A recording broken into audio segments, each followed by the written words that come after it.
Beyond Good and Evil, Prelude to a Philosophy of the Future, by Friedrich Nietzsche. Introductory note on Friedrich Nietzsche. Friedrich Nietzsche died in 1900, at the dawn of the new century, and since then many people have seen something significant in the date. For as the century progressed, Nietzsche's work, largely ignored in his own day, became increasingly well known.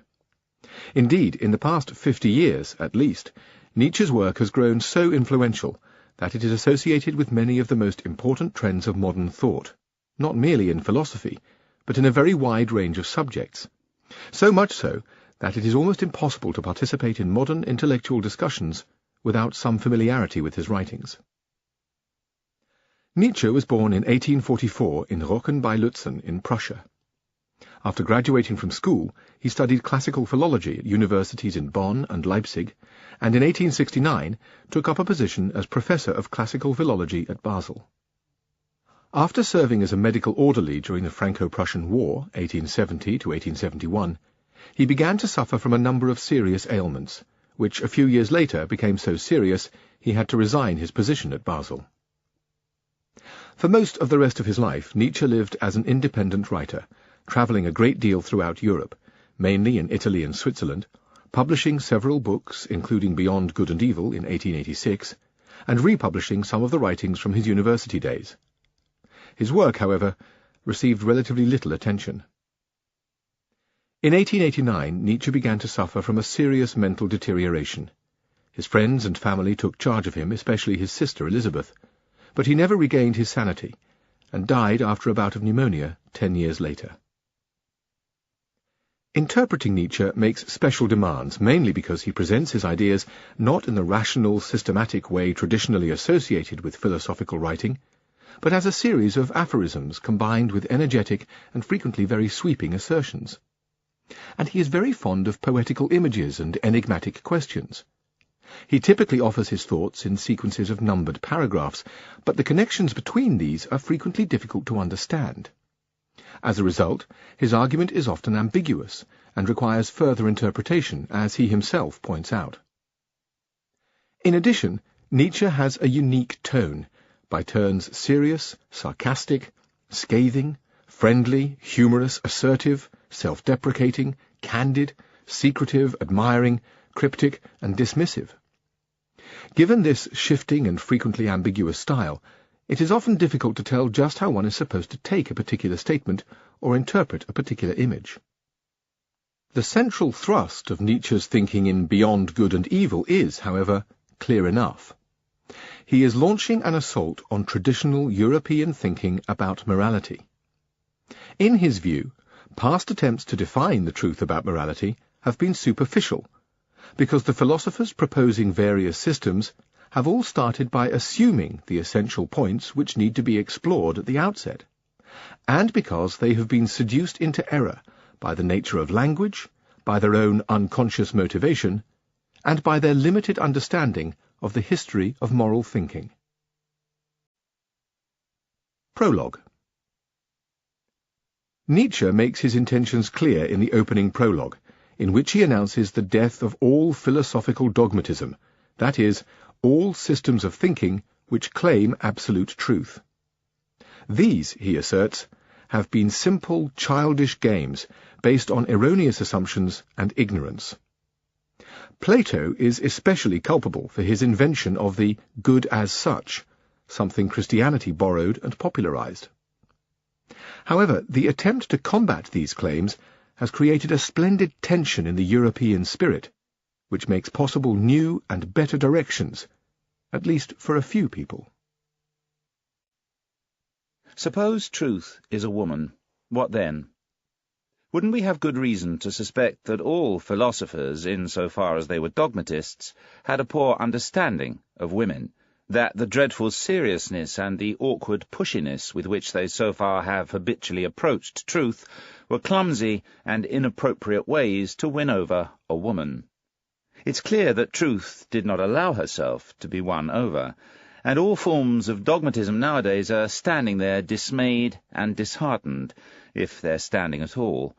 For there are mockers who assert that they've collapsed, that all dogmatisms are lying on the floor, even worse, that they're at death's door.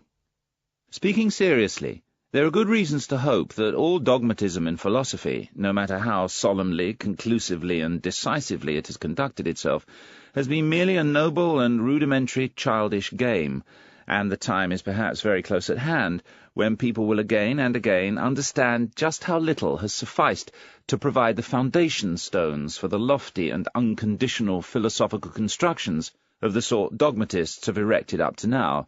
Any popular superstition from unimaginably long ago, like the superstition of the soul, which today, in the form of the superstition about the subject and the ego, has still not stopped stirring up mischief, perhaps some game with words, a seduction by some grammatical construction, or a daring generalization from very narrow, very personal, very human, all to human facts.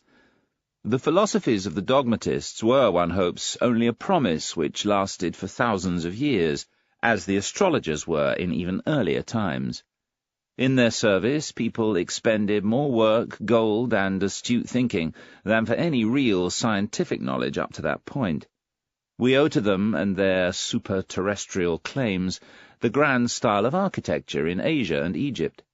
It seems that in order for all great things to register their eternal demands on the human heart, they first have to wander over the earth as monstrously and frighteningly distorted faces. Dogmatic philosophy has been such a grimace. For example, the Vedanta doctrine in Asia and Platonism in Europe. We must not be ungrateful for it, even though we must also concede the truth, that the worst, most protracted, and most dangerous of all errors up to now has been the error of a dogmatist, namely Plato's invention of the purely spiritual and of the good as such. But now that has been overcome, and as Europe breathes a sigh of relief after this nightmare and at least can enjoy a more healthy sleep, those of us whose task it is to stay awake are the inheritors of all the forces which the fight against this error has fostered. To speak of the spirit and the good in this way, as Plato did, was of course a matter of standing truth on its head, and even of denying the basic condition of all life, perspective. Indeed, one could, as a doctor, ask, how did such a disease get to Plato, the most beautiful plant of antiquity? Did the evil Socrates really corrupt him? Could Socrates have been a corrupter of youth, after all? Did he deserve his hemlock? But the fight against Plato, or, to put the matter in a way more intelligible to the people, the fight against the thousands of years of pressure from the Christian Church, for Christianity is Platonism for the people, created in Europe a splendid tension in the spirit, something unlike anything seen on earth before. With such a tensely arched bow, from now on we can shoot for the most distant targets. Naturally, European man experiences this tension as a state of emergency. Already there have been 2 attempts in the grand style to ease the tension in the bow, the first time with Jesuitism, the second time with the democratic Enlightenment, through which, with the help of the freedom of the press and reading newspapers, a state might, in fact, be attained in which the spirit itself is not so easily experienced as need. Germans invented gunpowder, all honour to them, but they made up for that when they invented the printing press. But those of us who are neither Jesuits, nor Democrats, nor even German enough, we good Europeans and free, very free spirits, we still have the need, the entire spiritual need, and the total tension of its bow. And perhaps we also have the arrow, the work to do, and, who knows, the target. Sils Maria, Oberengadin, June 1885. Part 1. On the Prejudices of Philosophers. In Part 1, on the Prejudices of Philosophers, Nietzsche launches his attack on traditional philosophy, and in the process offers some of his most incisive and influential insights. For a start, he questions the basic assumptions philosophers make.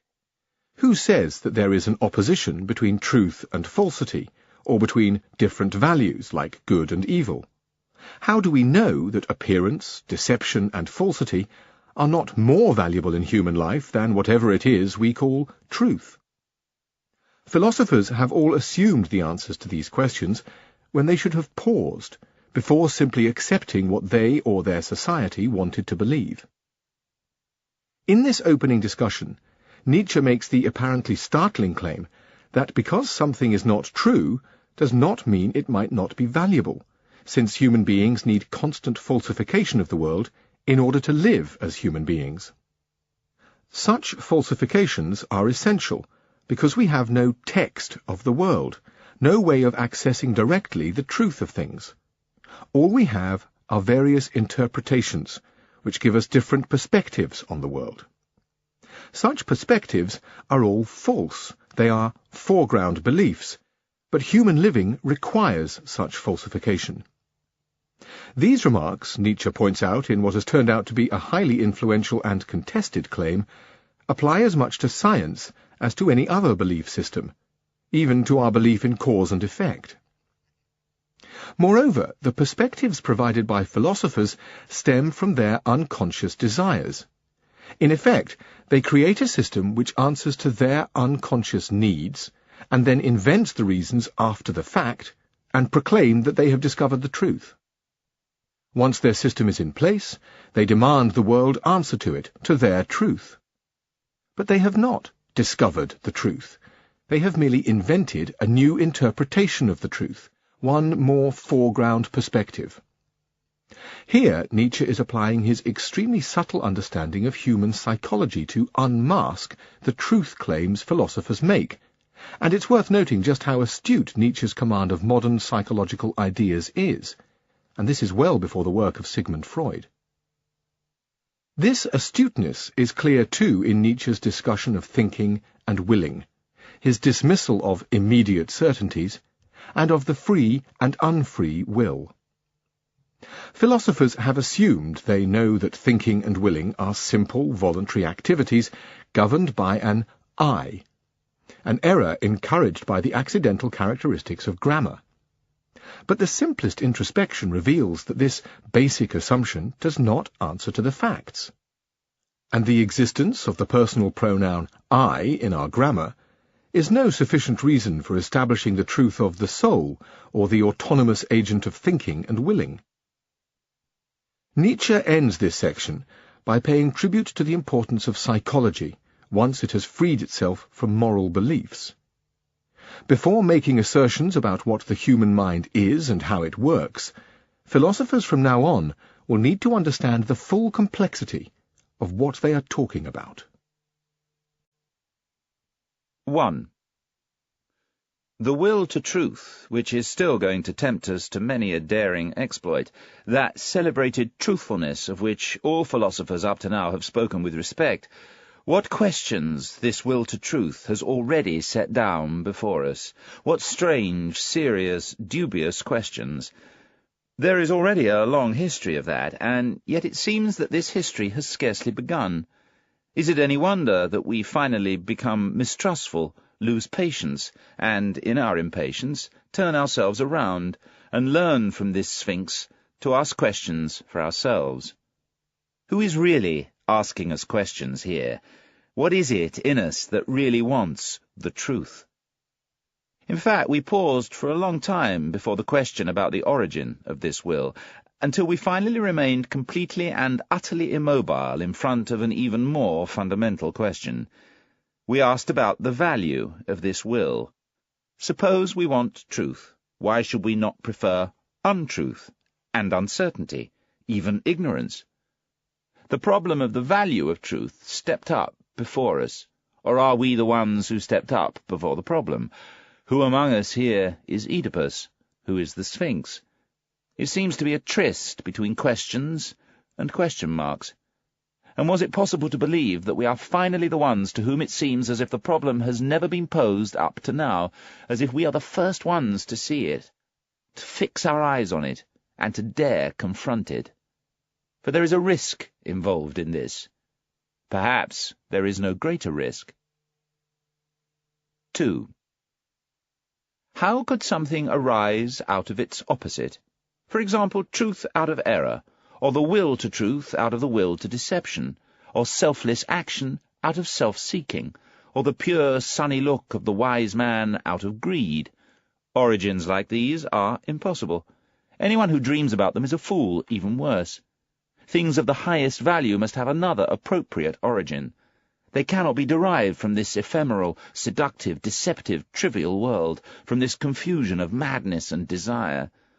Their basis must lie, by contrast, in the womb of being, in the immortal, in hidden gods, in the thing in itself, and nowhere else. This way of shaping an opinion creates the typical prejudice which enables us to recognize once more the metaphysicians of all ages. This way of establishing values stands behind all their logical procedures. From this belief of theirs, they wrestle with their knowledge, with something which is finally, in all solemnity, christened the truth. The fundamental belief of the metaphysicians is the belief in the opposing nature of values.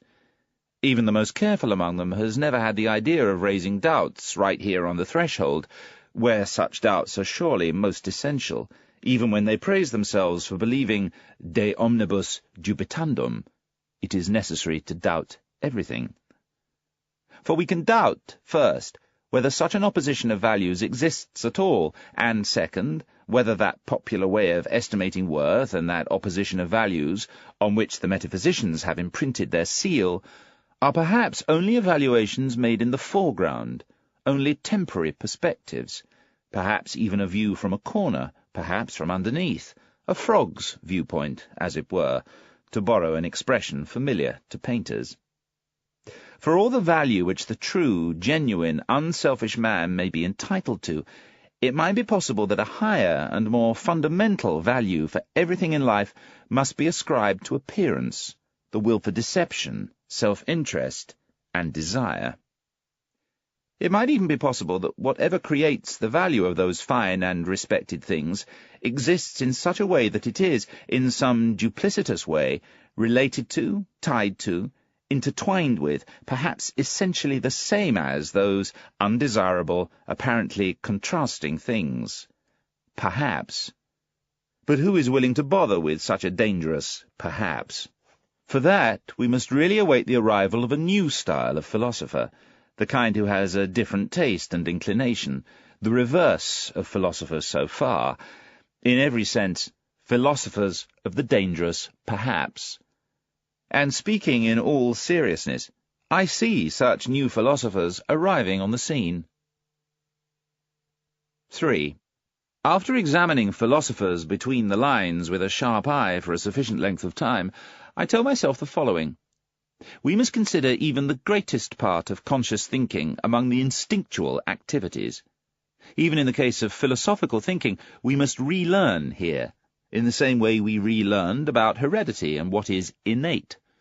Just as the act of birth merits little consideration in the procedures and processes of heredity, so there's little point in setting up consciousness in any significant sense as something opposite to what is instinctual. The most conscious thinking of a philosopher is led on secretly and forced into particular paths by his instincts. Even behind all logic and its apparent dynamic authority stand evaluations of worth, or, putting the matter more clearly, physiological demands for the preservation of a particular way of life. For example, that what is certain is more valuable than what is uncertain, that appearance is of less value than the truth. Evaluations like these could, for all their regulatory importance for us, still be only foreground evaluations, a particular kind of niaiserie, stupidity, necessary for the preservation of beings precisely like us. That's assuming, of course, that not just man is the measure of things. 4. For us, the falsity of a judgment is still no objection to that judgment. That's where our new way of speaking sounds perhaps most strange. The question is the extent to which it makes demands on life, sustains life, maintains the species, perhaps even creates species. And as a matter of principle, we are ready to assert that the falsest judgments, to which a priori synthetic judgments belong, are the most indispensable to us, that without our allowing logical fictions to count, without a way of measuring reality against the purely invented world of the unconditional and self-identical, without a constant falsification of the world through numbers, human beings could not live, that if we managed to give up false judgments, it would amount to a renunciation of life, a denial of life. To concede the fictional nature of the conditions of life means, of course, taking a dangerous stand against the customary feelings about value. A philosophy which dares to do that is, for this reason alone, already standing beyond good and evil. 5. What's attractive about looking at all philosophers in part suspiciously and in part mockingly is not that we find again and again how innocent they are, how often and how easily they make mistakes and get lost, in short, how childish and childlike they are, but that they are not honest enough in what they do, while, as a group, they make huge, virtuous noises as soon as the problem of truthfulness is touched on, even remotely. Collectively, they take up a position as if they had discovered and reached their real opinions through the self-development of a cool, pure, godlike, disinterested dialectic, in contrast to the mystics of all ranks, who are more honest than they are, and more stupid with their talk of inspiration, while basically they defend, with reasons sought out after the fact, an assumed principle, an idea, an inspiration, for the most part some heartfelt wish which has been abstracted and sifted. They are all advocates who do not want to call themselves that. Indeed, for the most part they are even mischievous pleaders for their judgments, which they baptize as truths, and very remote from the courage of conscience, which would admit this, even this, to itself, very remote from that brave good taste, which would concede as much, whether to warn an enemy or friend, or whether to mock themselves as an expression of their own high spirits. That equally stiff and well-behaved tartuffery, hypocrisy of old Kant, with which he enticed us onto the clandestine path of dialectic leading to, or more correctly, seducing us to his categorical imperative, this dramatic performance makes us discriminating people laugh, for it amuses us in no small way to keep a sharp eye on the fine tricks of the old moralists and preachers of morality, or that sort of mathematical hocus-pocus with which Spinoza presented his philosophy, in the last analysis, the love of his own wisdom, to use the correct and proper word, as if it were armed in metal and masked, in order in this way to intimidate from the start the courage of any assailant who would dare to cast an eye on this invincible virgin and Pallas Athena. How much of his own shyness and vulnerability is betrayed by this masquerade of a sick hermit. 6. Gradually I came to learn what every great philosophy has been up to now, namely, the self-confession of its originator, and a form of unintentional and unrecorded memoir, and also that the moral or immoral intentions in every philosophy made up the essential living seed from which on every occasion the entire plant has grown. In fact, when we explain how the most remote metaphysical claims in a philosophy really arose, it's good and shrewd for us always to ask first, what moral is he, aiming at? Consequently, I don't believe that a drive to knowledge is the father of philosophy, but that knowledge and misunderstanding have functioned only as a tool for another drive, here as elsewhere. But whoever explores the basic drives of human beings, in order to see how far they may have carried their game as inspiring geniuses, or demons and goblins, will find that all drives have already practiced philosophy at some time or another, and that every single one of them has all too gladly liked to present itself as the ultimate purpose of existence, and the legitimate master of all the other drives. For every drive seeks mastery, and, as such, tries to practice philosophy. Of course, with scholars, men of real scientific knowledge, things may be different, better, if you will, where there may really be something like a drive for knowledge, some small independent clock mechanism or other, which, when well wound, bravely goes on working, without all the other drives of the scholar playing any essential role. The essential interests of scholars thus commonly lie entirely elsewhere, in the family, or in earning a living, or in politics. Indeed, it is almost a matter of indifference whether his small machine is placed on this or on that point in science, and whether the promising young worker makes a good philologist or expert in fungus or chemist. Whether he becomes this or that does not define who he is.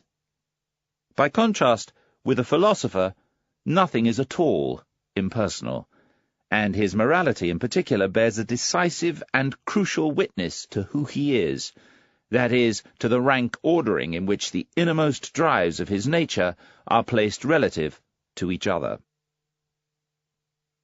7. How malicious philosophers can be. I know nothing more poisonous than the joke which Epicurus permitted himself against Plato and the Platonists. He called them Dionysio-Colices. The literal meaning of that, what stands in the foreground, is flatterers of Dionysus, hence accessories of tyrants and lickspittles. But the phrase says still more than that. They are all actors with nothing true about them. For Dionysio-Colax was a popular description of an actor. And that last part is the real maliciousness which Epicurus hurled against Plato, the magnificent manners which Plato, along with his pupils, understood, the way they set themselves in the scene, things Epicurus did not understand, that irritated him, the old schoolmaster from Samos, who sat hidden in his little garden in Athens and wrote 300 books, who knows, perhaps out of rage and ambition against Plato. It took 100 years until Greece came to realize who this garden god Epicurus was. Did they realize? 8. In every philosophy there is a point where the conviction of the philosopher steps onto the stage, or, to make the point in the language of an old mystery, the ass arrived beautiful and most valiant. 9. Do you want to live according to nature? Oh, you noble Stoics, what a verbal swindle! Imagine a being like nature, extravagant without limit, indifferent without limit, without purposes and consideration, without pity and justice, simultaneously fruitful, desolate, and unknown. Imagine this indifference itself as a power. How could you live in accordance with this indifference? Living, isn't that precisely a will to be something different from what this nature is? Isn't living appraising, preferring, being unjust, being limited, wanting to be different? And if your imperative, live according to nature, basically means what amounts to live according to life, why can't you just do that? Why make a principle out of what you yourselves are and must be? The truth of the matter is quite different. While you pretend to be in raptures as you read the canon of your law out of nature, you want something which is the reverse of this, you weird actors and self-deceivers. Your pride wants to prescribe to and incorporate nature, this very nature, into your morality, your ideal. You demand that nature be in accordance with the Stoa, and you'd like to make all existence merely living in accordance with your own image of it, as a huge and eternal glorification and universalizing of Stoicism. With all your love of truth, you have forced yourselves for such a long time and with such persistence and hypnotic rigidity to look at nature falsely, that is, stoically, until you're incapable of seeing nature as anything else any more, and some abysmal arrogance finally inspires you with the lunatic hope that, because you know how to tyrannize over yourselves, Stoicism is self-tyranny, nature also allows herself to be tyrannized. Is the Stoic then not a part of nature? But this is an ancient, eternal story. What happened then with the Stoics is still happening today, as soon as a philosophy begins to believe in itself. It always creates a world in its own image. It cannot do anything different. Philosophy is this tyrannical drive itself, the spiritual will to power, to a creation of the world, to the causa prima, first cause. 10. The enthusiasm and the delicacy, I might even say the cunning, with which people everywhere in Europe today go at the problem of the true and the apparent world, make one think and listen. and whoever hears only a will to truth in the background and nothing else certainly doesn't enjoy the keenest hearing. In single rare cases, such a will to truth, some extravagant and adventurous spirit, a metaphysical ambition to hold an isolated post, may really be involved, something which in the end always still prefers a handful of certainty to an entire wagonful of beautiful possibilities. There may even be Puritan fanatics of the conscience who prefer to lie down and die on a certain nothing than on an uncertain something. But this is nihilism, and the indication of a puzzled, deathly, tired soul, no matter how brave the gestures of such virtue may appear. But among stronger thinkers, more full of life, still thirsty for life, it appears to be something different. When they take issue with appearances, and already in their arrogance mention the word perspective, when they determine that the credibility of their own bodies is about as low as they rank the credibility of appearance, which asserts that the earth stands still, and as result, in an apparently good mood, let go of their surest possession, for nowadays what do we think is more secure than our bodies? Who knows whether they don't, at bottom, want to win back something which people previously possessed with even more certainty, something or other of the old ownership of an earlier faith, perhaps the immortal soul, perhaps the old God.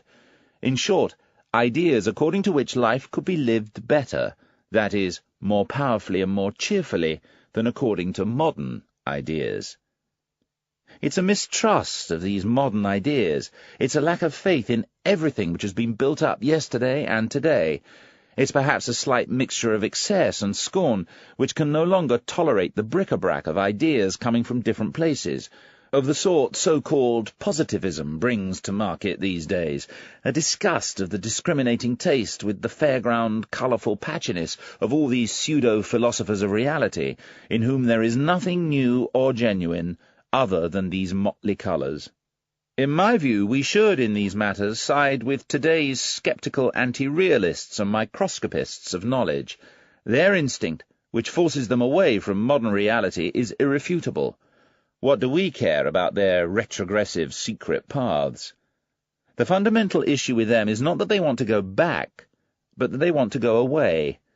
With some more power, flight, courage, and artistry, they'd want to move out, and not backwards. 11. It strikes me that nowadays people everywhere are trying to direct their gaze away from the real influence which Kant exercised on German philosophy, that is, cleverly to slip away from the value which he ascribed to himself. Above everything else, Kant was first and foremost proud of his table of categories. With this table in hand, he said, "That is the most difficult thing that ever could be undertaken on behalf of metaphysics. But people should understand this could be." He was proud of the fact that he had discovered a new faculty in human beings, the ability to make synthetic judgments a priori. Suppose that he deceived himself here. But the development and quick blood of German philosophy depend on this pride, and on the competition among all his followers to discover, if possible, something even prouder, at all events, new faculties. But let's think this over. It's time we did. How are synthetic judgments a priori possible? Kant asked himself. And what did his answer essentially amount to? Thanks to a faculty. However, unfortunately, he didn't answer in 4 words, but so laboriously, venerably, and with such an expenditure of German profundity and curlicues, that people failed to hear the comical niaiserie allemande, German stupidity, inherent in such an answer. People even got really excited about this new faculty, and the rejoicing reached its height when Kant discovered yet another additional faculty, a moral faculty, in human beings. For then the Germans were still moral, and not yet at all political realists. That was the honeymoon of German philosophy. All the young theologians of the Tübingen seminary went off right away into the bushes, all looking for faculties. And what didn't they find? in that innocent, rich, still youthful time of the German spirit, in which Romanticism, that malicious fairy, played her pipes and sang, a time when people did not yet know how to distinguish between finding and inventing. Above all, a faculty for the supersensory. Schelling christened this intellectual contemplation, and in so doing complied with the most heartfelt yearnings of his Germans, whose cravings were basically pious. The most unfair thing we can do to this entire rapturously enthusiastic movement, which was adolescent, no matter how much it boldly dressed itself up in grey and antique ideas, is to take it seriously and treat it with something like moral indignation. Enough. People grew older. The dream flew away. There came a time when people rubbed their foreheads. People are still rubbing them today. They had dreamed. First and foremost, the old Kant. By means of a faculty, he had said, or at least meant. But is that an answer, an explanation, or is it not rather a repetition of the question? How does opium make people sleep? By means of a faculty, namely the virtus dormitiva, sleeping virtue, answered that doctor in Molière. Because it has the sleeping virtue whose nature makes the senses sleep. But answers like that belong in comedy, and the time has finally come to replace the Kantian question, how are synthetic judgments a priori possible, with another question. Why is the belief in such judgments necessary? That is, to understand that for the purposes of preserving beings of our type we must believe that such judgments are true, although, of course, they could still be false judgments. Or to speak more clearly, crudely and fundamentally, synthetic judgments a priori should not be possible at all. We have no right to them. In our mouths they are nothing but false judgments.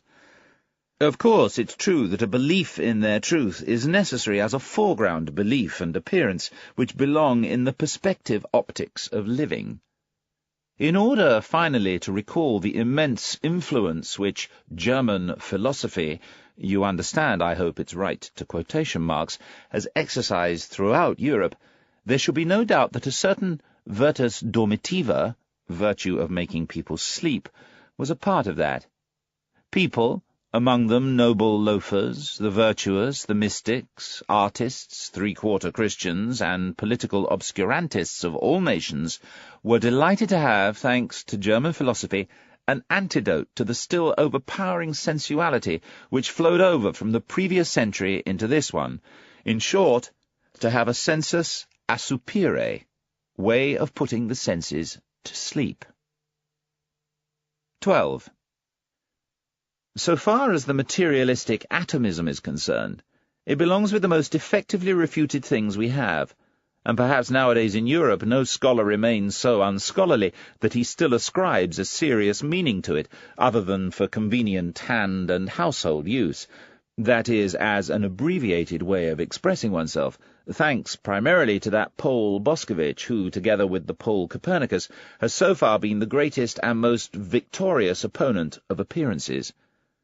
For while Copernicus convinced us to believe, contrary to all our senses, that the earth did not stand still, Boskowitz taught us to renounce the belief in the final thing which made the earth stand firm, the belief in stuff, in material, in what was left of the earth, in atomic particles. It was the greatest triumph over the senses which has ever been achieved on earth so far. But we must go even further and also declare war, a relentless war to the bitter end, against the atomistic need, which still constantly carries on in a dangerous afterlife in places where no one suspects, like that celebrated metaphysical need. We must at the start also get rid of that other and more disastrous atomism which Christianity has taught best and longest, the atomism of the soul. With this phrase, let me be permitted to designate the belief which assumes that the soul is something indestructible, eternal, indivisible, like a monad, like an atomon. We should rid scientific knowledge of this belief.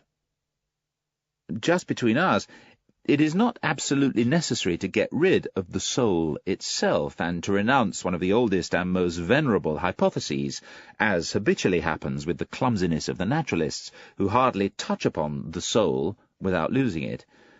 But the way to new versions and refinements of the hypothesis of the soul stands open, and ideas like mortal soul, and soul as the multiplicity of the subject, and soul as the social structure of drives and emotional effects, from now on want to have civil rights in scientific knowledge.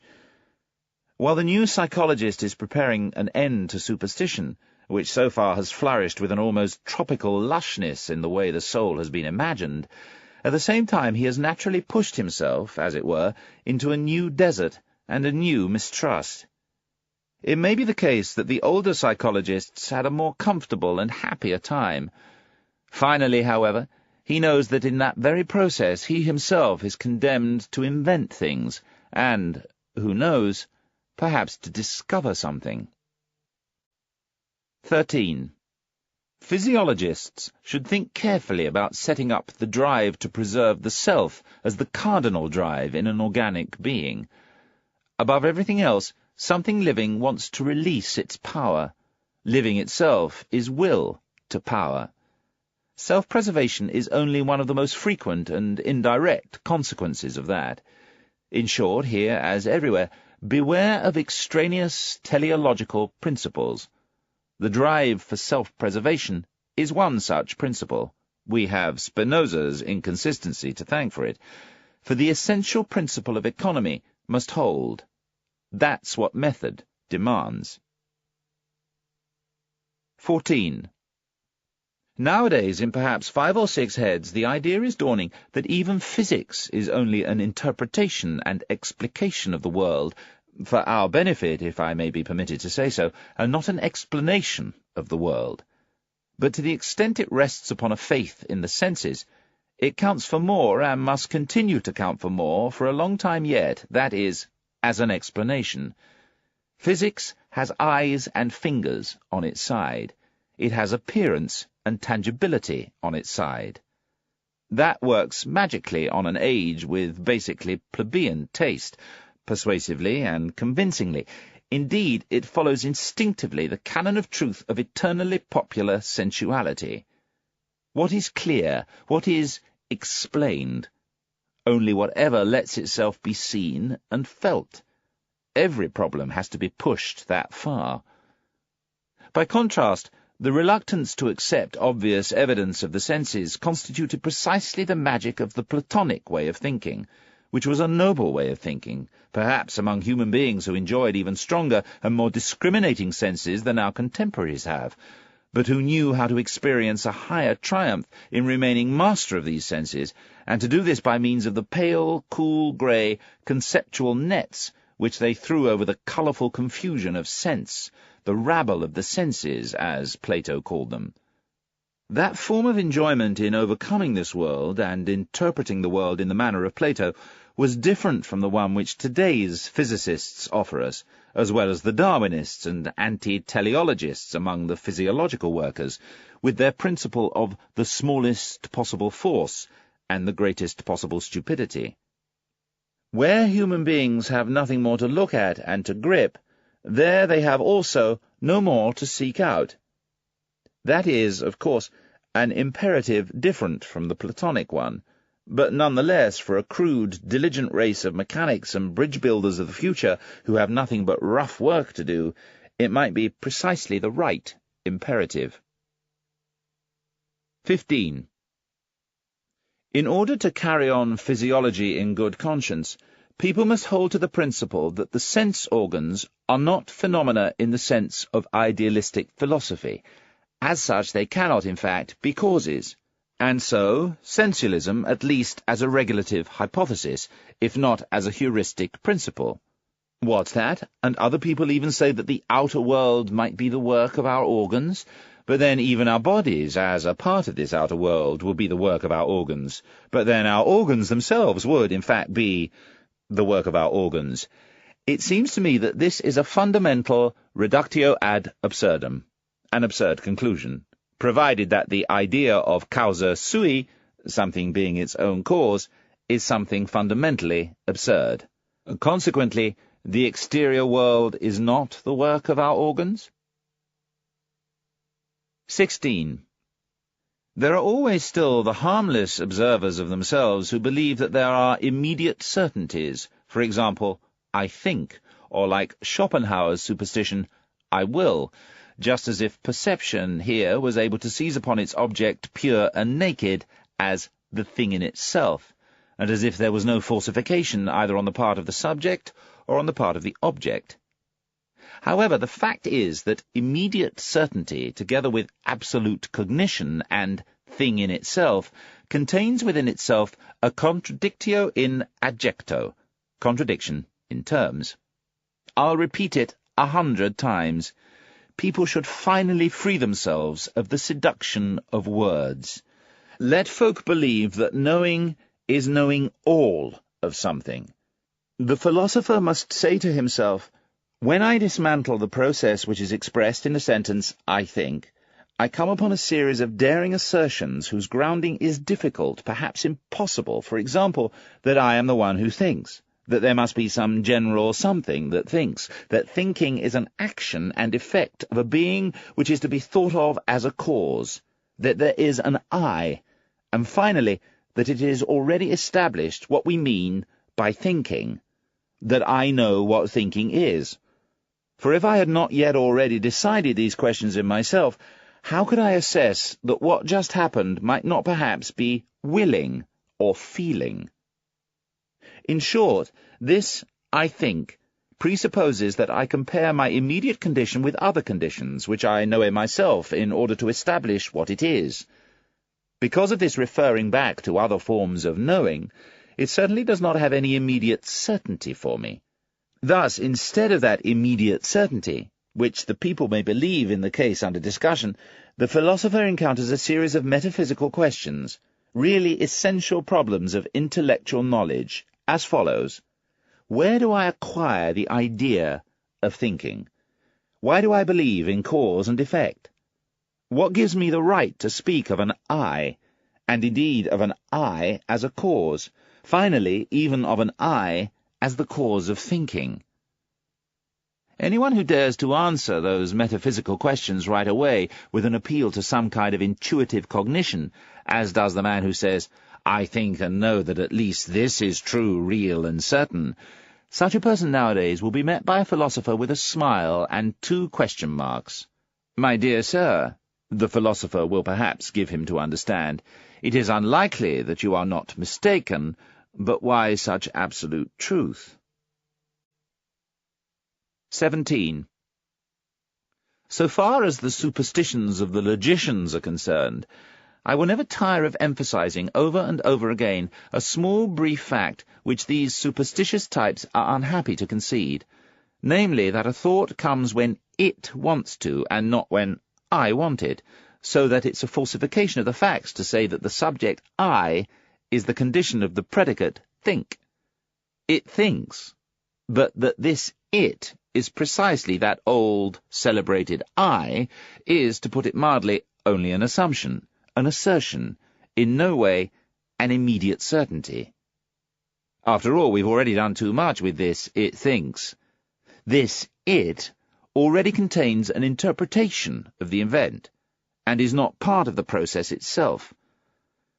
Following grammatical habits, we conclude here as follows. Thinking is an activity. To every activity belongs someone who does the action.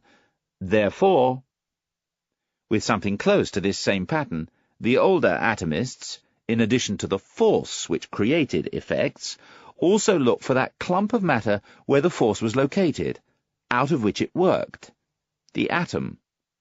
Stronger heads finally learned how to cope without this remnant of earth, and perhaps one day people, including even the logicians, will also grow accustomed to cope without that little it, to which the good old I has reduced itself. 18. It's true that the fact that a theory can be disproved is not the least of its charms. That's precisely what attracts finer minds to it. Apparently, the theory of free will, which has been refuted hundreds of times, owes its continuing life to this very charm alone. Someone or other comes along, again and again, who feels he's strong enough to refute it. 19. Philosophers habitually speak of the will as if it was the best-known thing in the world. Indeed, Schopenhauer let it be known that the will was the only thing really known to us, totally known, understood without anything taken away or added. But still, it always seems to me that Schopenhauer, in this case, has also only done precisely what philosophers customarily do. He's taken over and exaggerated a popular opinion.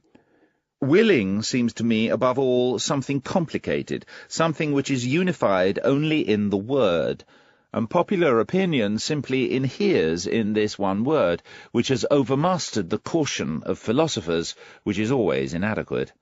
So if we are for once more careful, if we are unphilosophical, then let's say firstly that in every act of willing there is a multiplicity of feelings, namely, the feeling of the condition away from which, a feeling of the condition towards which, the feeling of this away and towards themselves, then again an accompanying muscular feeling which comes into play through some kind of habit, without our putting our arms and legs into motion as soon as we will something.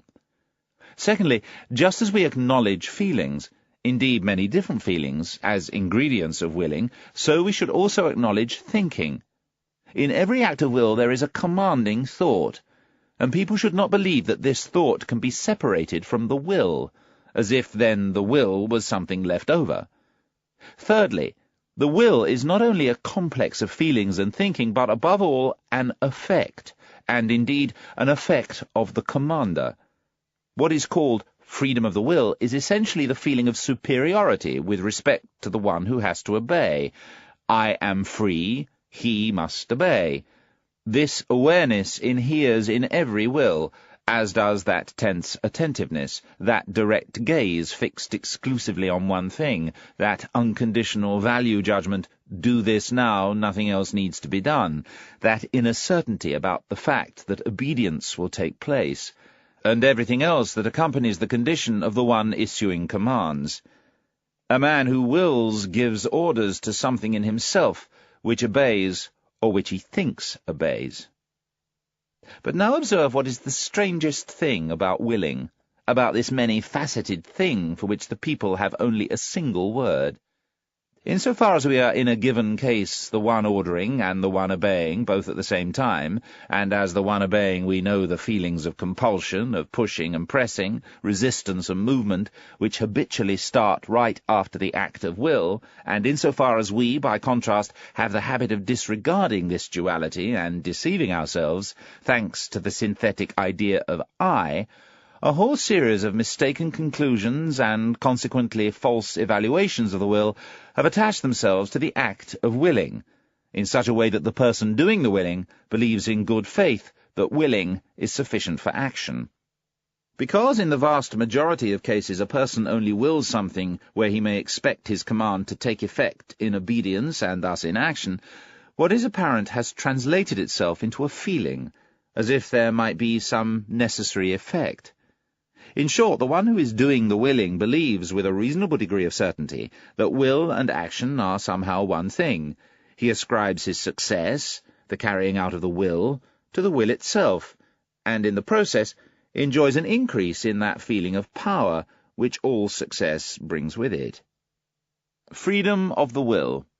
That's the word for that multifaceted condition of enjoyment in the person willing, who commands and at the same time identifies himself with what is carrying out the order. As such he enjoys the triumph over things which resist him, but in himself is of the opinion that it is his will by itself which really overcomes this resistance.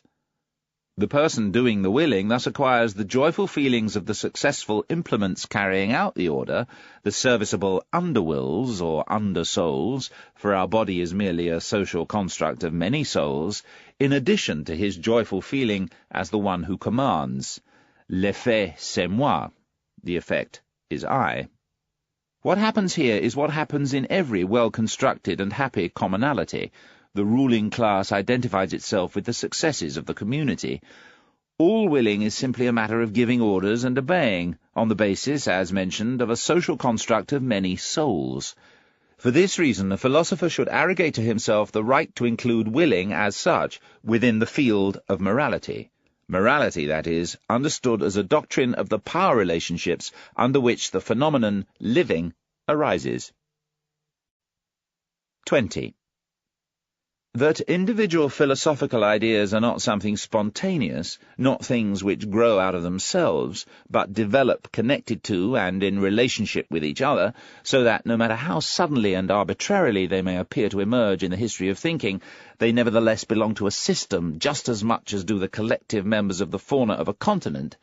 That point finally reveals itself by the way in which the most diverse philosophers reliably keep filling out again and again a certain ground plan of possible philosophies. Under an invisible spell, they always run around the same orbit all over again. They may feel they are still so independent of each other with their critical or systematic wills, but something or other in them leads them.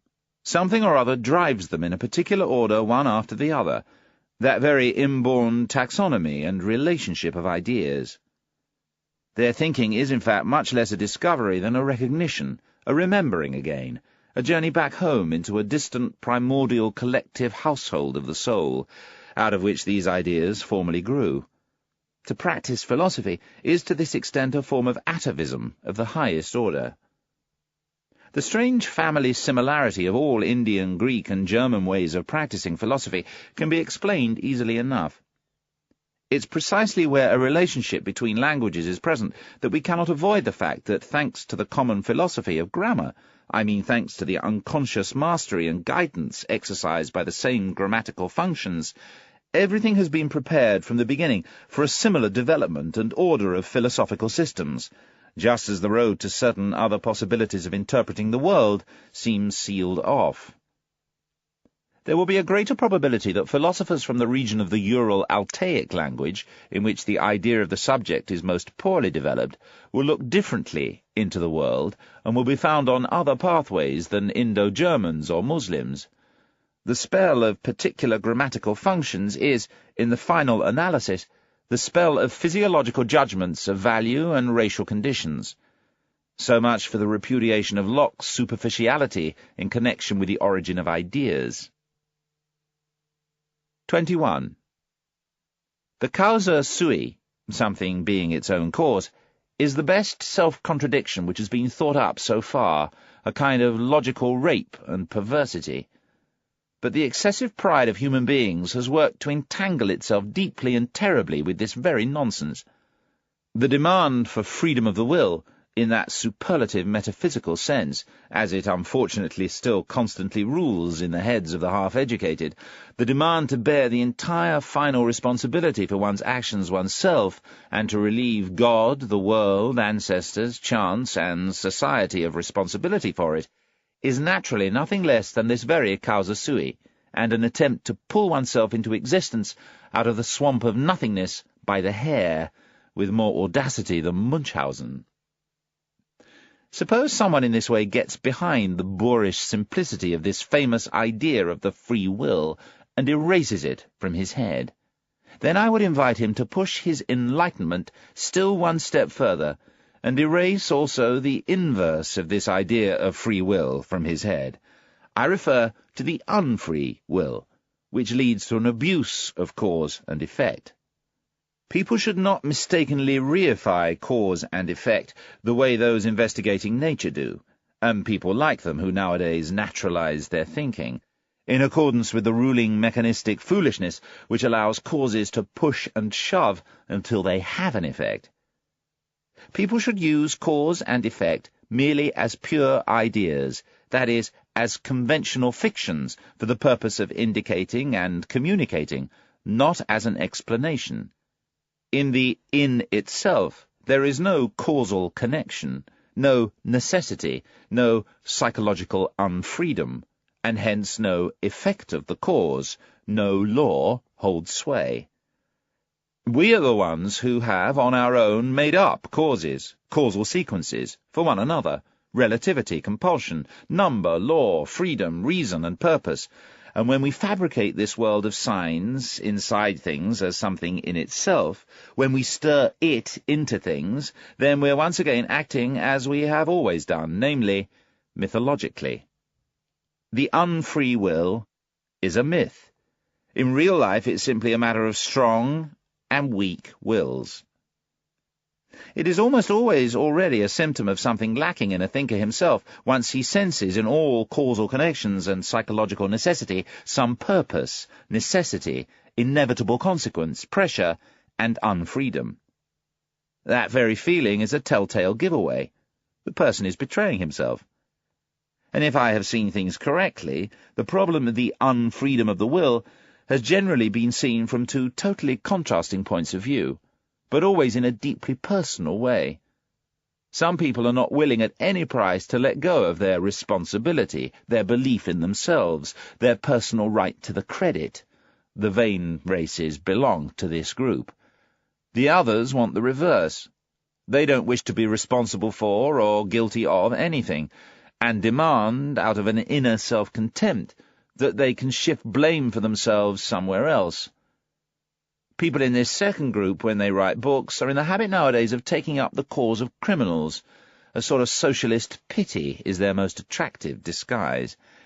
And in fact, the fatalism of those with weak wills brightens up amazingly when it learns how to present itself as la religion de la souffrance humaine, the religion of human suffering. That's its good taste. 22.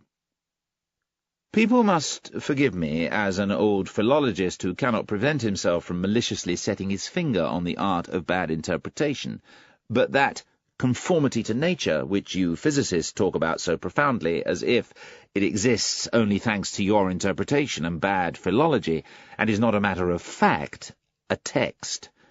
It is much more only a naively humanitarian emendation and distortion of meaning, with which you make concessions ad nauseum to the democratic instincts of the modern soul.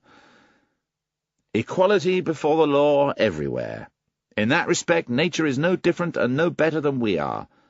A charming ulterior motive, in which once again lies disguised the rabble's hostility to everything privileged and autocratic, as well as a second and more sophisticated atheism. Ni Dieu, ni maître, neither God nor master. That's how you want it, and therefore up with natural law. Isn't that so? But as mentioned, that is interpretation, not text. And someone could come along who had an opposite intention and style of interpretation, and who would know how to read out of this same nature, with a look at the same phenomena, the tyrannical, inconsiderate, and inexorable enforcement of power claims. An interpreter who set right before your eyes the unexceptional and unconditional nature in all will to power, in such a way that almost every word, even that word tyranny, would finally appear unusable, or an already weakening metaphor losing its force, as too human, and who nonetheless in the process finished up asserting the same thing about this world as you claim, namely, that it has a necessary and calculable course. But not because laws rule the world, but because there is a total absence of laws, and every power draws its final consequence in every moment. Supposing that this also is only an interpretation, and you will be eager enough to raise that objection, well, so much the better. 23. All psychology so far has remained hung up on moral prejudices and fears. It has not dared to go into the depths. To understand it as the morphology and doctrine of the development of the will to power, the way I understand it, no one in his own thinking has even touched on that, insofar, that is, as one is permitted to recognize in what has been written up to now, a symptom of what people so far have kept silent about. Power of moral prejudices has driven deep into the most spiritual, the most apparently cool world, the one with the fewest assumptions, and, as is self-evident, damages, limits, blinds, and distorts that world. A true physical psychology has to fight against an unconscious resistance in the heart of the researcher. It has the heart against it. Even a doctrine of the mutual interdependence of the good and the bad drives creates, as a more refined immorality, distress and weariness in a still powerful and hearty conscience. Even more so a doctrine of how all the good drives are derived from the bad ones.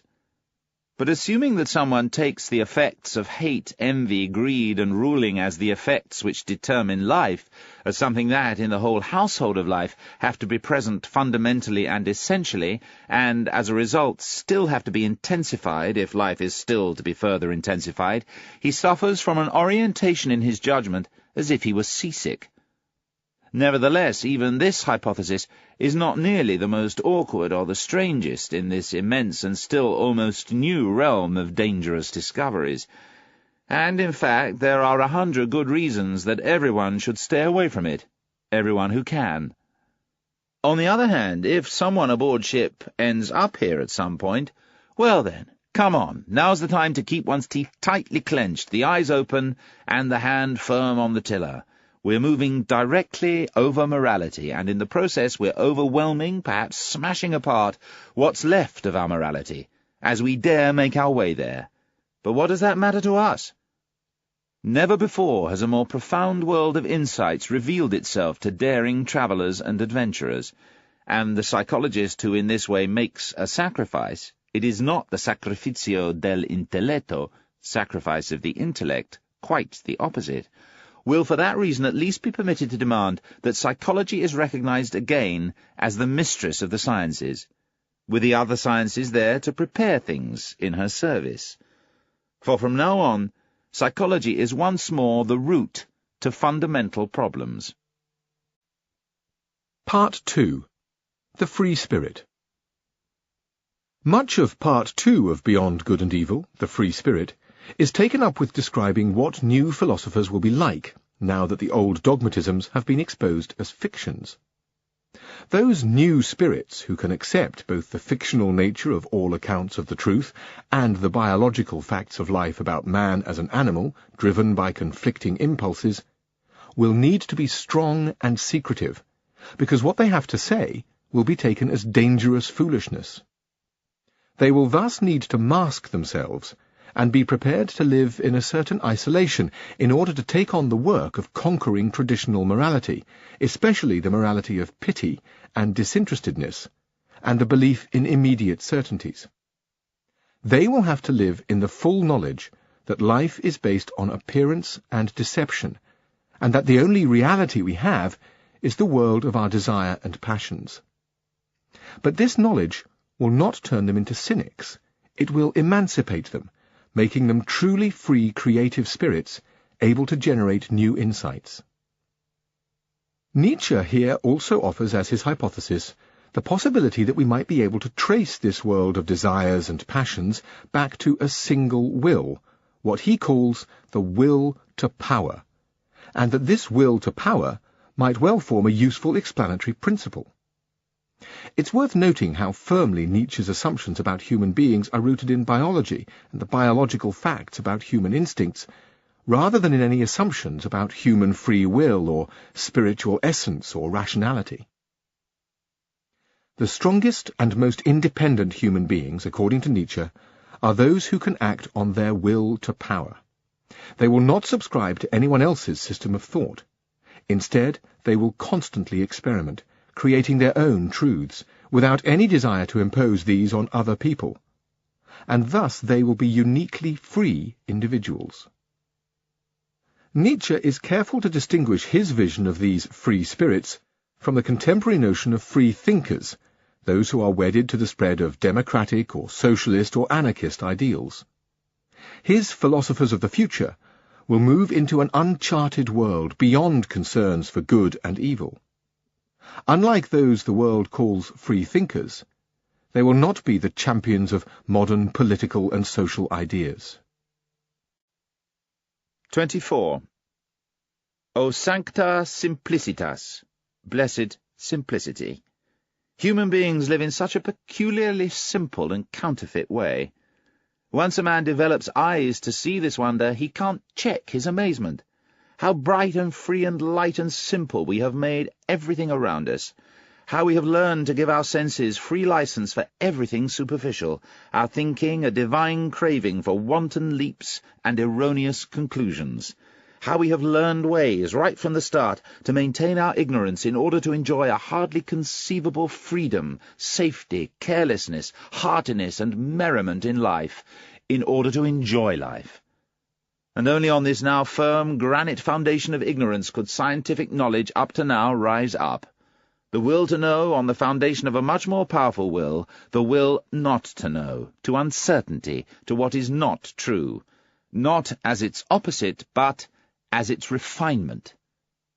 For if language, here as elsewhere, does not cast off its clumsiness and continues to speak about opposites where there are only degrees and many subtleties of gradation, and similarly if inveterate tartuffery, hypocrisy, immorality, which nowadays belongs to our invincible flesh and blood, turns the words even of us knowledgeable people around in our mouths, here and there we understand that and laugh about how it's precisely the best scientific knowledge that most wants to hold us in this simplified, completely artificial, appropriately created and appropriately falsified world, how it loves error, voluntarily and involuntarily, because, as something alive, it loves life.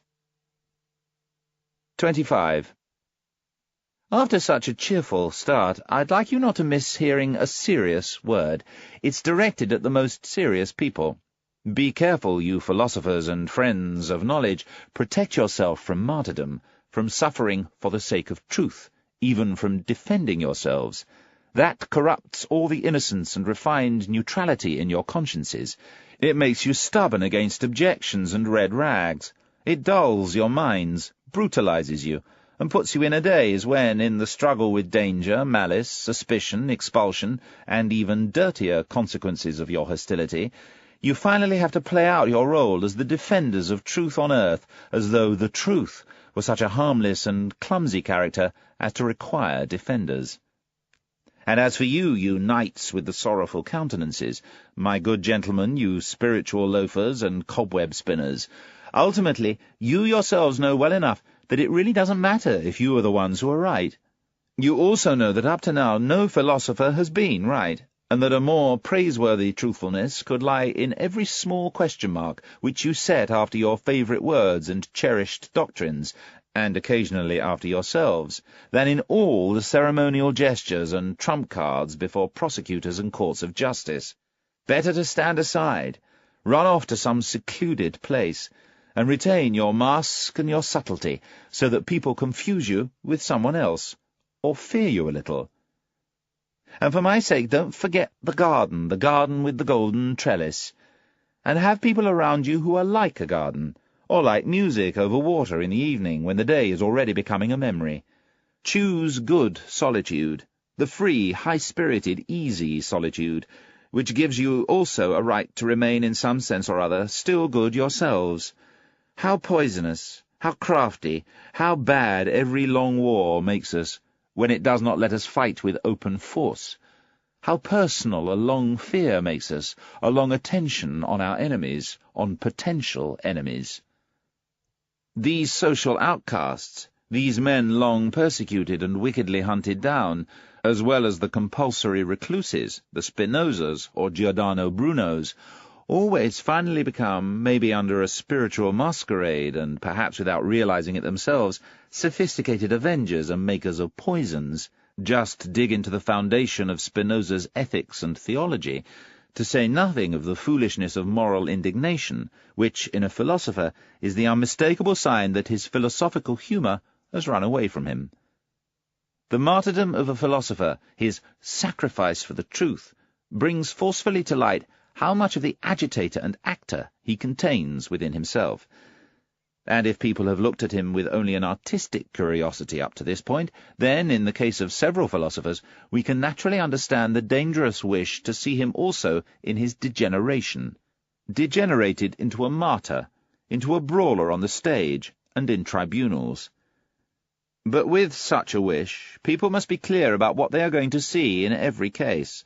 Only a satyr play, only a farcical epilogue, only continuing proof that the long, real tragedy is over, assuming that every philosophy in its origin was a long tragedy.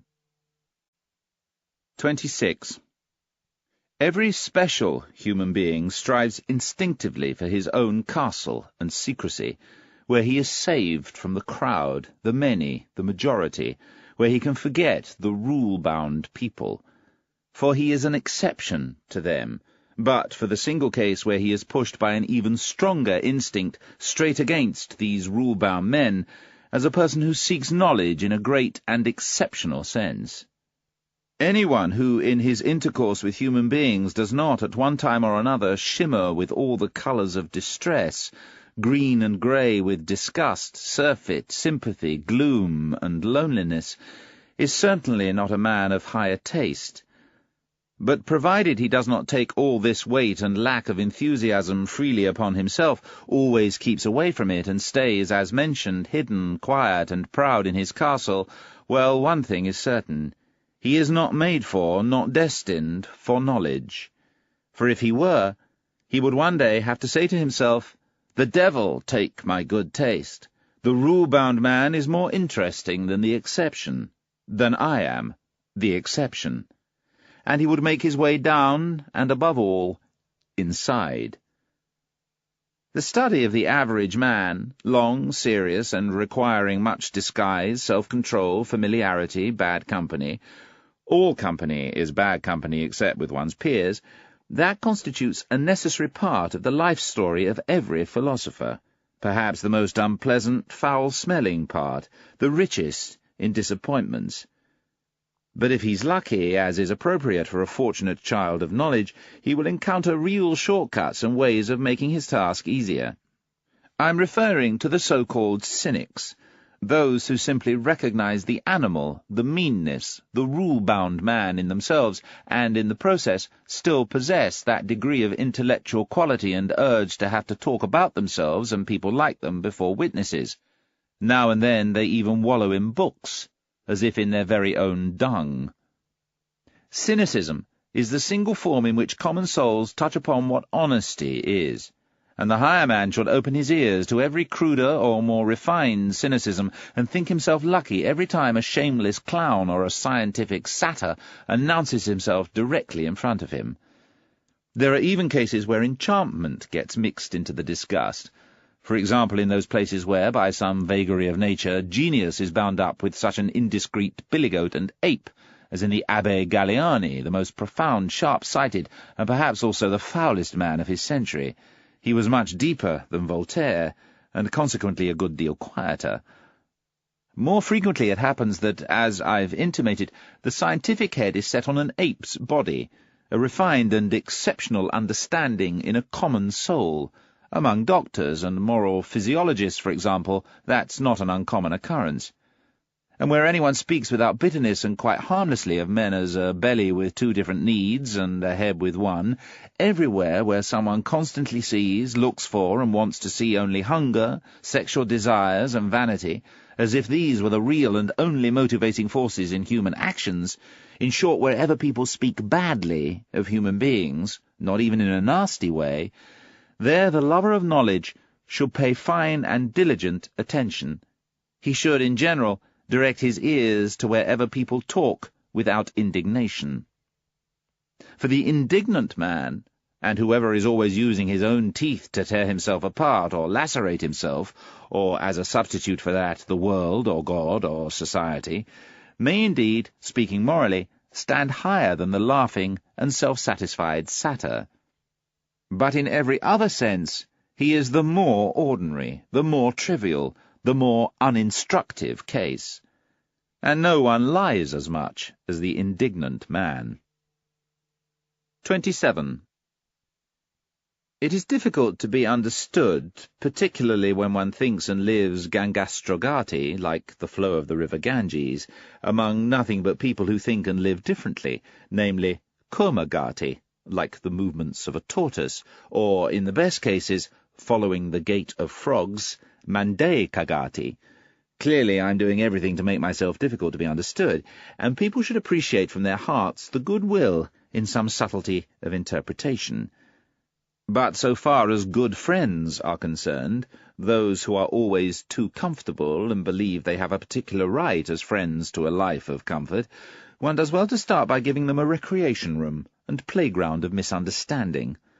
So one has to laugh, or else to get rid of them altogether, these good friends, and also to laugh. 28. The most difficult thing about translating from one language into another is the tempo of its style, which is rooted in the character of the race, physiologically speaking, in the average tempo of its metabolism. There are honestly intended translations which, as involuntarily coarse versions of the original, are almost misrepresentations, simply because its brave and cheerful tempo, which springs over and neutralizes everything dangerous in things and words, cannot be translated. A German is almost incapable of presto, quick tempo, in his language, and thus, as you can reasonably infer, is also incapable of many of the most delightful and most daring nuances of free and free-spirited thinking. Just as the buffoon and satyr are foreign to him in body and conscience, so Aristophanes and Petronius are untranslatable for him. Everything solemn, slow-moving, ceremonially massive, all lengthy and boring varieties in style, are developed among the Germans in a lavish diversity.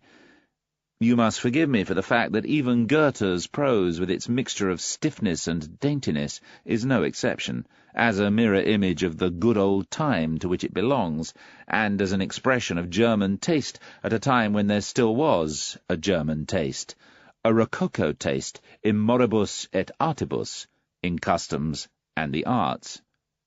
Lessing is an exception, thanks to his play-actor's nature, which understood a great deal and knew how to do many things. He was not the translator of Bayle for nothing, and was happy to take refuge in Diderot's or Voltaire's company, and even happier among the Roman writers of comic drama. In tempo, Lessing also loved free-spiritedness, the flight from Germany. But how could the German language, even in the prose of a Lessing, imitate the tempo of Machiavelli, who in his Prince allows one to breathe the fine dry air of Florence, and cannot help presenting the most serious affairs in a boisterous allegrissimo, very quick tempo, perhaps not without a malicious artistic feeling about what a contrast he was risking, long, difficult, hard, dangerous ideas, and a galloping tempo in the very best, most high-spirited of moods.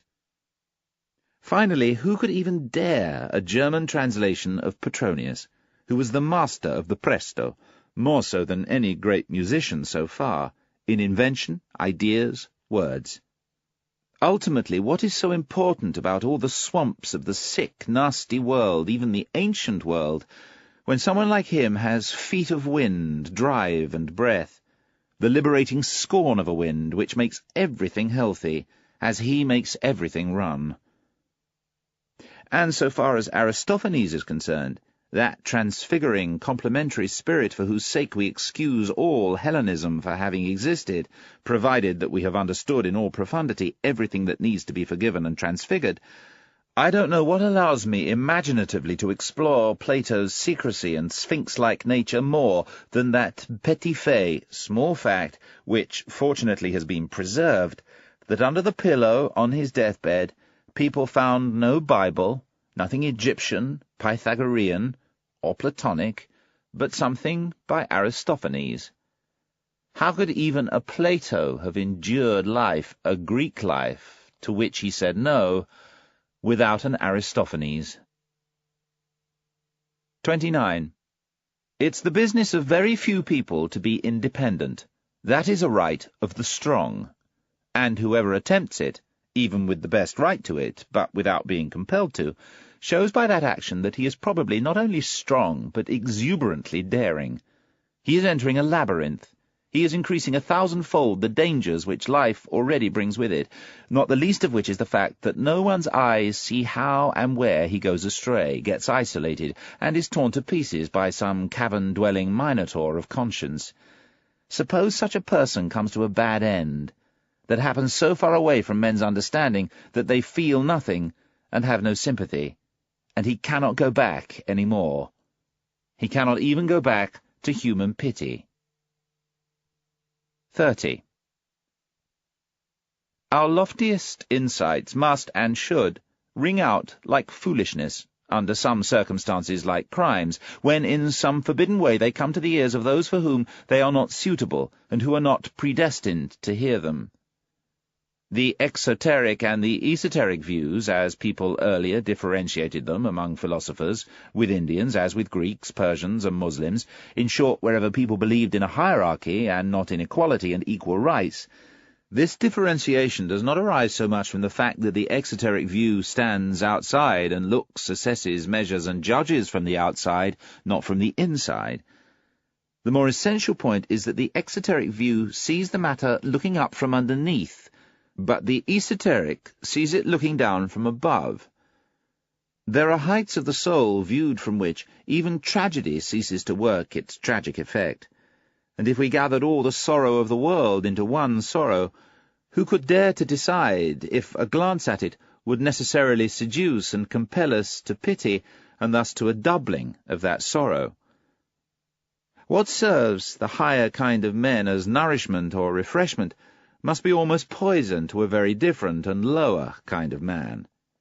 The virtues of the common man will perhaps amount to vices and weaknesses in a philosopher. It could be the case that a higher kind of person, if he is degenerating and nearing his end, only then acquires characteristics for whose sake people in the lower world into which he has sunk find it necessary to honour him as a saint from now on. There are books which have an opposite value for the soul and for health, depending on whether the lower soul, the lower vitality, or the higher and more powerful soul makes use of them. With the first group, the books are dangerous, shattering, disintegrating. With the second group, they are a herald summons which provokes the bravest to show their courage. Books for the whole world always smell foul. The stink of small people clings to them. Where the folk eat and drink, even where they worship, the place usually stinks. One shouldn't go into churches if one wants to breathe clean air. 31. In their young years, people worship and despise still without that art of subtlety which constitutes the greatest gain in life. And it's reasonable enough that they must atone with some difficulty for having bombarded men and things in such a way with yes and no. Everything is arranged so that the worst of all tastes, the taste for the absolute, will be terribly parodied and misused, until people learn to put some art into their feelings, and even prefer risking an attempt with artificiality, as the real artists of life do. The anger and reverence typical of the young do not seem to ease up until they have sufficiently distorted men and things so that they can vent themselves on them.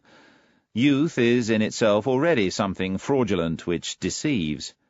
Later, when the young soul, tortured by nothing but disappointments, finally turns back against itself suspiciously, still constantly hot and wild, even in its suspicion and pangs of conscience, how it rages against itself from this point on, how it tears itself apart impatiently, how it takes revenge for its lengthy self-deception, just as if it had been a voluntary blindness.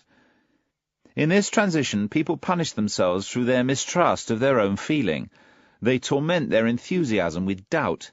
Indeed, they already feel good conscience as a danger, as a veiling of the self, so to speak, and exhaustion of their finer honesty. Above all, people take sides, basically the side against the young. A decade later, they understand that all this was also still youth. 32. Throughout the lengthiest period of human history, we call it the prehistoric age, the value or the lack of value in an action was derived from its consequences. The action in itself was thus considered just as insignificant as its origin, but in somewhat the same way as even today in China an honour or disgrace reaches back from the child to the parents, so then it was the backward working power of success or lack of success which taught people to consider an action good or bad. Let's call this period the pre-moralistic period of humanity. The imperative, know thyself, was then still unknown. In the last 10 millennia, by contrast, in a few large regions of the earth, people have come, step by step, a great distance in allowing the value of an action to be determined no longer by its consequences, but by its origin. As a whole, this was a great event a considerable improvement in vision and standards, the unconscious influence of the ruling power of aristocratic values and of faith in origins, the sign of a period which one can designate moralistic in a narrower sense. With it, the first attempt at self-knowledge was undertaken. Instead of the consequences, the origin. What a reversal of perspective! And this reversal was surely attained only after lengthy battles and variations. Of course, in the process, a disastrous new superstition, a peculiar narrowing of interpretation, gained control. People interpreted the origin of an action in the most particular sense as an origin from an intention. People became unanimous in believing that the value of an action lay in the value of the intention behind it. The intention as the entire origin and prehistory of an action. In accordance with this bias, people on earth have, almost right up to the most recent times, given moral approval, criticized, judged, and also practiced philosophy. But today, shouldn't we have reached the point where we must once again make up our minds about a reversal and fundamental shift in values, thanks to a further inward contemplation and profundity in human beings? Are we not standing on the threshold of a period which we might at first designate negatively as beyond morality? Today, where, at least among us immoralists, the suspicion stirs that the decisive value of an action may lie precisely in what is unintentional in it, and that all its intentionality, everything which we can see in it, know, become conscious of, still belongs to its surface layer and skin, which, like every skin, indicates something, but conceals even more. In short, we believe that the intention is only a sign and a symptom, something which still needs interpretation, and furthermore a sign which carries too many meanings, and thus, by itself, means almost nothing. We think that morality, in the earlier sense, that is, a morality based on intentions, has been a prejudice, something rash and perhaps provisional, along the lines of astrology and alchemy, but, in any case, something that must be overcome. The overpowering of morality, in a certain sense even the self-conquering of morality, let that be the name for that long, secret work which remains reserved for the finest and most honest, and also the most malicious consciences nowadays, as the living touchstones of the soul. 33. That is the only way. We must mercilessly put in question and bring before the court feelings of devotion, sacrificing for one's neighbour, the entire morality of self-renunciation, as well as the aesthetic of disinterested contemplation, according to which the castration of art, seductively enough, tries these days to create a good conscience for itself. There is much too much magic and sweetness in those feelings for others, not for myself, for us not to find it necessary to grow doubly mistrustful here, and to ask, are these not perhaps seductions? The fact that those feelings please the person who has them, and the one who enjoys their fruits, as well as the one who merely looks on, still provides no argument for them. On the contrary, that demands immediate caution. So let's be cautious. 34. No matter what philosophical standpoint people may adopt nowadays, from every point of view the falsity of the world in which we think we live is the most certain and firmest thing which our eyes are still capable of apprehending. For that we find reason after reason, which would like to entice us into conjectures about a fraudulent principle in the essence of things. But anyone who makes our very thinking, that is, the spirit, responsible for the falsity of the world, an honourable solution which every conscious or unconscious advocatus Dei, pleader for God, uses, whoever takes this world, together with space, time, form, and movement, as a false inference, such a person would have at least good ground finally to learn to be distrustful of all thinking. Wouldn't it be the case that thinking has, up to this point, played the greatest of all tricks on us? And what guarantee would there be that thinking would not continue to do what it has always done? In all seriousness, the innocence of thinkers has something touching, something inspiring reverence, which permits them even nowadays still to present themselves before consciousness with the request that it give them honest answers, for example, to the question whether it is real, and why it really keeps itself so absolutely separate from the outer world, and similar sorts of questions. The belief in immediate certainties is a moral naivety which brings honour to us philosophers. But we should not be merely moral men. Setting aside morality, this belief is a stupidity which brings us little honour. It may be the case that in bourgeois life the constant willingness to suspect is considered a sign of bad character, and thus belongs among those things thought unwise. Here among us, beyond the bourgeois world and its affirmations and denials, what is there to stop us from being unwise and saying the philosopher has an absolute right to a bad character, as the being who up to this point on earth has always been fooled the best? Today he has the duty to be suspicious, to glance around maliciously from every depth of suspicion.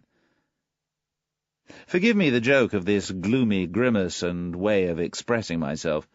For a long time ago I myself learned to think very differently about and make different evaluations of deceiving and being deceived, and I keep ready at least a couple of digs in the ribs for the blind anger with which philosophers themselves resist being deceived. Why not? It is nothing more than a moral prejudice that truth is worth more than appearance. That claim is even the most poorly demonstrated assumption there is in the world. People should at least concede this much. There will be no life at all if not for appearances and assessments based on perspectives.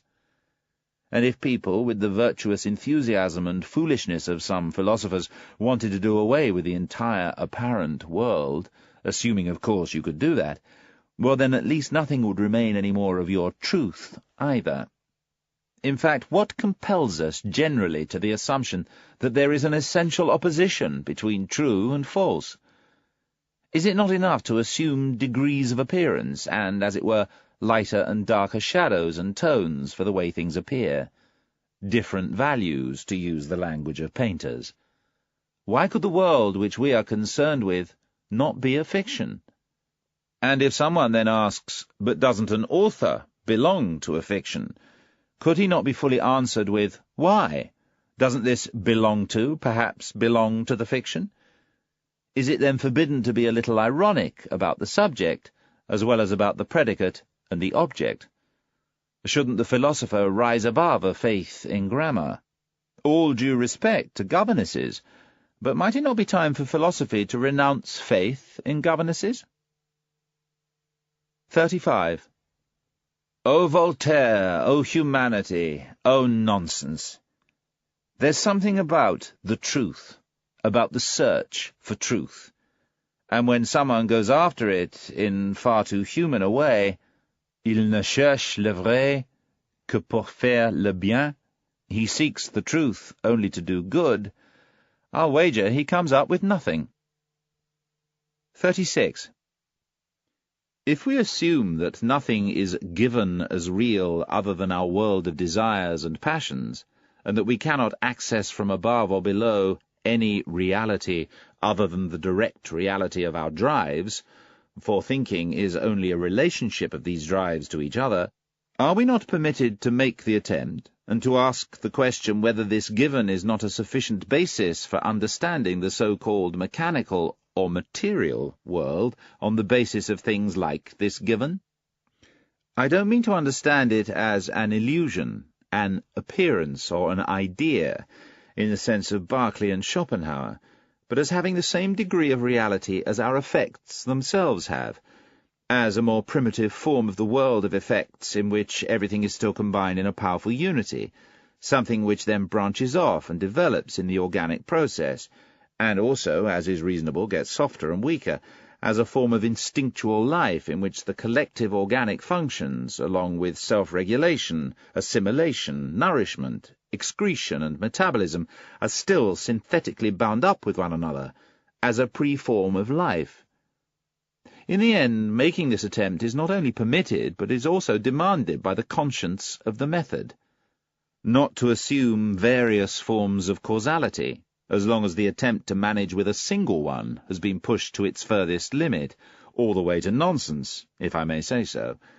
That is one moral of the method which people nowadays may not evade, As a mathematician would say, it is a consequence of its definition. In the end, the question is whether we acknowledge the will as something really efficient, whether we believe in the causal properties of the will. If we do, and basically our faith in this is the same as our faith in causality itself, then we must make the attempt to set up hypothetically the causality of the will as the single causality. Of course, will can work only on will, and not on stuff, not, for example, on nerves. Briefly put, we must venture the hypothesis whether, in general, wherever we recognize effects, will is not working on will, and whether every mechanical event, to the extent that a force is active in it, is not force of will, an effect of the will. Suppose, finally, that we were to succeed in explaining our entire instinctual life as a development and branching off of a single fundamental form of the will, that is, in a word, of the will to power. And suppose we could trace back all organic functions to this will to power, and locate in it the solution to the problem of reproduction and nourishment. That is one problem. Then we would have in the process earned the right to designate all efficient force unambiguously as will to power. Seen from inside, the world defined and described according to its intelligible character would be will to power and nothing else. 37. What's that? Doesn't that mean in popular language that God is disproved, but the devil is not? To the contrary, my friends. And in the devil's name, who is forcing you to speak such common language? 38. What happened only very recently, in all the brightness of modern times, with the French Revolution, that ghastly and considered closely superfluous farce, which, however, noble and rapturous observers from all Europe have interpreted from a distance for so long and so passionately according to their own outrage and enthusiasm, until the text disappeared under the interpretation. In the same way, a noble posterity could once again misunderstand all the past, and only by doing that, perhaps, make looking at that past tolerable. Or rather, hasn't this already happened? Were we ourselves not this noble posterity? And to the extent that we understand this point, is not this the very moment when it is over?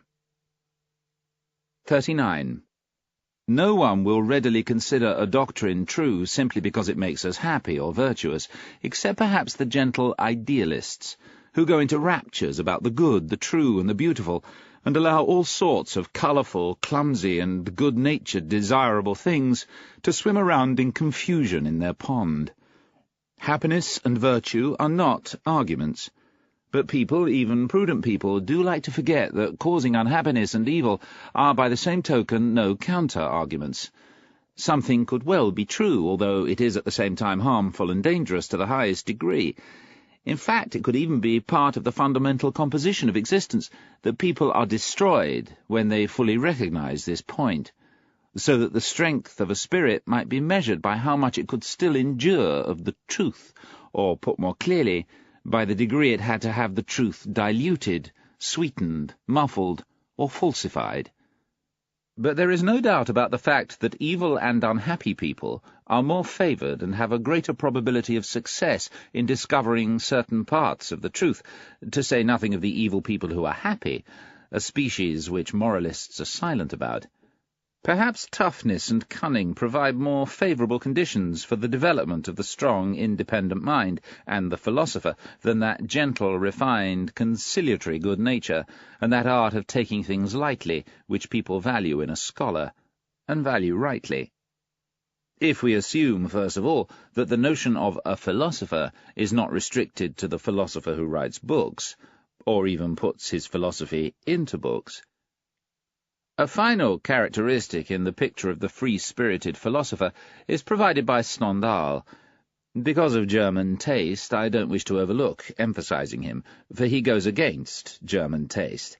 This last great psychologist states the following: To be a good philosopher, it is necessary to be dry, clear, without illusions. A banker who has made a fortune has one part of the character required to make discoveries in philosophy, that is to say, to see clearly into what is. 40.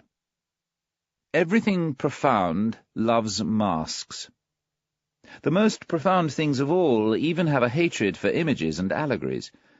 Shouldn't the right disguise in which the shame of a god walks around be something exactly opposite? A questionable question. It would be strange if some mystic or other had not already ventured something like that on his own. There are processes of such a delicate sort that people do well to bury them in something crude in order to make them unrecognizable. There are actions of love and of extravagant generosity, after which there is nothing more advisable than to grab a stick and give an eyewitness a good thrashing. In so doing, we cloud his memory. Some people know how to befuddle or batter their own memory, in order at least to take revenge on this single witness. Shame is resourceful. It is not the worst things that make people feel the worst shame. Behind a mask there is not only malice, there is so much goodness in cunning. I could imagine that a person who had something valuable and vulnerable to hide might roll through his life as coarse and round as an old green wine barrel with strong hoops. The delicacy of his shame wants it that way.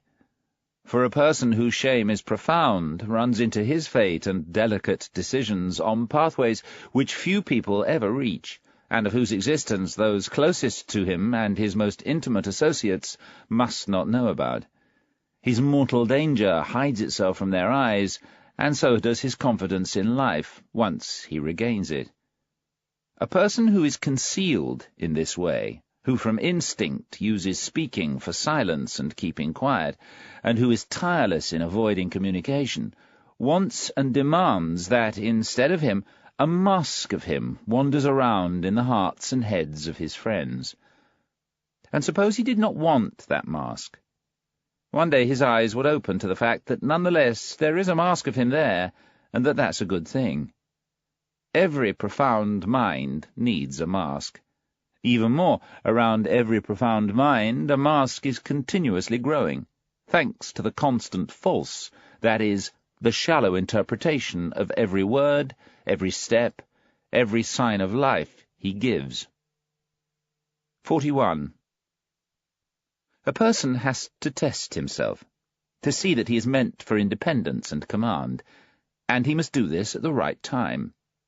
He should not evade his tests, although they are perhaps the most dangerous game he can play, tests which in the end are made only with ourselves as witnesses and with no other judges. Not to get stuck on a single person, not even on the someone one loves the most. Every person is a prison, a cranny as well.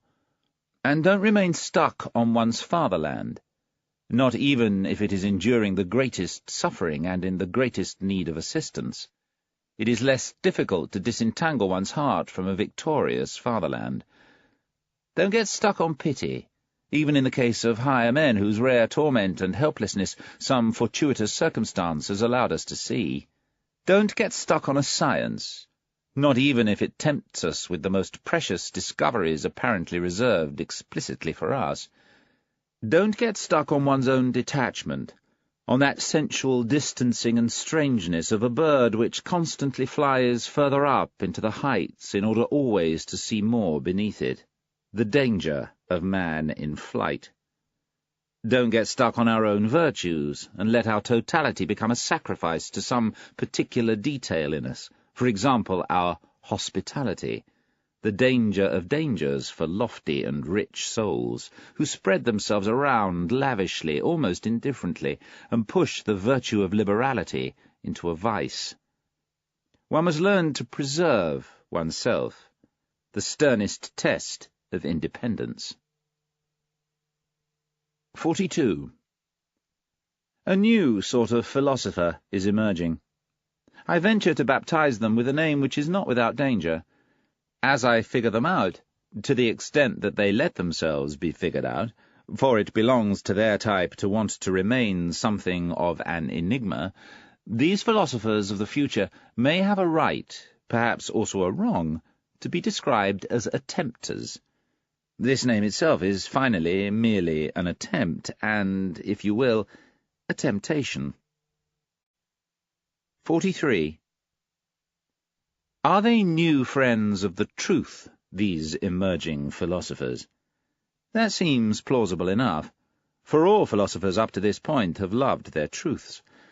But they certainly will not be dogmatists. It must go against their pride as well as their taste, if their truth is still supposed to be some truth for every man. And that's been the secret wish and deeper meaning of all dogmatic efforts up to now. My opinion is my opinion. Someone else has no casual right to it. That's what such a philosopher of the future will perhaps say. One must rid oneself of the bad taste of wanting to agree with many. Good is no longer good when one's neighbour utters it. And how could there even be a common good? That expression contradicts itself. What can be common always has only little value. In the end, things must stand as they stand and have always stood. Great things remain for the great, the abysses for the profound, the delicacies and shudders for the refined, and, to sum up all this in brief, everything rare for the rare. 44. Do I need, after all that, still expressly to state that they will also be free, very free spirits, these philosophers of the future? Although it's also certain that they will not be merely free spirits, but something more, higher, greater, and fundamentally different, that does not wish to be misunderstood and confused with something else. But as I say this, I feel a duty almost as much to them as to us, who are their heralds and precursors, we free spirits, a duty to blow away an old stupid prejudice and misunderstanding about us both, something which for too long has made the idea free spirit as impenetrable as a fog. In all the countries of Europe, and in America as well, there is now something which drives people to misuse this name, a very narrow, confined, chained-up type of spirits, which want something rather like the opposite to what lies in our intentions and instincts. To say nothing of the fact that, so far as these emerging new philosophers are concerned, such spirits definitely must be closed windows and bolted doors. To put the matter briefly and seriously, they belong with the levellers, these falsely named free spirits, as eloquent and prolific writing slaves of democratic taste and its modern ideas. Collectively, people without solitude, without their own solitude, coarse, brave lads whose courage or respectable decency should not be denied. But they are unfree and ridiculously superficial, above all with their basic tendency to see in the forms of old societies up to now the cause for almost every human misery and failure, a process which turns the truth happily on its head. What they would like to strive for with all their powers is the universal green pasture happiness of the herd, with security, absence of danger, comfort, an easing of life for everyone. The two songs and doctrines they sing most frequently are called Equality of Rights and Pity for All Things That Suffer, and they assume that suffering itself is something we must do away with. We who are their opposites, we who have opened our eyes and consciences for the question where and how up to now the plant man has grown most powerfully to the heights, we think that this has happened every time under the opposite conditions, that for that to happen, the danger of his situation first had to grow enormously, his power of invention and pretense, his spirit, had to develop under lengthy pressure and compulsion into something refined and audacious. His will for living had to intensify all the way into an unconditional will for power. We think that hardness, violence, slavery, danger in the alleys and in the hearts, seclusion, stoicism, the art of attempting, and devilry of every kind, that everything evil, fearful, tyrannical, predatory, snake-like in human beings, serves well for the ennobling of the species man, as much as its opposite does. In fact, when we say only this much, we have not said enough, and we find ourselves at any rate with our speaking and silence at a point at the other end of all modern ideology and things desired by the herd, perhaps as their exact opposites.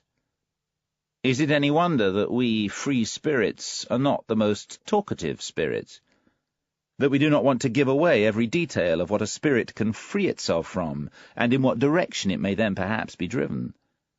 And so far as the meaning of the dangerous formula beyond good and evil is concerned, with which we at least protect ourselves from being confused with others, we are something other than libre penseur, liberi pensatori, Freidenker, and whatever else all these good advocates of modern ideas love to call themselves.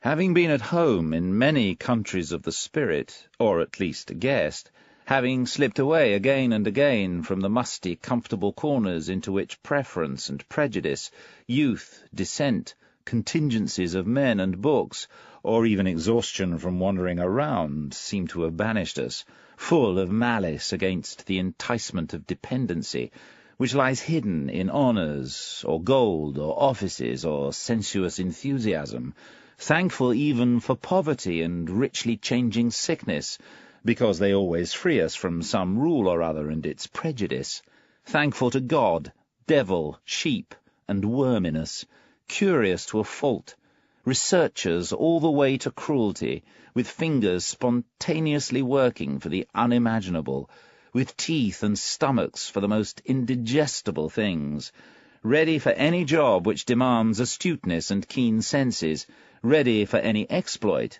thanks to an excess of free will, with front soles and back soles whose final intentions no one can easily see, with foregrounds and backgrounds which no foot may move through to the end, hidden under a cloak of light. Conquerors, whether we appear like heirs and spendthrifts, stewards and collectors from dawn to dusk, miserly with our wealth and our crammed drawers, economical in learning and forgetting, resourceful in coming up with schemes, sometimes proud of tables of categories, sometimes pedants, sometimes night owls at work, even in broad daylight, in fact, when necessary, even scarecrows, and nowadays that's necessary. That is, to the extent that we are born the sworn jealous friends of loneliness, of our own most profound midnight and noon loneliness. We are that kind of men, we free spirits. And perhaps you also are something like that? You who are coming, you new philosophers? Part 3. The Religious Nature. In Part 3, The Religious Nature, Nietzsche directs his attention at how for centuries religion, and especially Christianity, has made human beings sick by demanding the sacrifice of their pride, freedom, and their most important human qualities. Fear of the instinctual life has led people to demand untruth at any price, and has thus turned Europeans into herd animals. People have supported each other in their weaknesses, rather than encouraging human strength in exceptional individuals. Nowadays people may be increasingly atheistic, Nietzsche points out, but nonetheless they are growing more religious. They may have sacrificed God, but they have shifted their herd belief to science, which continues to exercise the same effect on human beings as traditional Christianity once did, keeping them mediocre and spiritually and instinctually weak and obedient. Nietzsche makes a brief and puzzling mention here of a possible alternative to this general sickness, a world-affirming human being, who accepts the world for what it is and demands its eternal return in a spirit of playful spectacle. His spiritual joy in the world will thus enable him to transcend pessimism and mediocre conformity. 45. The human soul and its boundaries, the range of human inner experiences so far attained, the heights, depths, and extent of these experiences, the whole history of the soul up to this point, and its still undrained possibilities. For a born psychologist and lover of the great hunt, that is the predestined hunting ground. But how often must such a man say to himself in despair, "I'm just one man, alas, only one man, and this is a huge wood, a primordial forest." And so he wishes he could have few hundred helpers in the hunt, and finely trained hunting dogs, which he could drive into the history of the human soul, in order to corner his wild animal there. A vain hope. He experiences over and over again, thoroughly and bitterly, how difficult it is to find helpers and hounds for all things which appeal to his curiosity. The worst thing about sending scholars out into new and dangerous hunting grounds, where courage, intelligence, and a refinement of every sense are necessary, is that that's precisely the place where scholars are no longer useful, where the great hunt, but also the great danger, begins. Right there they lose their eyes and noses for hunting. In order to ascertain and to establish, for example, what sort of history the problem of knowledge and conscience in the soul of the homines religiosi, religious men, has had up to now, the individual would himself perhaps have to be as profound, as wounded, and as monstrous as the intellectual conscience of Pascal, and then it would still be necessary to have that expansive heaven of bright, malicious spirituality, capable of surveying this teeming mass of dangerous and painful experiences from above, of ordering it, and of forcing it into formulas. But who would perform this service for me? And who would have time to wait for such servants? It's clear they arise too rarely. In all ages they are so unlikely. In the end, a person must do everything himself in order to know a few things himself. That means that one has much to do. But at all events a curiosity of the sort I have remains the most pleasant of all burdens. Forgive me, I wanted to say this. The love of the truth has its reward in heaven and even on earth. 46. The faith demanded and not rarely attained by early Christianity in the midst of a sceptical and southern world of free spirits that had behind and within it a centuries-long battle among philosophical schools, in addition to the education in tolerance provided by the Imperium Romanum, Roman Empire, this faith is not that naive and gruff faith of the subordinate, something like the faith with which a Luther or a Cromwell or some other northern barbarian of the spirit hung on to his God and his Christianity. That earlier faith resonates much more with Pascal's belief, which looks, in a terrifying way, something like a constant suicide of reason, a tenacious, long-lived, worm-like reason, which cannot be killed once and for all with a single blow. From the start, Christian faith has been a sacrifice of all freedom, all pride, all inherent certainty about one's own spirit, and at the same time slavery and self-mockery, self-mutilation. There is cruelty and a religious Phoenicianism in this faith, which one expects in a crumbling, multi-layered, and very spoilt conscience. Its assumption is that the subjection of the spirit is indescribably painful, that the entire past and the habits of such a spirit resist the absurdissimum, the most extreme absurdity, which is how he encounters this faith. Modern people, with their insensitivity to all Christian nomenclature, don't sense any more the ghastly superlative that lay in the paradox of the formula God on the cross for the taste of classical antiquity. To this point there has never yet been anywhere such an audacious reversal, anything as dreadful, questioning, and questionable as this formula. It promised an inversion of all ancient values. It is the Orient, the deep Orient. It is the Oriental slave who in this way took his revenge on Rome and its noble and frivolous tolerance, on the Roman Catholicity of faith. And what always enraged the slaves about their masters and against their masters was not their faith, but their freedom from faith, that half-stoic, smiling lack of concern about the seriousness of belief. Enlightenment fills people with rage. For the slave wants something absolute. He understands only the tyrannical, even in morality. He loves as he hates, without subtlety, to the depths, to the point of pain, to the point of sickness. His many hidden sufferings grow incensed against the noble taste which seems to deny suffering. The skepticism against suffering, basically only an attitude of aristocratic morality, was also not the most insignificant factor in the origin of the last great slave revolt, which began with the French Revolution. 47. Up to this point, wherever religious neurosis has appeared on earth, we find it tied up with three dangerous dietary rules: isolation, fasting, and sexual abstinence, although it would not be possible to determine with certainty what in this may be cause and what may be effect, and whether there might be in general a relationship between cause and effect here. This final doubt is justified by the fact that among its most regular symptoms, both with savage and docile peoples, belongs also the most sudden and most dissolute sensuousness, which then, just as suddenly, turns into spasms of repentance and a denial of the world and of the will. We could interpret both, perhaps, as masked epilepsy. But nowhere should people resist interpretations more than here. About no type up to this point has such a glut of absurdity and superstition proliferated.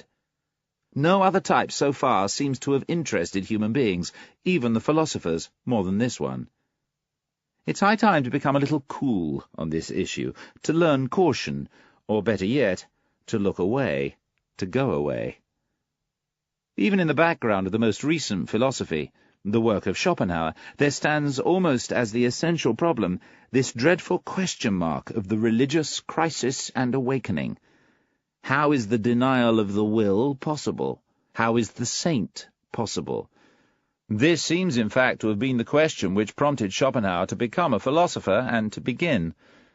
Hence it was a result really worthy of Schopenhauer that his most convinced follower, perhaps also his last, so far as Germany is concerned, namely Richard Wagner, brought his own life's work to an end at this very point, and finally led out onto the stage the living physical embodiment of that fearful and eternal type as Kundry, type vécu, a real-life type, at the very time when the psychiatrists of almost all the countries of Europe had an opportunity to study it up close, in every place where the religious neurosis, or, as I call it, the religious nature, had its most recent epidemic outbreak and paraded around as the Salvation Army. But if we ask ourselves what has really been so wildly interesting in the whole phenomenon of the saint for people of all types and ages, and even for philosophers, then undoubtedly it is the appearance of a miracle which is associated with it, that is, the immediate sequence of opposites, of conditions of the soul which are valued in morally opposite ways. People thought here they could get a grip on the fact that all of a sudden a bad man became a saint, a good man. On this point, psychology so far has suffered a shipwreck. Didn't that happen primarily because psychology subordinated itself to the control of morality, because it itself believed in contradictory moral evaluations, and saw, allowed, and interpreted these contradictions into the text and the facts? How's that? The miracle is only a failure of interpretation, a lack of philology? 48.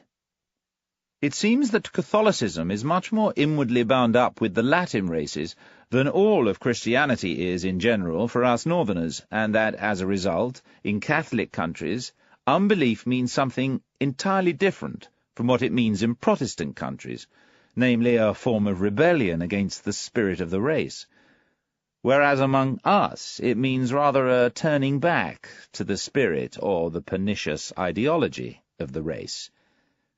We Northerners undoubtedly stem from races of barbarians, and this also holds with respect to our talent for religion. We are badly equipped for it.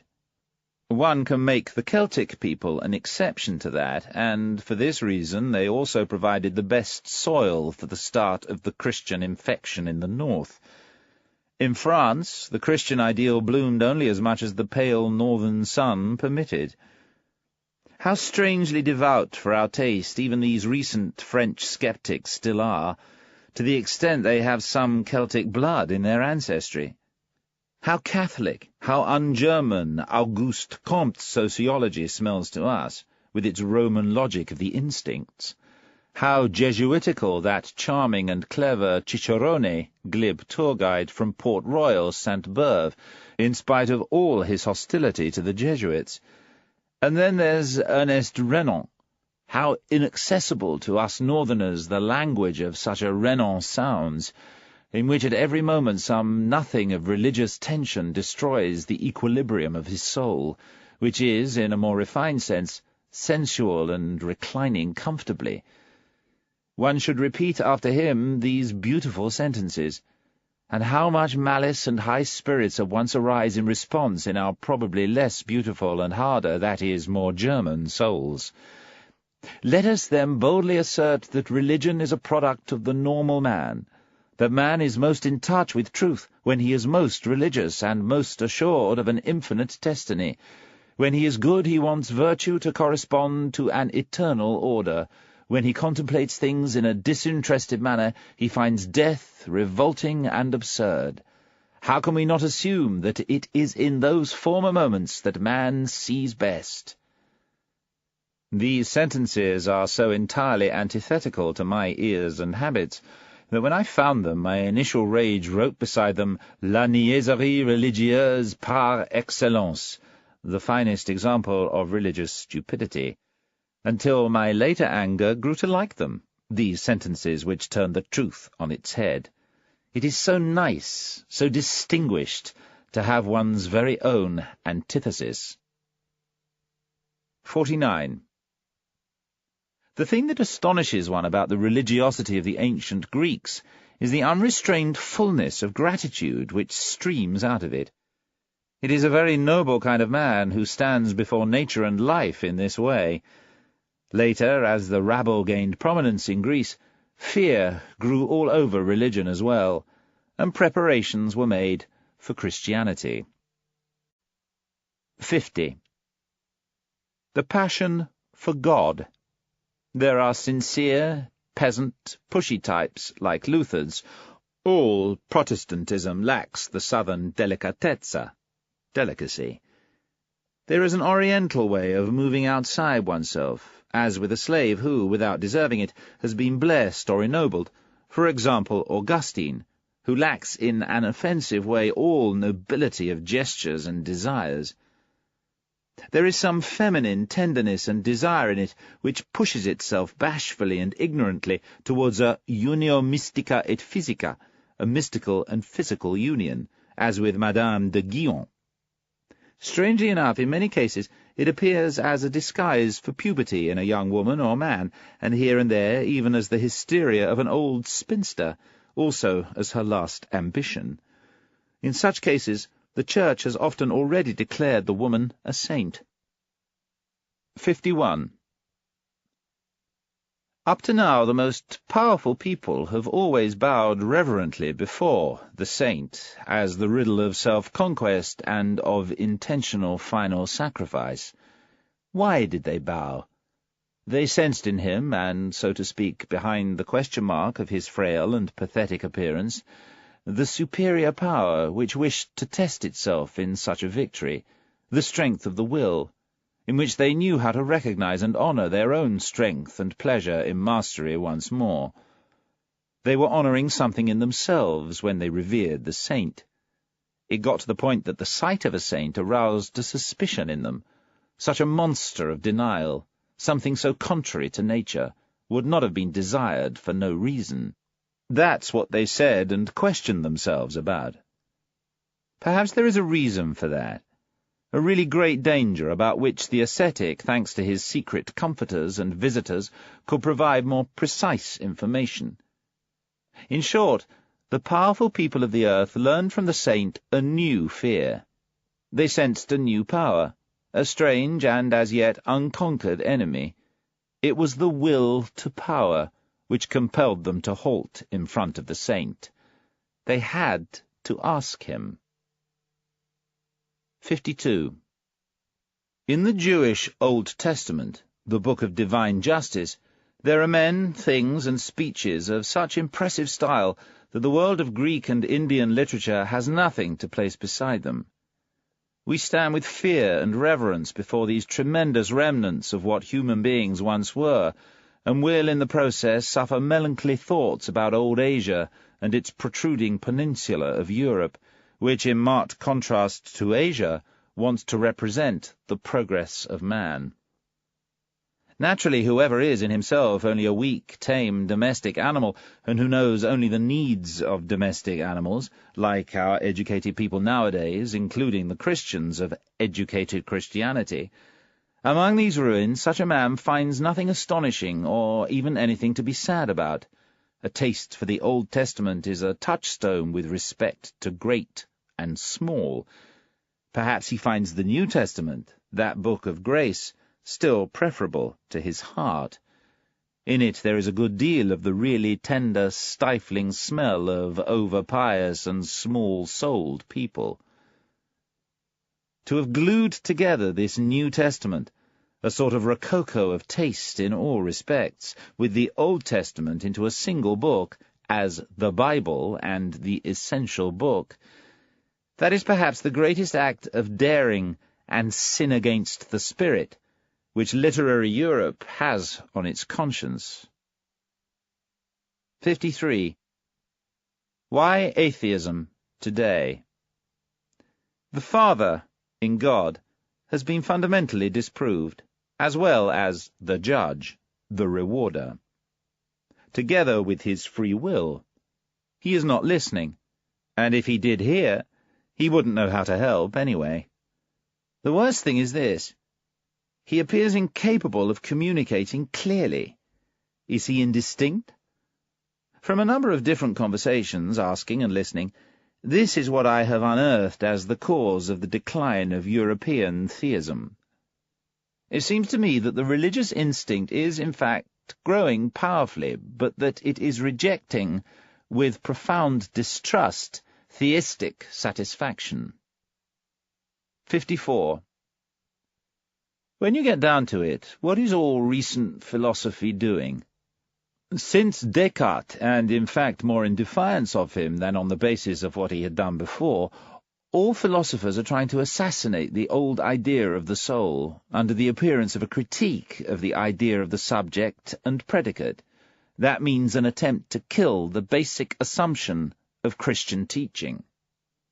More recent philosophy, as an epistemological skepticism, is, in a concealed or open manner, anti-Christian, although, and this is said for more refined ears, in no way anti-religious. Formerly, that is, people believed in the soul as they believed in grammar and the grammatical subject. One said, I is the condition, think is the predicate and conditioned. Thinking is an activity for which a subject must be thought of as cause. Now people tried, with an admirable tenacity and trickery, to see whether they could get out of this net, whether perhaps the opposite might not be true. Think as the condition, I the conditioned. Thus, I is only a synthesis which is itself created by thinking. Basically, Kant wanted to show that if we started with the subject, we could not prove the subject, nor the object.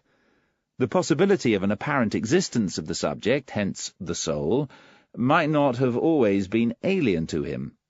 That thought which, as Vedanta philosophy, was once before present with enormous power on earth. 55.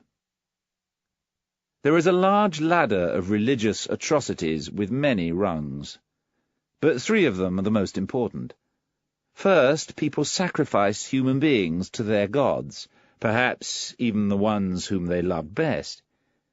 Here belong the sacrifices of the firstborn in all prehistoric religions, also the sacrifice of Emperor Tiberius in the grotto to Mithras on the island of Capri, that most terrible of all Roman anachronisms. Then, in the moral ages of humanity, people sacrificed to their gods the strongest instincts which man possessed, his nature. This celebratory joy sparkles in the cruel glance of the ascetic, the enthusiastic, anti-natural man. Finally, what was still left to sacrifice? Didn't people finally have to sacrifice everything comforting, holy, healing, all hope, all belief in a hidden harmony, in future blessedness and justice? Didn't people have to sacrifice God himself, and, out of cruelty against themselves, worship stone, stupidity, gravity, fate, nothingness? To sacrifice God for nothingness, this paradoxical mystery of the last act of cruelty, is saved for the generation which is coming along right now. We already know something about this. 56. Someone who, like me, has, with some enigmatic desire or other, made an effort for a long time to think profoundly about pessimism, and to rescue it from the half-Christian, half-German restrictions and simplicity with which it has most recently appeared in this century, that is, in the form of Schopenhauer's philosophy, a person who really has, with an Asian and super-Asiatic eye, looked into and down on the most world-denying of all possible ways of thinking, beyond good and evil, and no longer, as Buddha and Schopenhauer do, under the spell and delusion of morality.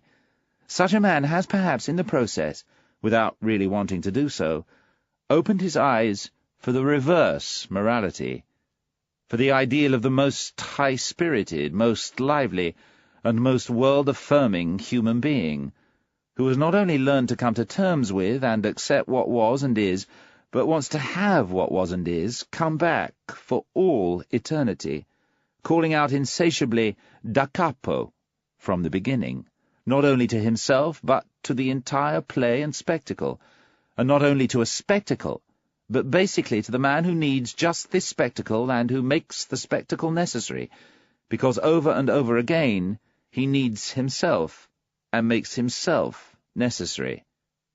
How's that?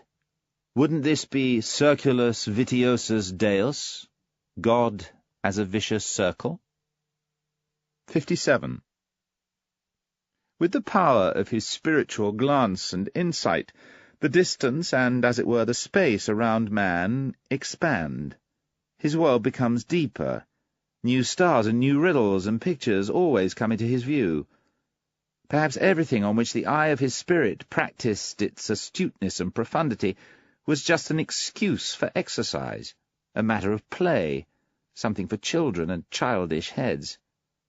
Perhaps one day the most solemn ideas, the ones over which we have fought and suffered the most, the idea of God and sin, will seem to us no more important than a children's toy or childish pain appears to an old man, and perhaps then the old man will need again another children's toy and another pain, always still sufficiently a child, an eternal child. 58. Have people well observed just how much a genuinely religious life, both its favourite task of microscopic self-examination and that tender calmness which is called prayer, and is a constant preparedness for the coming of God, requires an outward leisure or half-leisure? I mean leisure with a good conscience, from time immemorial, from blood, to which the aristocratic feeling that work is dishonourable is not entirely foreign. That is, the feeling that work makes the soul and body coarse.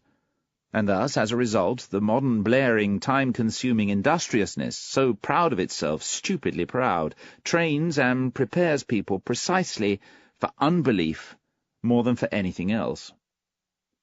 Among those now living, for example, in Germany, who keep religion at a distance, I find people who hold to free thinking of various kinds and origins, but above all a majority of them whose industriousness, from generation to generation, has dissolved the religious instincts, so that they have no idea any more what purpose religions serve, and take note of their presence in the world with, as it were, only a kind of indifferent wonder. They already feel that generous demands are made of them, these good people, whether from their businesses or from their pleasures, to say nothing of the fatherland and the newspapers and obligations to the family. It seems that they have no time left over for religion. It is especially unclear to them whether religion involves a new business or a new pleasure, for it's not possible, they tell themselves, that people go to church merely to spoil their own good moods. They are no enemies of religious customs. If in certain circumstances people demand of them participation in such traditions, something required by the state, for example, they do what people require, just the way people do so many things, with a patient and modest seriousness, and without much curiosity and concern. They just live too much apart and on the outside to find it necessary in such cases to conduct an argument with themselves for or against the matter. Among these indifferent people today belongs the majority of German Protestants in the middle classes, especially in the great industrious centres of trade and traffic, including most of the industrious scholars and all the accessories of the university, with the exception of the theologians, whose existence and possibility there constantly provide the psychologist with more and ever more sophisticated riddles to sort out. From the viewpoint of the devout or merely church-going people, we rarely imagine how much goodwill, one could say how much arbitrary will, is involved nowadays when a German scholar takes the problem of religion seriously. On the basis of his whole trade, and, as mentioned, on the basis of the industriousness of the tradesman which his modern conscience requires of him, he inclines to a supercilious, almost kindly amusement towards religion, mixed now and then with a slight contempt for the uncleanliness of the spirit, which he assumes is present wherever people still profess their faith in the Church. The scholar succeeds only with the help of history, hence not from his own personal experience, in bringing to religion a reverent seriousness and a certain timid consideration. But even if his feelings about religion have managed to rise all the way to gratitude towards it, in his own person he hasn't yet come a step closer to what still constitutes church and piety. Perhaps the reverse is the case. The practical indifference about religious matters in which he was born and raised tends to sublimate itself in him to caution and cleanliness, things which avoid contact with religious men and things. And it could well be the very depth of his tolerance and humanity which tells him to stay out of the way of complex emergencies which tolerance brings with it. Every period has its own divine form of naivety, whose invention other ages may envy. And how much naivety, respectful, childish, and boundlessly foolish naivety lies in this belief of the scholar in his own superiority, in the good conscience of his toleration, in the unsuspecting, unsophisticated certainty with which his instinct treats the religious man as a less worthy and lower type, above whom he himself has grown up, out, and away from, the scholar, the small, presumptuous dwarf and member of the rabble, the diligent and nimble head-and-hand worker of ideas, modern ideas. 59. Whoever has looked deep into the world will readily guess what wisdom exists in the fact that men are superficial. It is their preserving instinct which teaches them to be changeable, light, and false.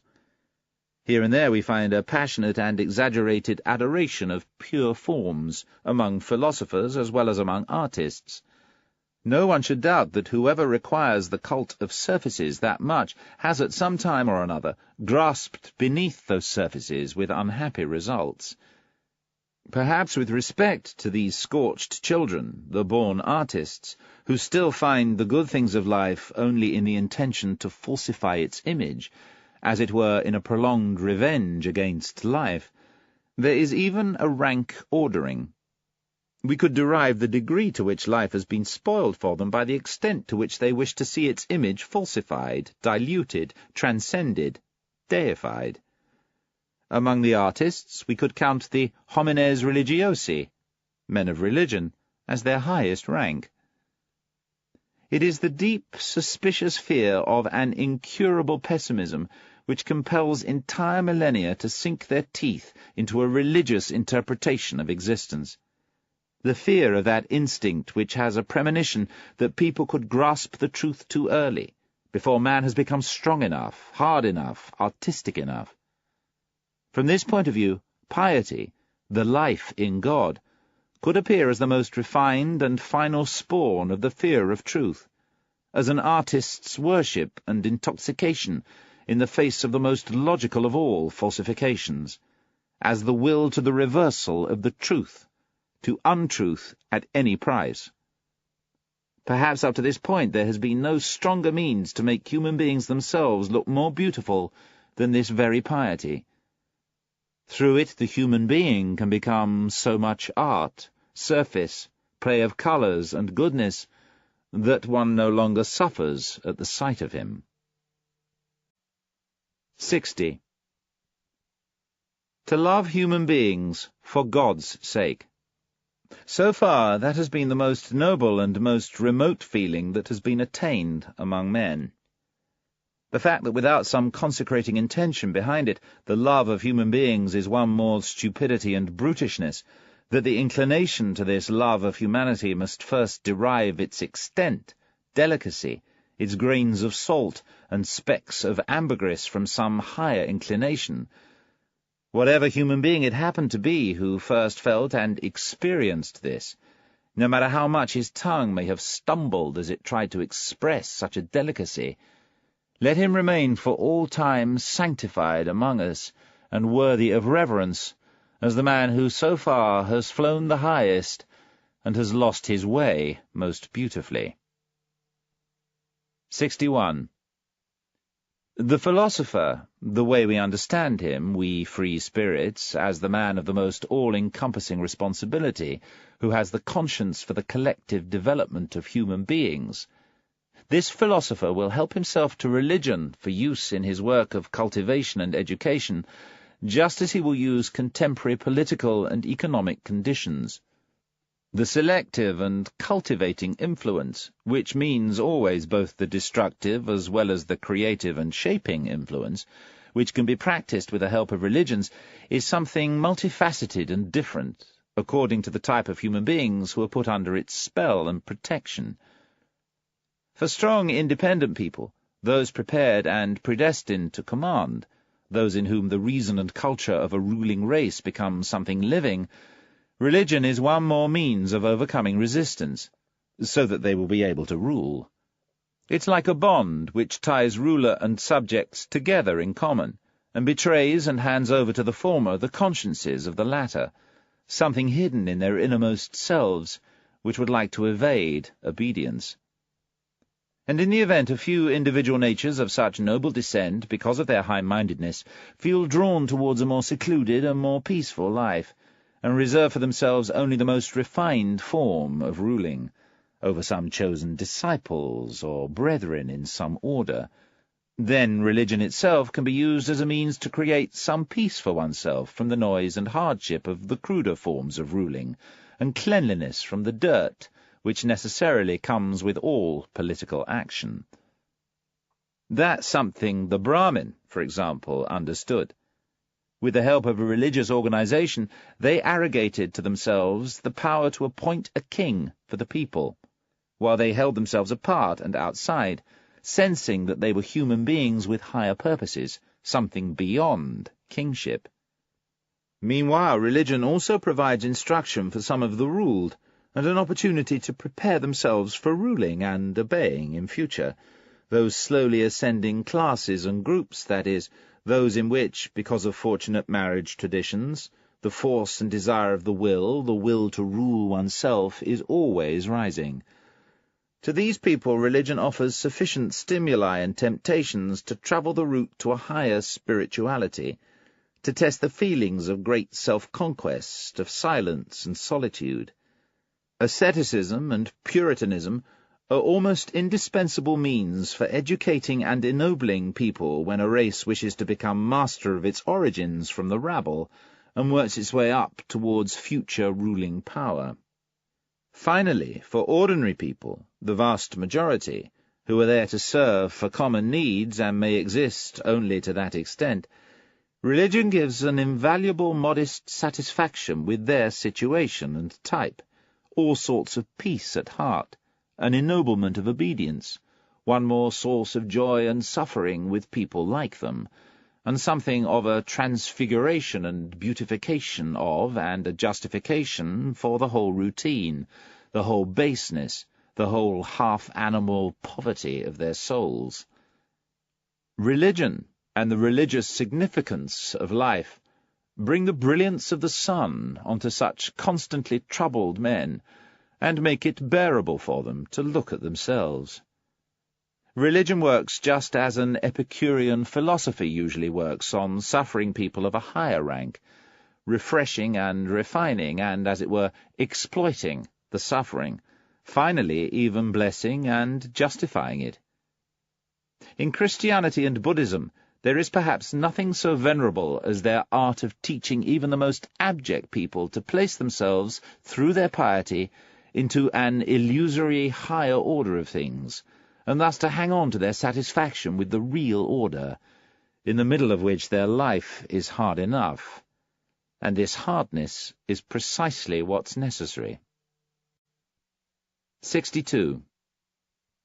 Finally, of course, to evaluate the opposing bad effects of such religions, as well, and to bring to light their terrible danger, there's always an increasingly expensive and fearful price to pay when religions prevail, not as a means of cultivation and education in the hand of philosophers, but as some inherently sovereign power, when religions want themselves to be the final purpose, and not a means alongside other means.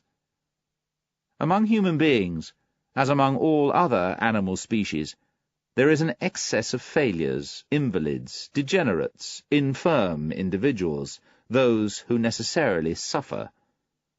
Successful examples are always the exception, among human beings as well, and even given that the human being is the as yet undetermined animal, the rare exception. But even worse, the higher the type of human being which a particular person represents, the more improbable it becomes that he will turn out well. The contingent, the law of absurdity in the collective household of humanity, reveals itself in the most frightening manner in its destructive effects on the higher people, whose conditions of life are refined, multifaceted, and hard to estimate. Now, how do the two greatest religions mentioned above stand in relation to this excess of unsuccessful cases? They seek to preserve, to maintain alive, anything which merely allows itself to be preserved. In fact, they basically side with these unsuccessful cases as religions for those who are suffering. They agree with all those who suffer from life as from some illness, and they would like to see to it that every other feeling of life was judged false and became impossible.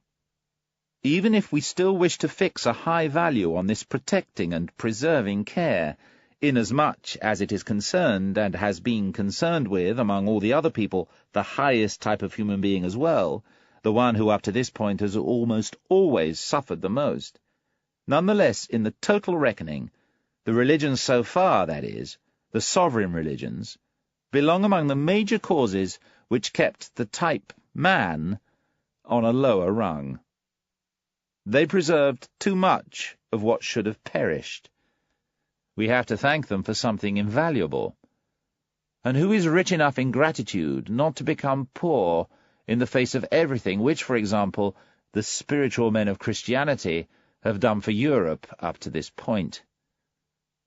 However, if they gave consolation to sufferers, courage to the oppressed and despairing, a staff and support to those who could not stand on their own, and enticed away from society and into monasteries and spiritual prisons those suffering from inner destruction and those who have become wild, what must they have done in addition, in order to work in this way in good conscience, basically for the preservation of everything sick and suffering, which amounts, in fact and truth, for the deterioration of the European race?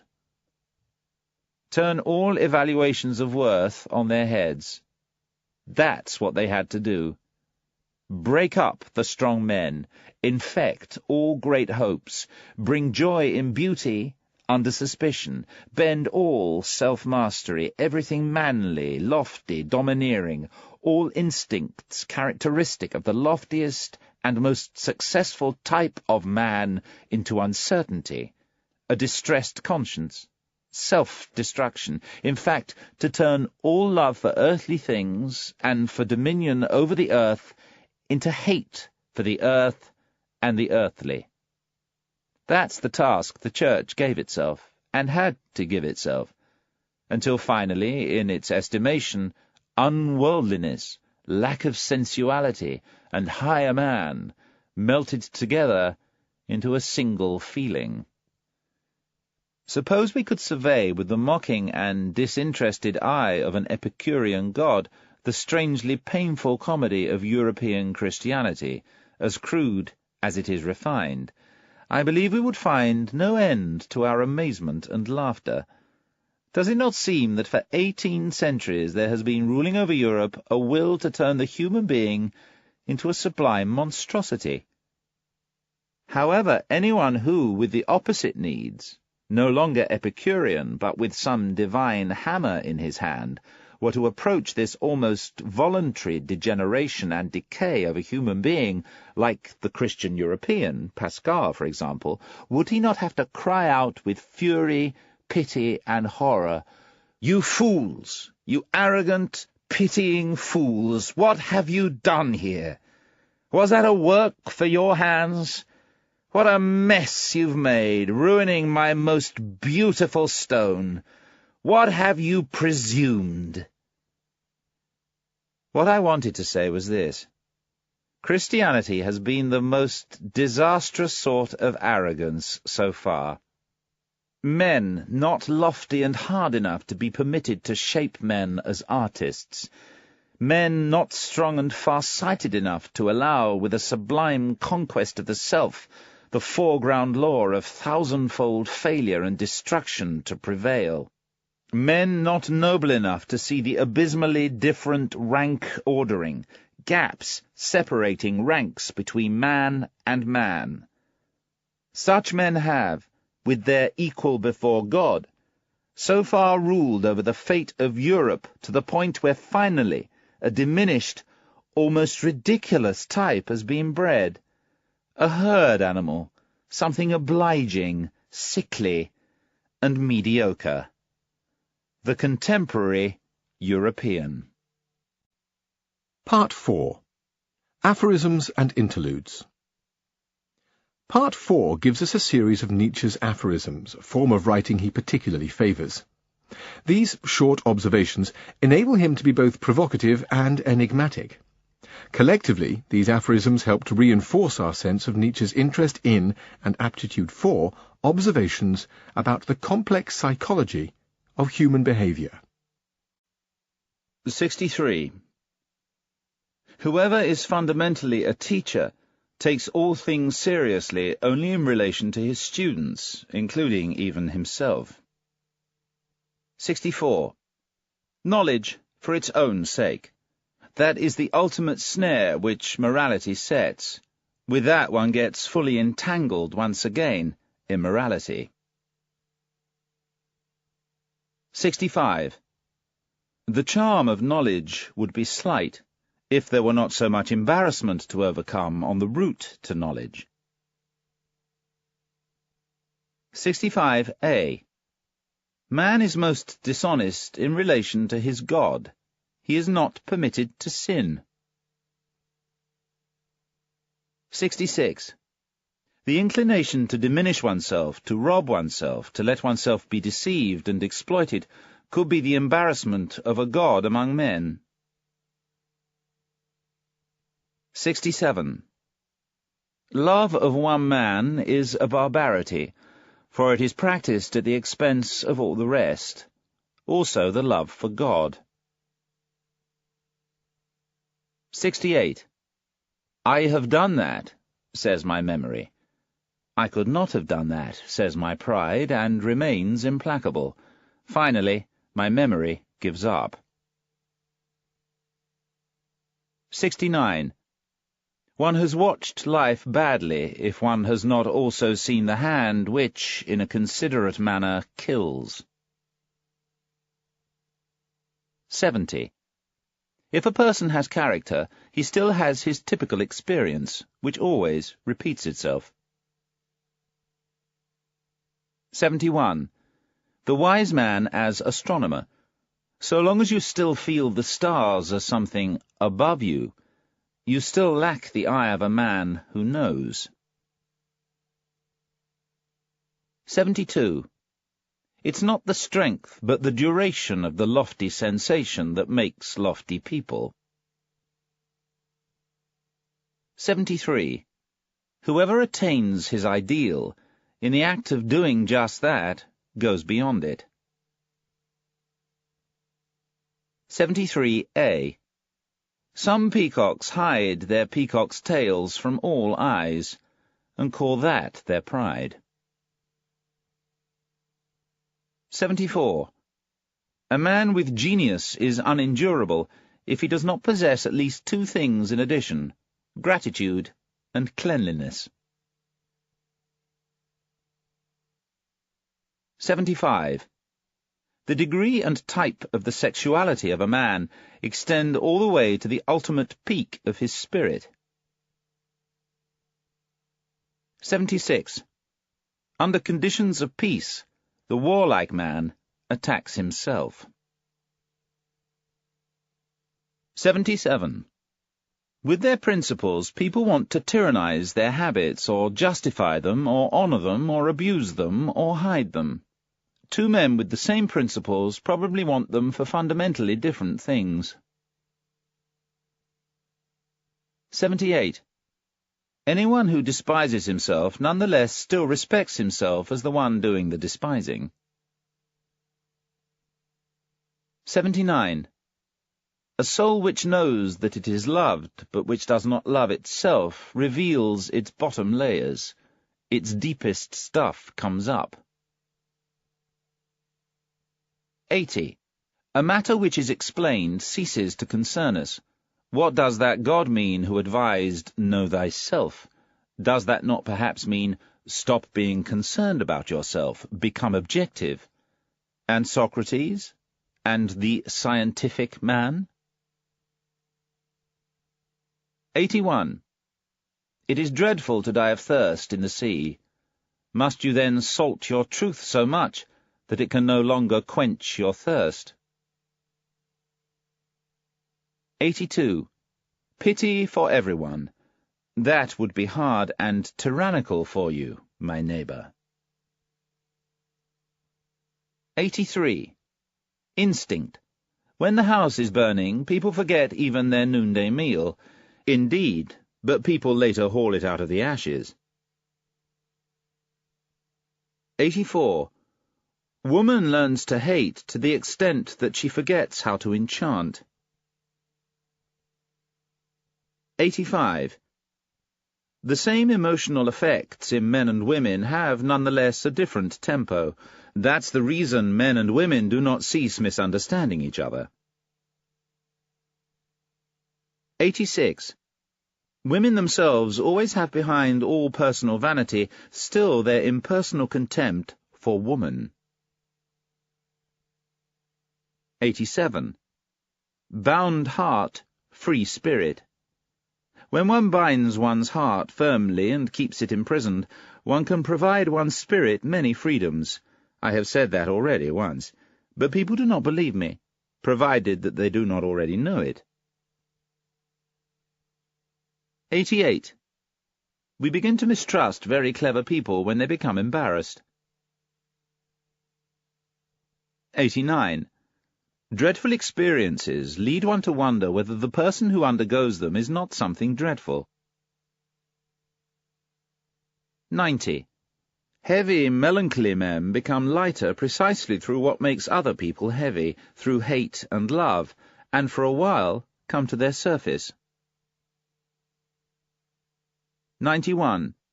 So cold, so icy, that we burn our fingers on him. Every hand that grasps him pulls back, and for that very reason some assume he's glowing hot. 92. For the sake of his good reputation, who has not once sacrificed himself? 93. In affability there is no hatred for humanity, but for that very reason there is too much contempt for humanity. 94. Maturity in a man. That means having found once again that seriousness which man had as a child, in play. 95. For someone to be ashamed of his immorality, that is a step on the staircase at the end of which he is also ashamed of his morality. 96. People should depart from life the way Odysseus separated from Nausicaa, blessing it rather than in love with it. 97. What? A great man? I always see only the actor of his own ideal. 98. If we train our conscience, it will kiss us at the very moment it bites us. 99. The disappointed man speaks.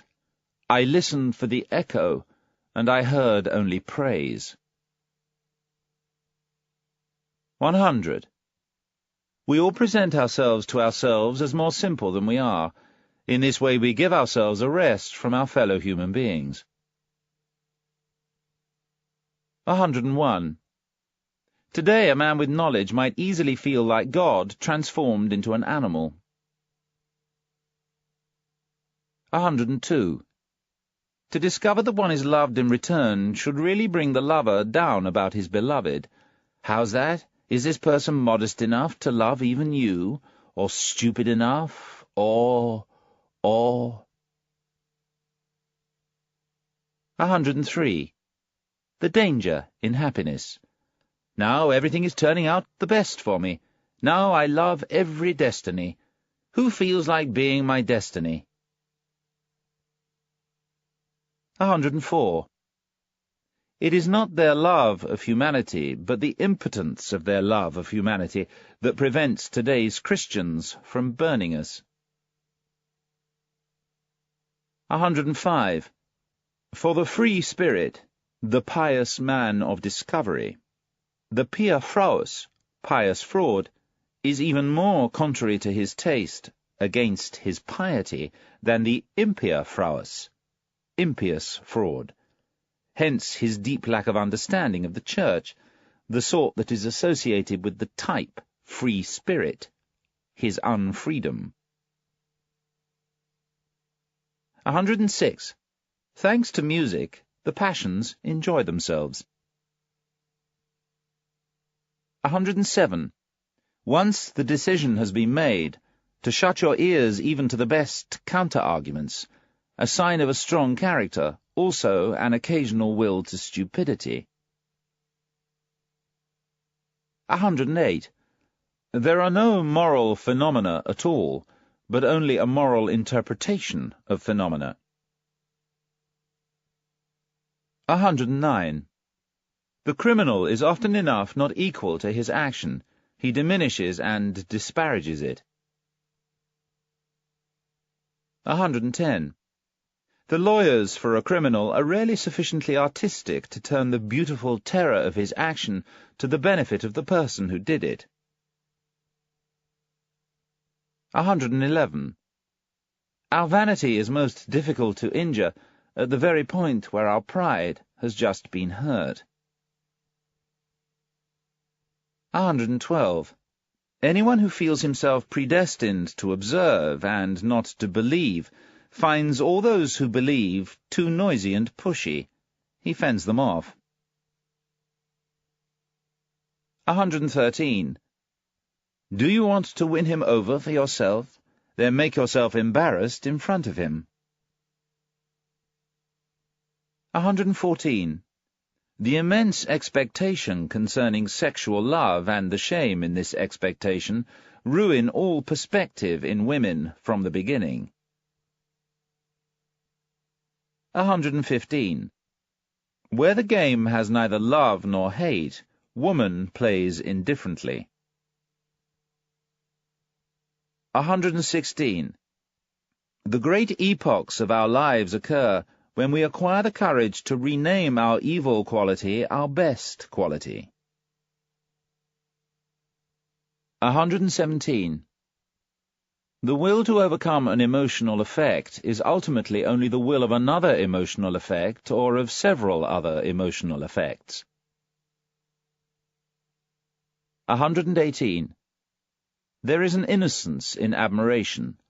Such innocence belongs to the man who does not yet have any idea that he, too, could at some point be admired. 119. The disgust with filth can be so great that it prevents us from cleansing ourselves, from justifying ourselves. 120. Sensuality often makes the growth of love too fast, so that the root remains weak and easy to rip out. 121. There's something fine about the fact that God learned Greek when he wanted to become a writer, and that he did not learn it better. 122. To be happy over praise is with some men only a courtesy of the heart, and exactly the opposite of vanity of the spirit. 123. Even concubinage has been corrupted by marriage. 124. The man who still rejoices while being burned at the stake is not triumphing over the pain, but over the fact that he feels none of the pain which he expected. A parable. 125. When we have to change our minds about anyone, we hold the awkwardness which he has thus created for us very much against him. 126. A people is nature's detour to produce 6 or 7 great men. Yes, and then to get around them. 127. Science offends the modesty of all real women. With it they feel as if someone wanted to peek under their skin, or even worse, under their dress and finery. 128. The more abstract the truth you wish to teach, the more you must still seduce the senses to it. 129. The devil has the widest perspective for God. That's why he keeps himself so far away from him, for the devil is the oldest friend of knowledge. 130. What someone is begins to show itself when his talent subsides, when he stops showing what he can do. Talent is also finery, and finery is also a hiding place. 131. The sexes deceive themselves about each other. This happens because basically they honor and love only themselves, or, to put the matter more pleasantly, only their own ideal. Hence the man wants the woman to be peaceful, but woman, like a cat, is essentially not peaceful, however much she may have practiced an appearance of peacefulness. 132. People are best punished for their virtues. 133. The man who does not know how to find the way to his ideal lives more carelessly and impudently than the man without an ideal. 134. All credibility, all good conscience, all appearance of the truth come only from the senses. 135. Pharisaism is not degeneration in a good man. A good part of it is rather the condition of all being good. 136. One man seeks a midwife for his ideas, another seeks someone whom he can help. That's how a good conversation arises.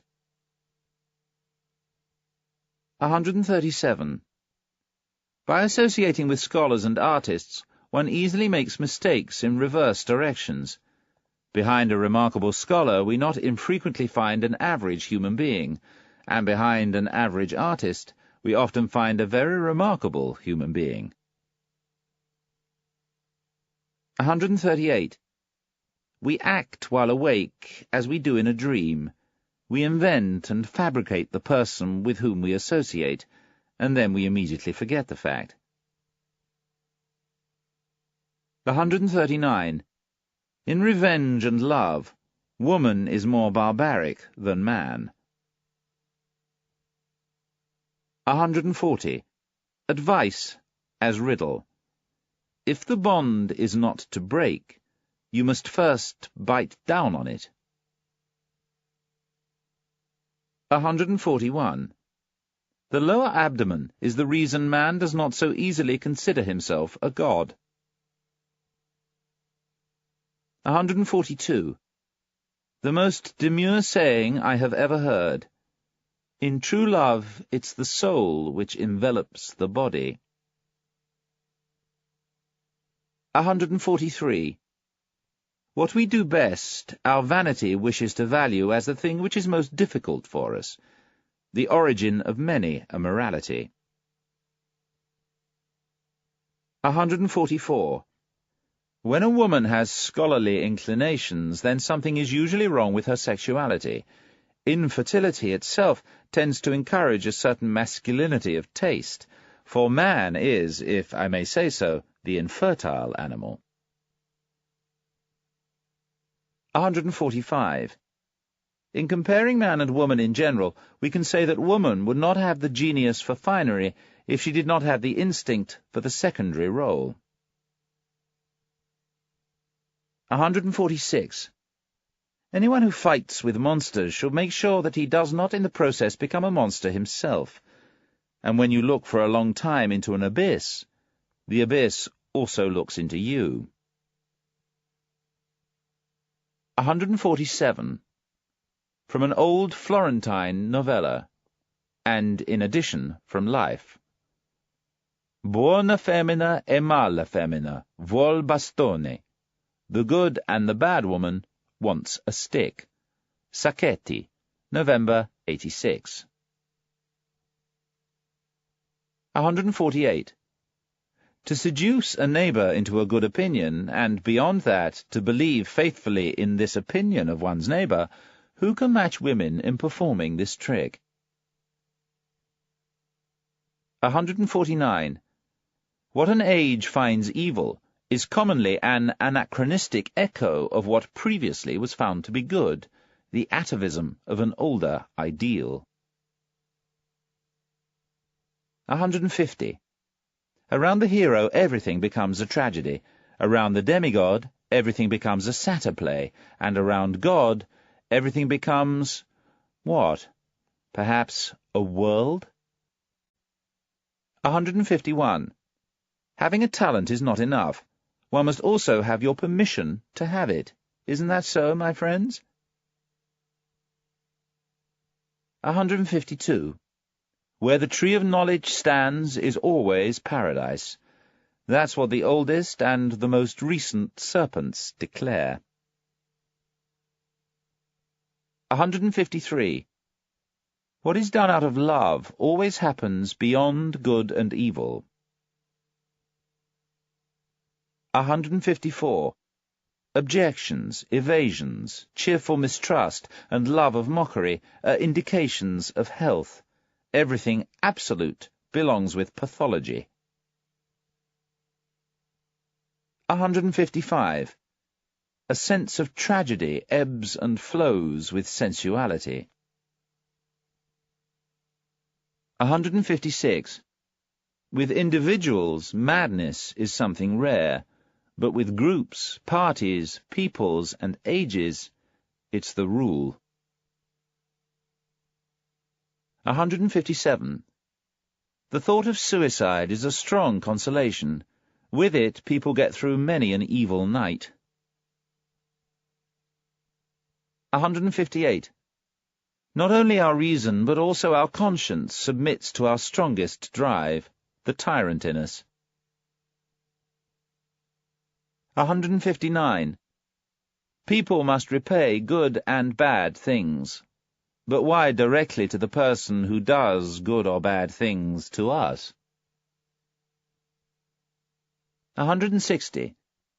We don't love our knowledge enough anymore, once we have communicated it. 161. Poets are shameless about their experiences. They exploit them. 162. The one next to us is not our neighbour, but our neighbour's neighbour. That's how every people thinks. 163. Love brings to light the high and the hidden characteristics of the person who loves, what is rare and exceptional about him. To that extent, it easily misleads us about what is normal in him. 164. Jesus said to his Jews, "The law was for slaves. Love God as I love him, as his son." What do we sons of God have to do with morality? 165. Concerning every party, a shepherd must still always have a bellwether, or he himself must from time to time be a wether. 166. People do lie with their mouths, but by the way they shape their mouths in doing so, they nonetheless still speak the truth. 167. With hard people, intimacy is a shameful thing, and something precious. 168. Christianity gave Eros poison to drink, but he didn't die from that. He degenerated into a vice. 169. To talk a lot about oneself can also be a means of hiding oneself. 170. In praise there is more pushiness than in blame. 171. Pity in a man of knowledge seems almost laughable, like soft hands on a cyclops. 172. From love of humanity, people sometimes embrace anyone, because they cannot embrace everybody, but that's something they cannot reveal to this anyone. 173. A man does not hate so long as he still rates something low, but only when he rates something equal or higher. 174. You utilitarians, you also love everything useful only as a cart to carry your inclinations, and you too find the noise of its wheels really unbearable. 175. Ultimately one loves one's desires and not the object one desires. 176. The vanity of others offends our taste only when it offends our vanity. 177. Concerning what truthfulness is, perhaps no one has yet been sufficiently truthful. 178. We do not believe in the foolishness of clever men. What a loss of human rights. 179. The consequences of our actions grab us by the hair, extremely indifferent to whether we have improved in the meantime. 180. There is an innocence in lying which is the sign of good faith in something. 181. It is inhuman to bless where a man is cursed. 182. The familiarity of a superior person embitters, because it cannot be returned. 183. Not that you lied to me, but that I no longer believe you has shaken me. 184. There is a high-spirited goodness which looks like malice. 185. I dislike him. Why? I'm no match for him. Has a human being ever answered in this way? Part 5. A Natural History of Morals. In Part 5, A Natural History of Morals, Nietzsche makes clear his objections to traditional morality. Philosophers who have written about morality have been largely ignorant about the history of moralities, and have thus missed the essential question. They believed they could ground morality in reason, but they all failed and ended up creating their systems in response to their own desires. Nietzsche makes clear he is not objecting to morality because he wants to promote freedom for people to do whatever they want. Discipline and obedience, he insists, are essential for the creation of anything valuable.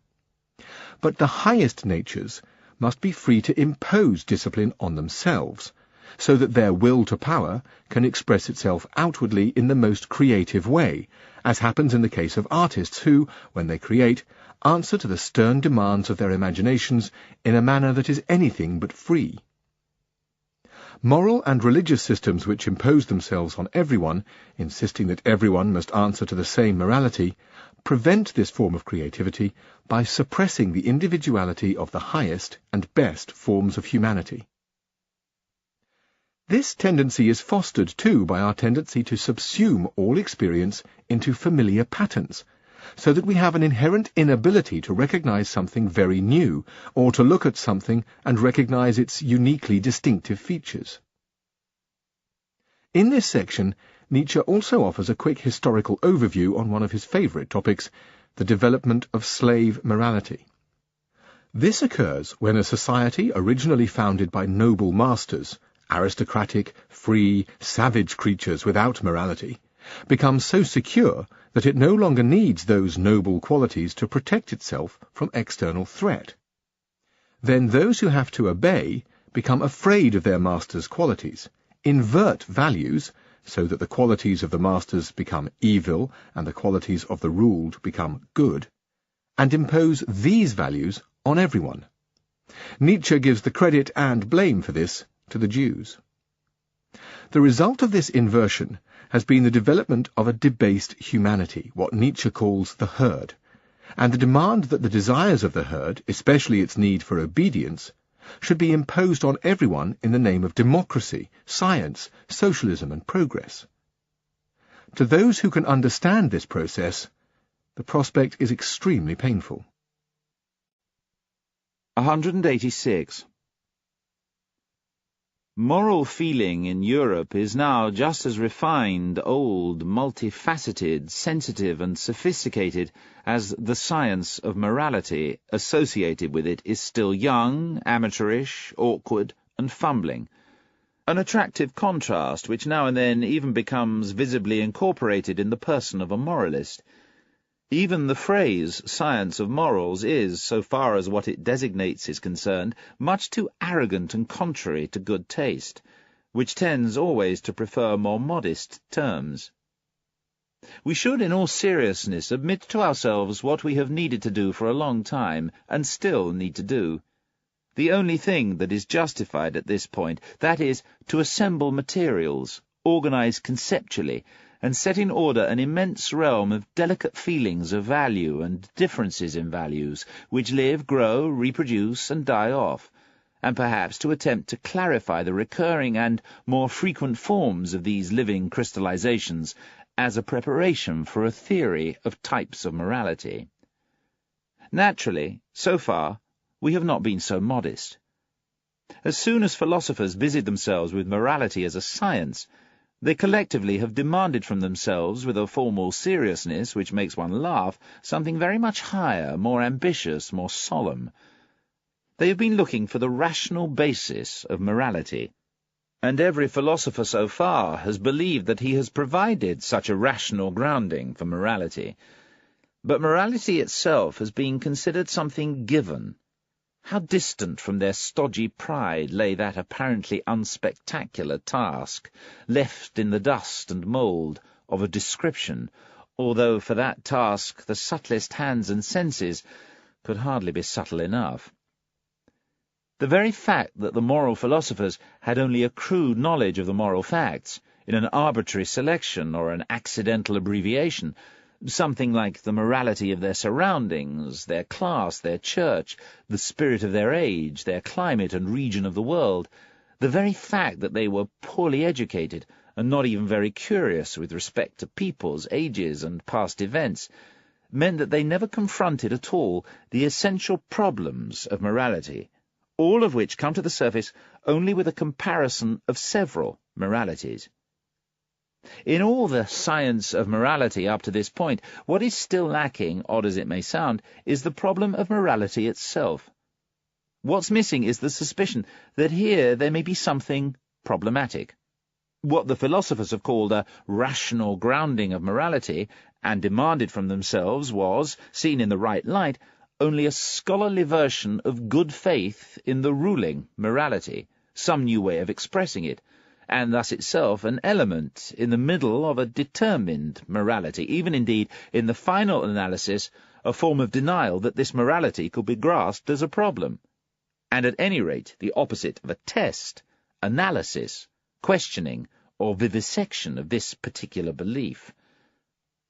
Listen, for example, to how even Schopenhauer presents his own task with such an almost admirable innocence, and make your own conclusions about the scientific nature of a science whose ultimate masters still talk like children and little old women.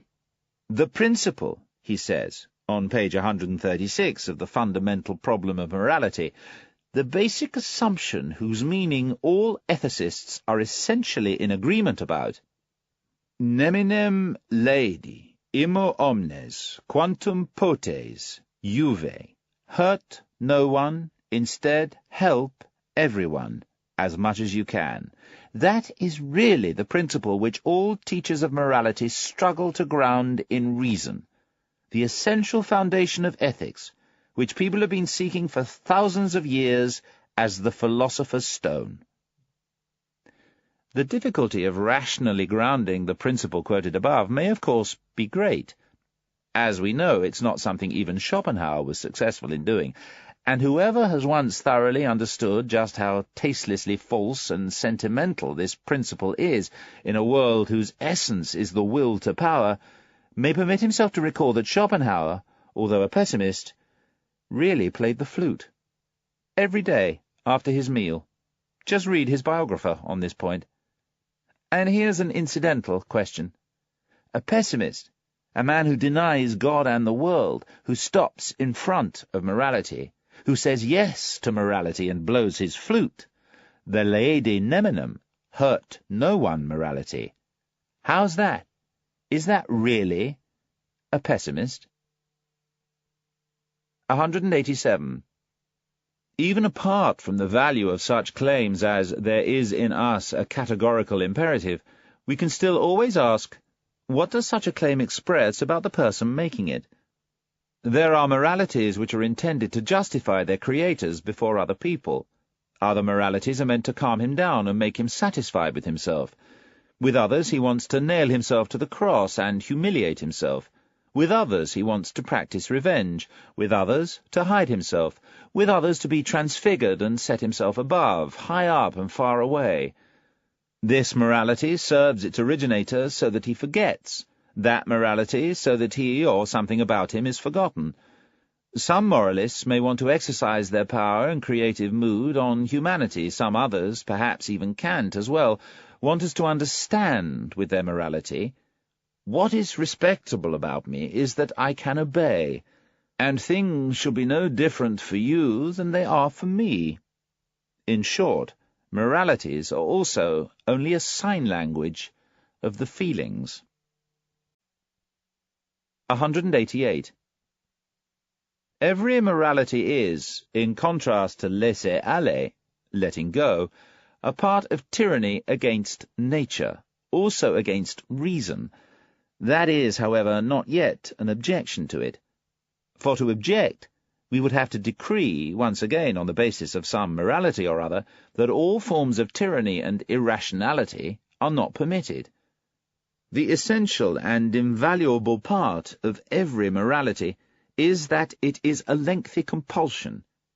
To understand Stoicism or Port Royal or Puritanism, people should remember the compulsion under which every language so far has achieved strength and freedom, the metrical compulsion, the tyranny of rhyme and rhythm. In every people, how much trouble poets and orators have made for themselves, not excepting some contemporary prose writers in whose ears a relentless conscience dwells, for the sake of some foolishness, as utilitarian fools say, who think that makes them clever, out of obsequiousness to arbitrary laws, as the anarchists say, who think that makes them free, even free-spirited.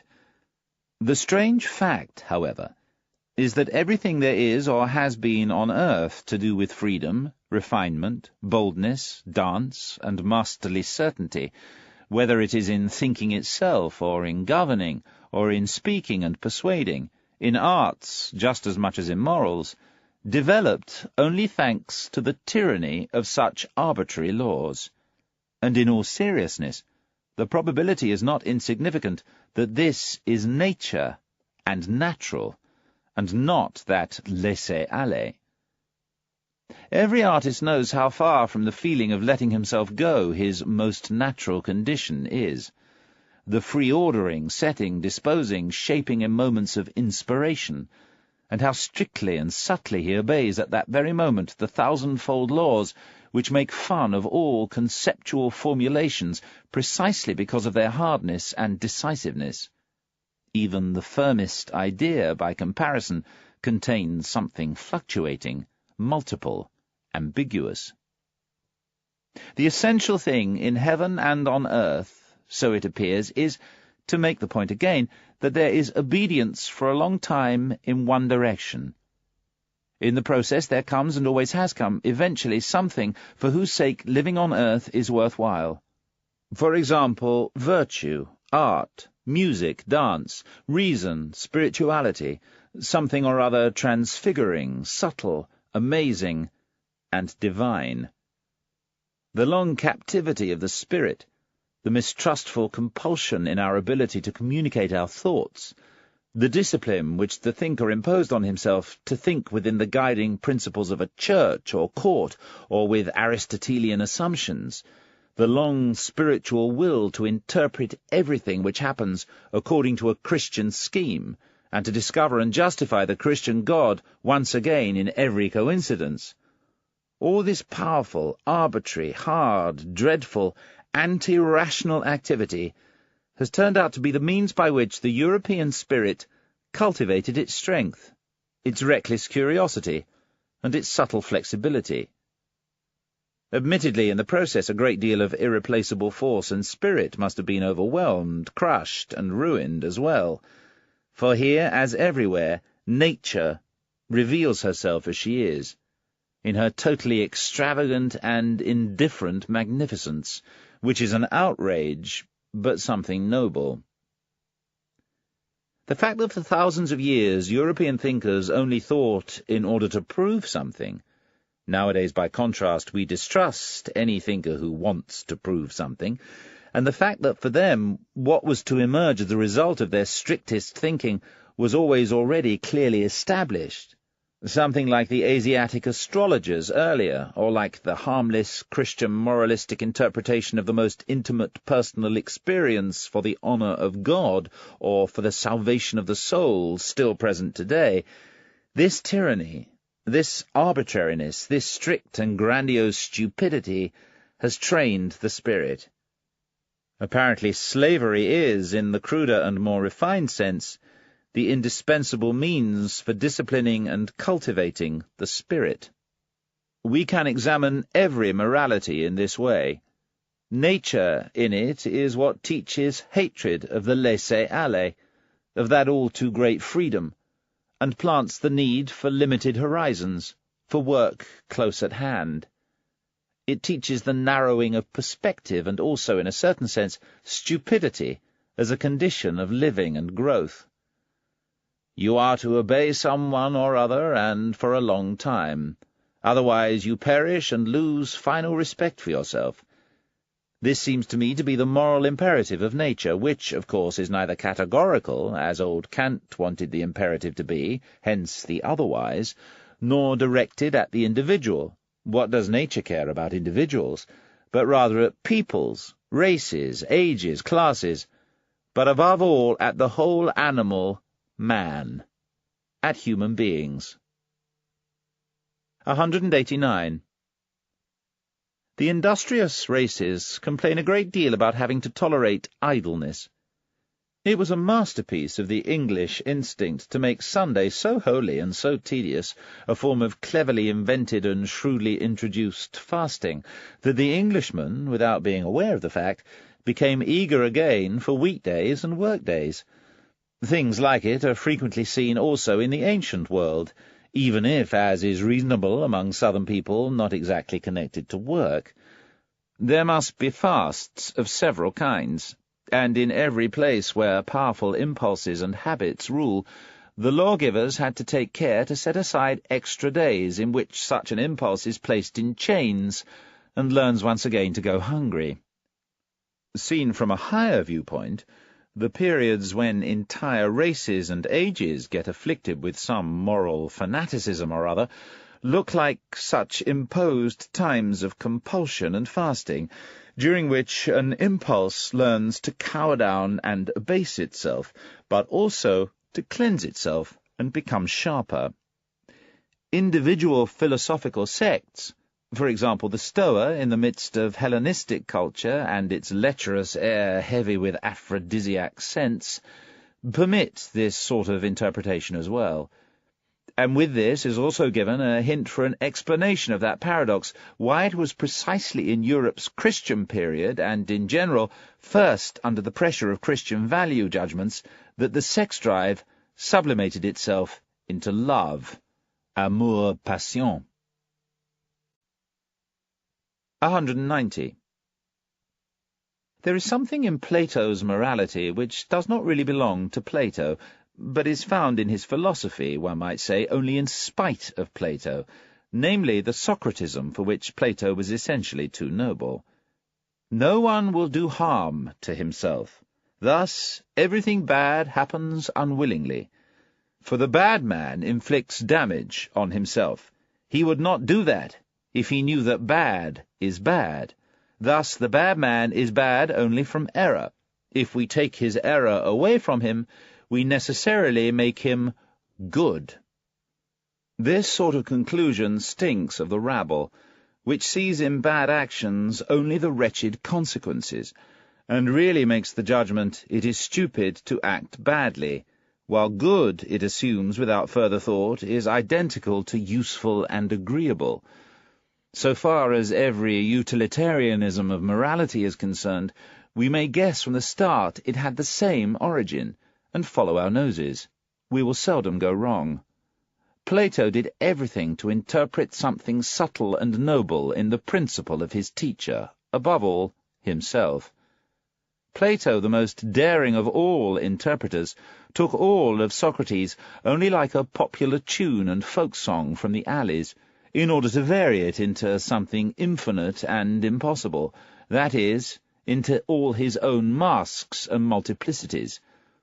To speak in jest, and one based on Homer, what is the Platonic Socrates, if not prosthe Platon, opithen te Platon, messi te chimera, Plato in front, Plato behind, and in the middle, the chimera.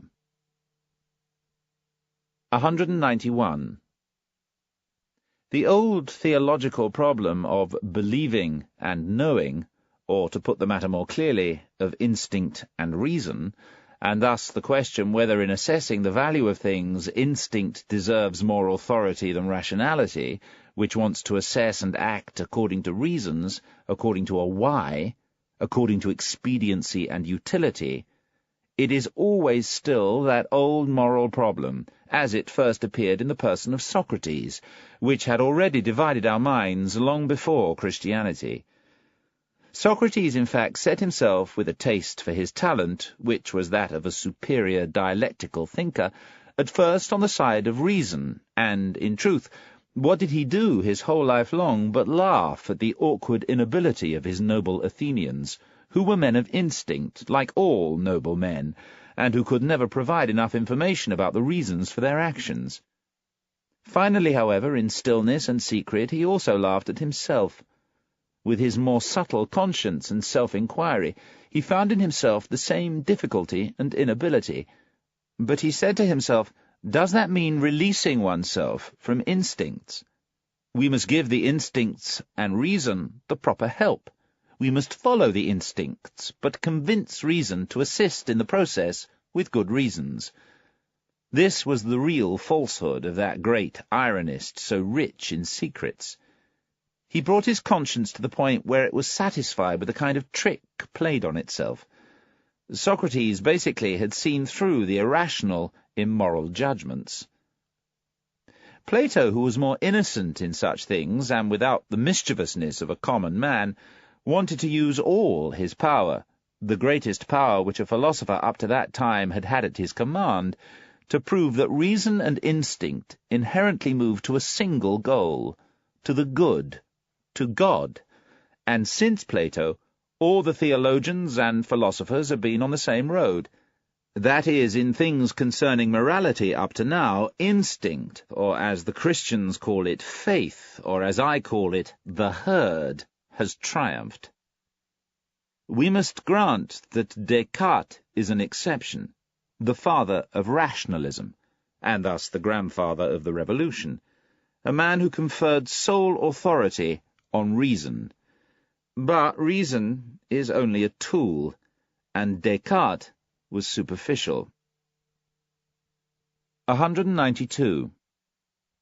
Anyone who has followed the history of a particular science finds in its development a textbook case for understanding the oldest and commonest events in all knowing and perceiving.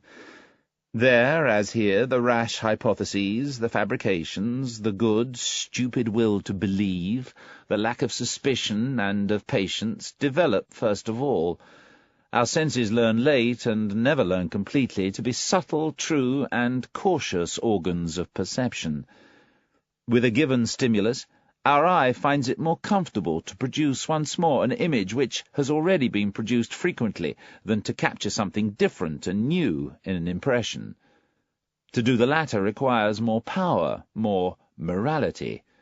To listen to something new is embarrassing and hard on our ears. We hear strange music badly. When we hear some different language, we spontaneously try to reshape the sounds we hear into words which sound more familiar and native to us. That's how, for example, in earlier times, when the German heard the word Arquebalister, he changed it into Armbrust.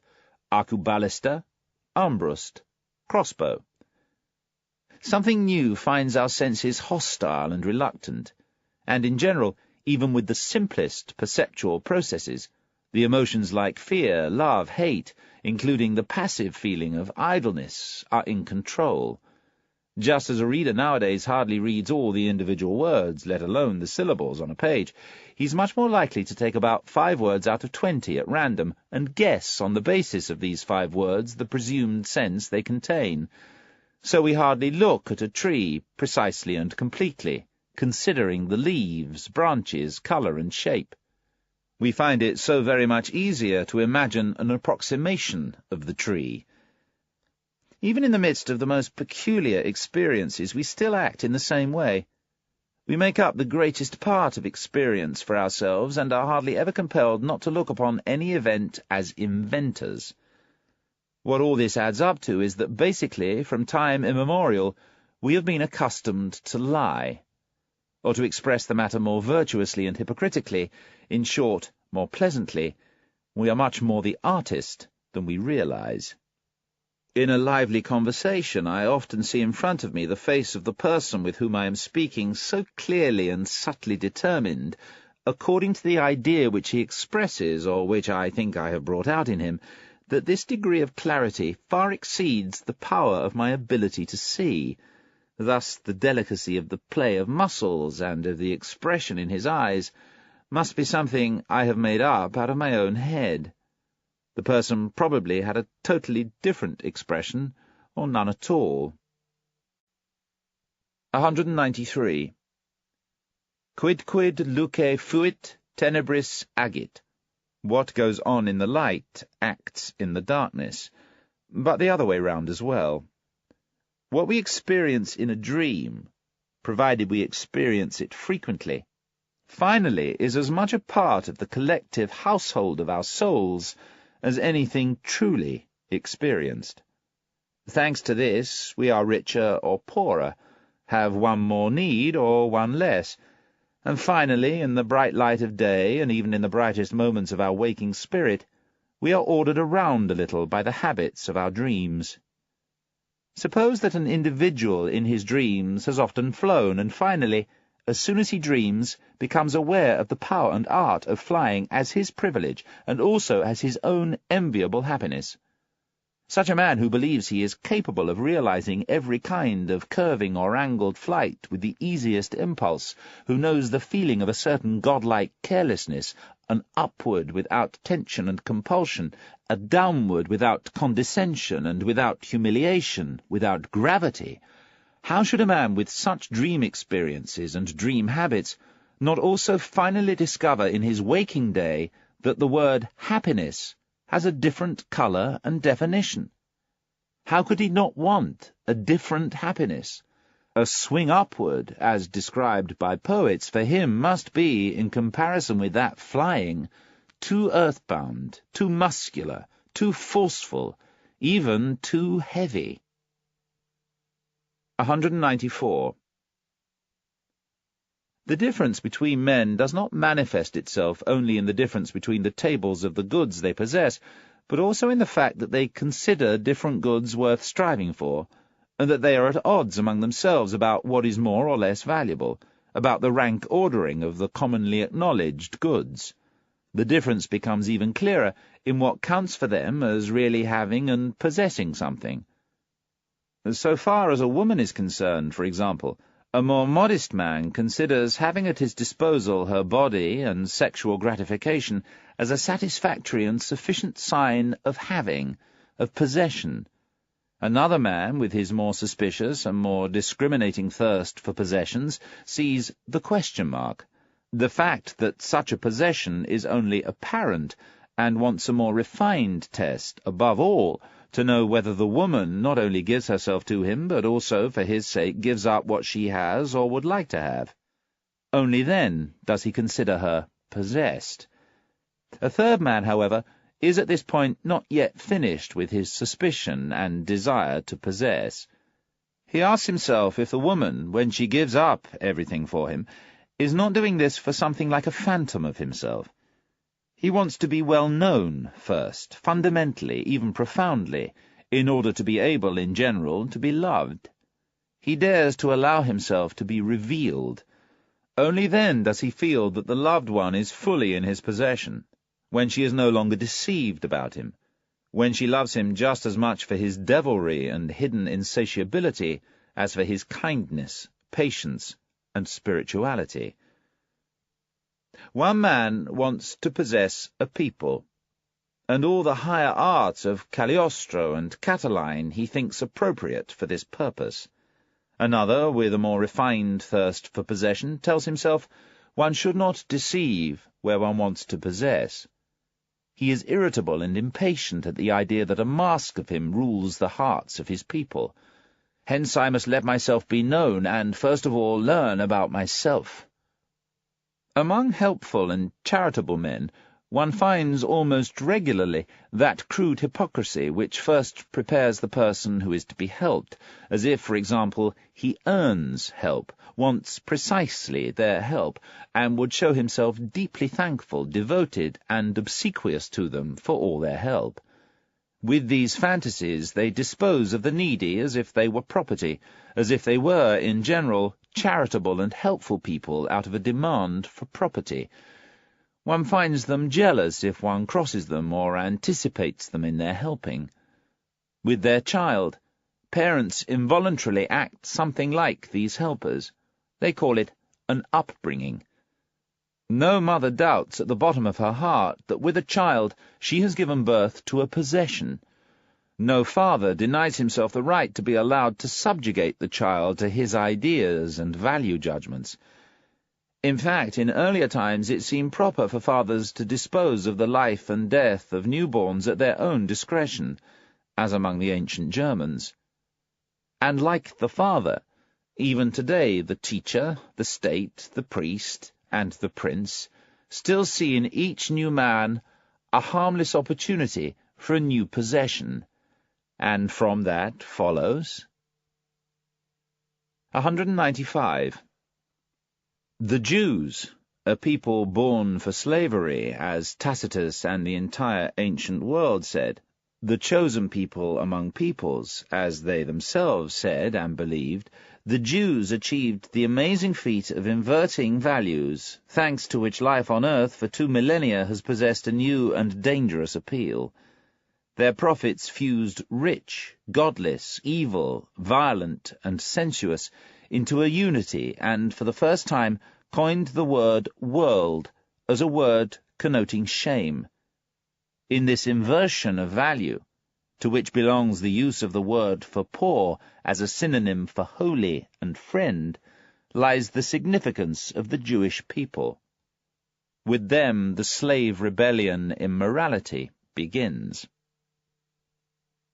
196. We can conclude that there are countless dark bodies in the region of our sun, bodies we will never see. Between us, that's a parable, and the psychologist of morality reads the entire writing in the stars only as a language of parable and sign language, which allows a great deal to remain silent. 197. We fundamentally misunderstand predatory animals and predatory men, for example, Cesare Borgia, and we misunderstand nature, so long as we still look for a pathology at the bottom of these healthiest of all tropical monsters and growths, or even for some hell born in them, as almost all moralists so far have done. It seems that among moralists there is a hatred for the primeval forest and the tropics, and the tropical man must at any price be discredited, whether as a sickness and degeneration of human beings, or as his own hell and self-torture. But why? For the benefit of the moderate zones? For the benefit of the moderate human beings?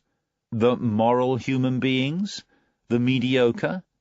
This for the chapter Morality as Timidity. 198. All these moralities that direct themselves at the individual person for the sake of his happiness, as people say, what are they except proposals about conduct in relation to the degree of danger in which the individual person lives with himself? Recipes against his passions, his good and bad inclinations, to the extent that they have a will to power and would like to play the master.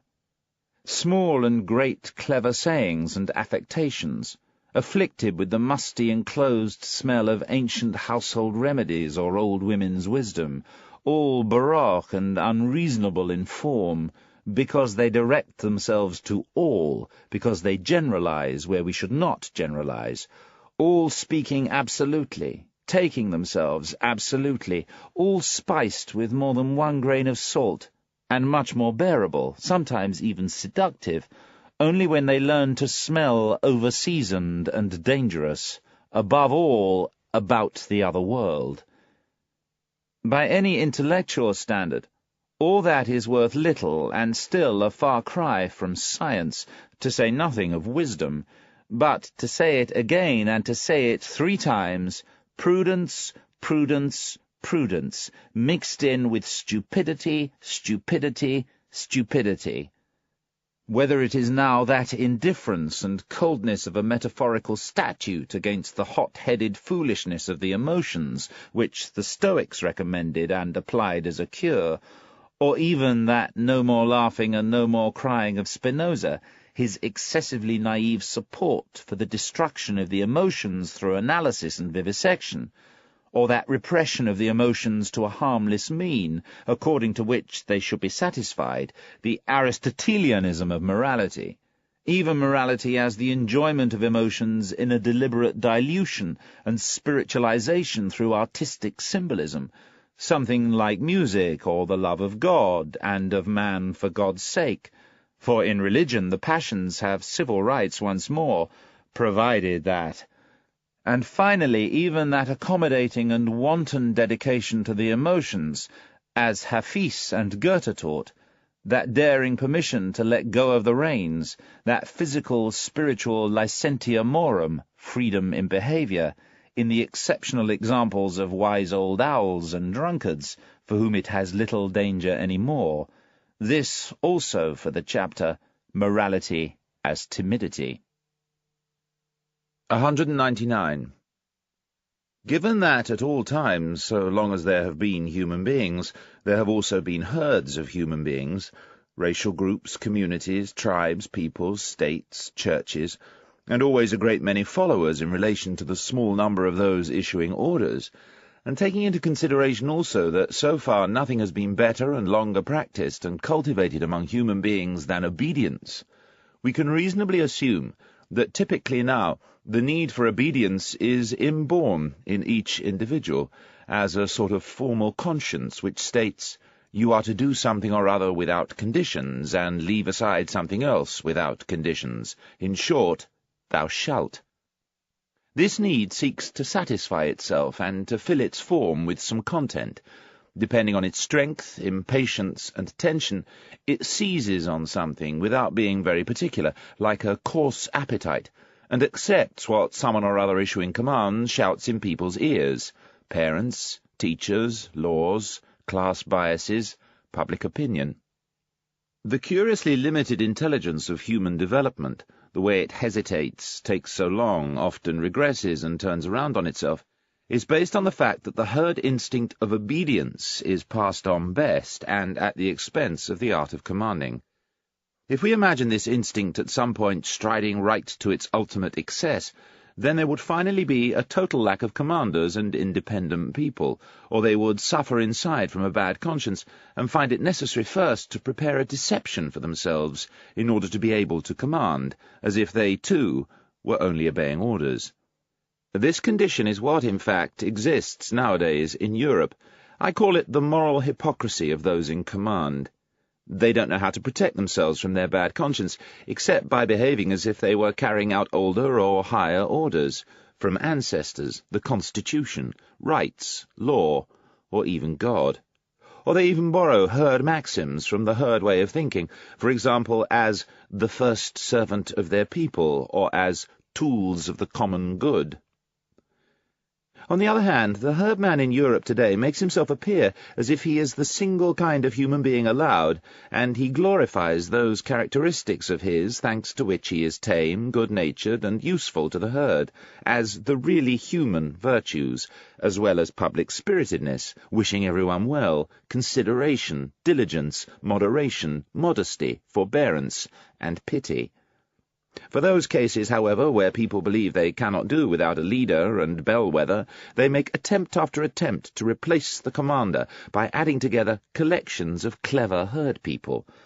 All the representative constitutional assemblies, for example, have this origin.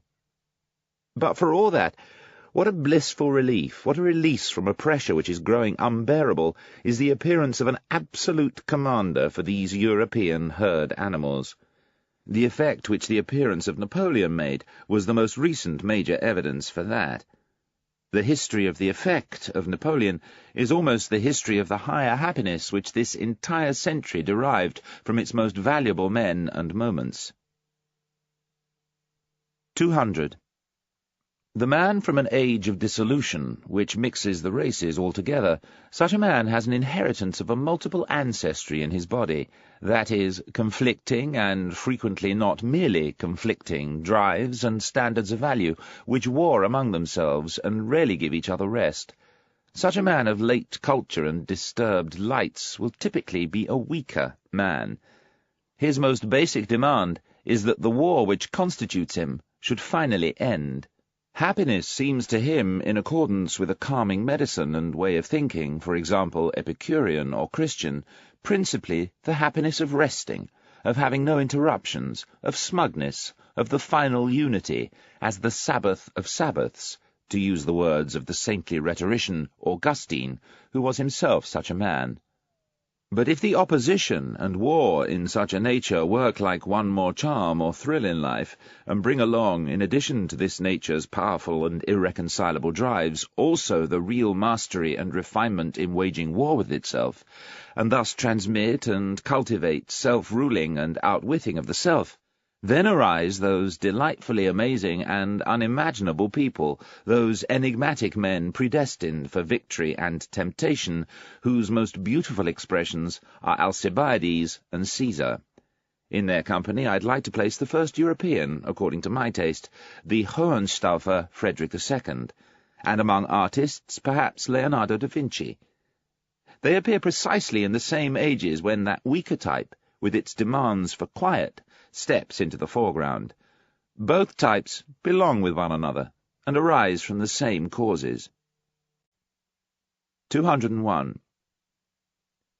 As long as the utility which rules in moral value judgments is merely the utility of the herd, as long as our gaze is directed only at the preservation of the community, and what is precisely and conclusively immoral is sought in what appears dangerous to the survival of the community, there can be no morality of loving one's neighbour. Assuming there existed in society already a constant small habit of consideration, pity, fairness, kindness, and mutual assistance, assuming that in this condition of society all these drives were already active, which later were described with honourable names as virtues, and which finally were almost synonymous with the idea morality, at that time they are not at all yet in the realm of moral value judgments. They are still outside morality. For example, a compassionate action in the best Roman period was called neither good nor evil, neither moral nor immoral, and even if it was praised, this praise brought with it, at best, still a kind of reluctant disdain, as soon as it was compared with any other action which served the demands of the totality of the res publica, republic. Ultimately, the love of one's neighbour is always something of minor importance, partly conventional, arbitrary, and apparent in relation to the fear of one's neighbour. After the structure of society in its entirety is established and appears secure against external dangers, it is this fear of one's neighbour which creates once again new perspectives of moral value judgments.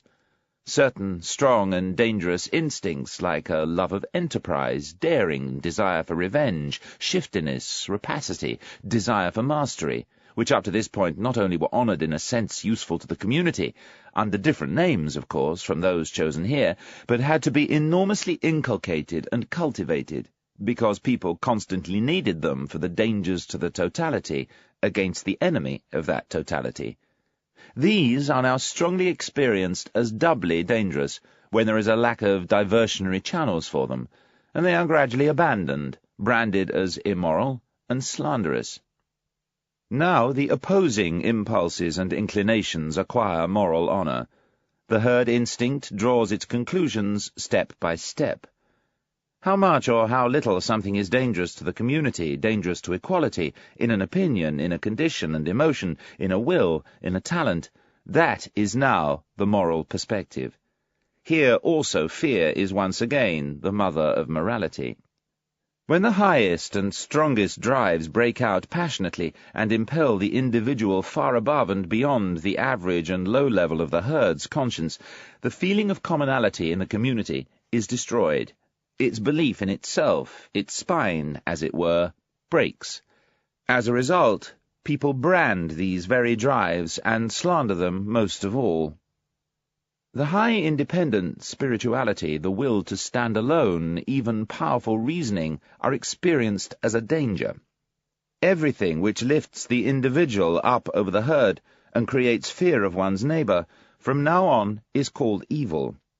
The proper, modest, conforming faith in equality and mediocrity in desire take on the names of morality and honour. Finally, under very peaceful conditions, there is an increasing lack of opportunity and need to educate the feelings in strength and hardness. Now every strength, even justice, begins to disrupt the conscience. A high and hard nobility and self-responsibility are almost an insult and awaken mistrust. The lamb, and even more, the sheep, acquire respect. There is a point of morbid decay and decadence in the history of society when it itself takes sides on behalf of the person who harms it, the criminal, and does so, in fact, seriously and honestly. Punishment. That seems to society, somehow or other, unreasonable. What's certain is that the idea of punishment, and we should punish, causes it distress and creates fear. Is it not enough to make him undangerous? Why still punish? To punish is itself dreadful.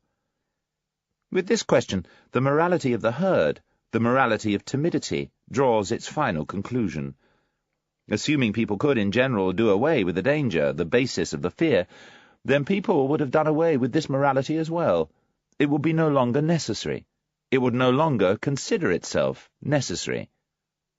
Whoever tests the conscience of the contemporary European will always have to pull out from the thousand moral folds and hiding places the same imperative, the imperative of the timidity of the herd.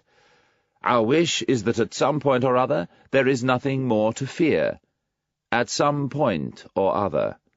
Nowadays the will and the way there, everywhere in Europe, are called progress. 202. Let us state right away one more time what we have already said 100 times, for today's ears don't listen willingly to such truths, to our truths. We already know well enough how insulting it sounds when an individual reckons human beings in general, plainly and simply, and unmetaphorically, among the animals. But one thing will make people consider us almost guilty, the fact that we, so far as men of modern ideas are concerned, constantly use the terms herd instincts, and the like. What help is there? We cannot do anything else, for precisely here lies our new insight. We have found that in all major moral judgments, Europe, together with those countries where Europe's influence dominates, has become unanimous. People in Europe apparently know what Socrates thought he didn't know, and what that famous old snake once promised to teach. Today, people know what good and evil are.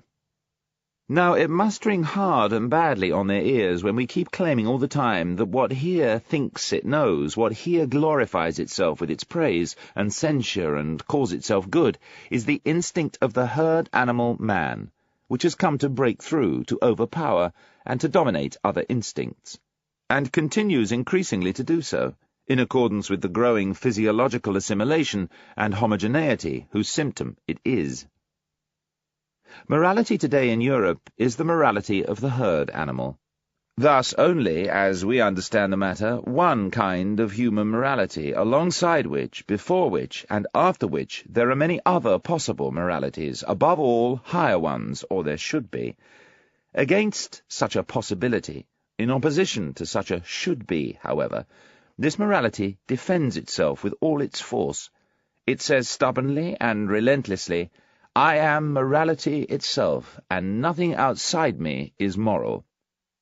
In fact, with the help of a religion which was willed by and which catered to the most sublime desires of the herd animal, it has reached the point where we find even in the political and social arrangements an always visible expression of this morality. The democratic movement has come into the inheritance of the Christian movement. But the fact is that its tempo is still much too slow and drowsy for the impatient, the sick, and those addicted to the above-mentioned instincts. Evidence for that comes from the wailing, which grows constantly more violent, and the increasingly open, snarling fangs of the anarchist hounds who now swarm through the alleys of European culture, apparently in contrast to the peacefully industrious democrats and ideologues of the revolution, even more to the foolish pseudo-philosophers and those ecstatic about brotherhood who call themselves socialists and want a free society. But in reality these anarchists are at one with all of them in their fundamental and instinctive hostility to every other form of society than the autonomous herd, all the way to the rejection of the very idea of master and servant. Ni Dieu ni maître, neither God nor master, is the way one socialist formula goes. At one in their strong resistance to all special claims, all special rights and privileges. That means, in the last analysis, every right, for when all people are equal, then no one needs rights any more. At one in their mistrust of a justice which punishes, as if it were a violation of the weaker people, a wrong against the necessary consequences of all earlier society, and equally at one in the religion of pity, of sympathy, wherever there is mere feeling, living, and suffering, right down to the animals, right up to God. The excessive outpouring of pity with God belongs to a democratic age. At one collectively in their cries for and impatience in their pity, in their deadly hatred for suffering generally, in their almost feminine inability to stand there as spectators, to let suffering happen. At one in their involuntary gloom and softness, under whose spell Europe seems threatened by a new Buddhism. At one in their faith in the morality of mutual pity, as if that was morality in and of itself, as the height, the attained height of humanity, the sole hope of the future, the means of consolation for the present, the great absolution from the guilt of earlier times. Altogether at one in their belief in the community as their saviour, thus in the herd, in themselves. 203.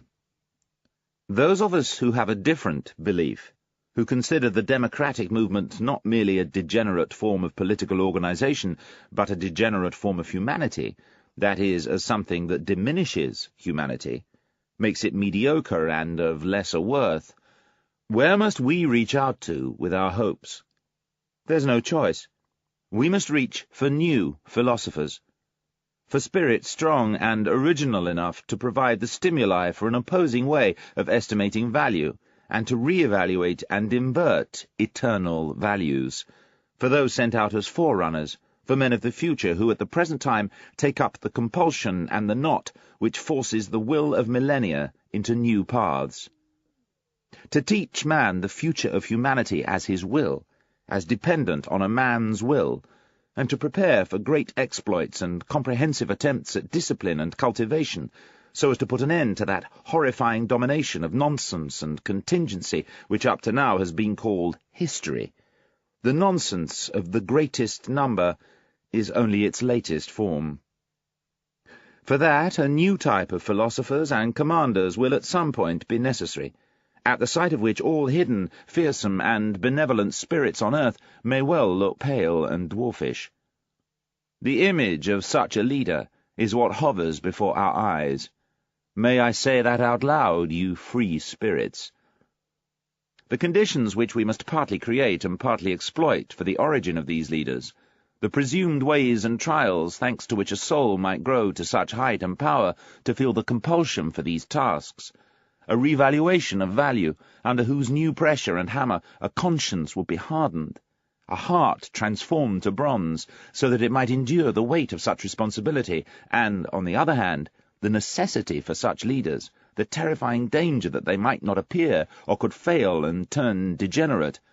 Those are our real worries, the things that make us gloomy. Do you know that, you free spirits? Those are the heavy, distant thoughts and thunderstorms which pass over the heaven of our life.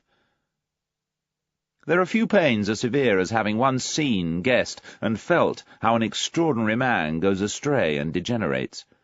But someone who has the rare eye for the overall danger that man himself is degenerating, someone who, like us, has recognized the monstrous accident which has played its game up to this point with respect to the future of humanity, a game in which there was no hand, not even a finger of God playing along, someone who guesses the fate which lies hidden in the idiotic innocence and the blissful trust in modern ideas, and even more in the entire Christian European morality.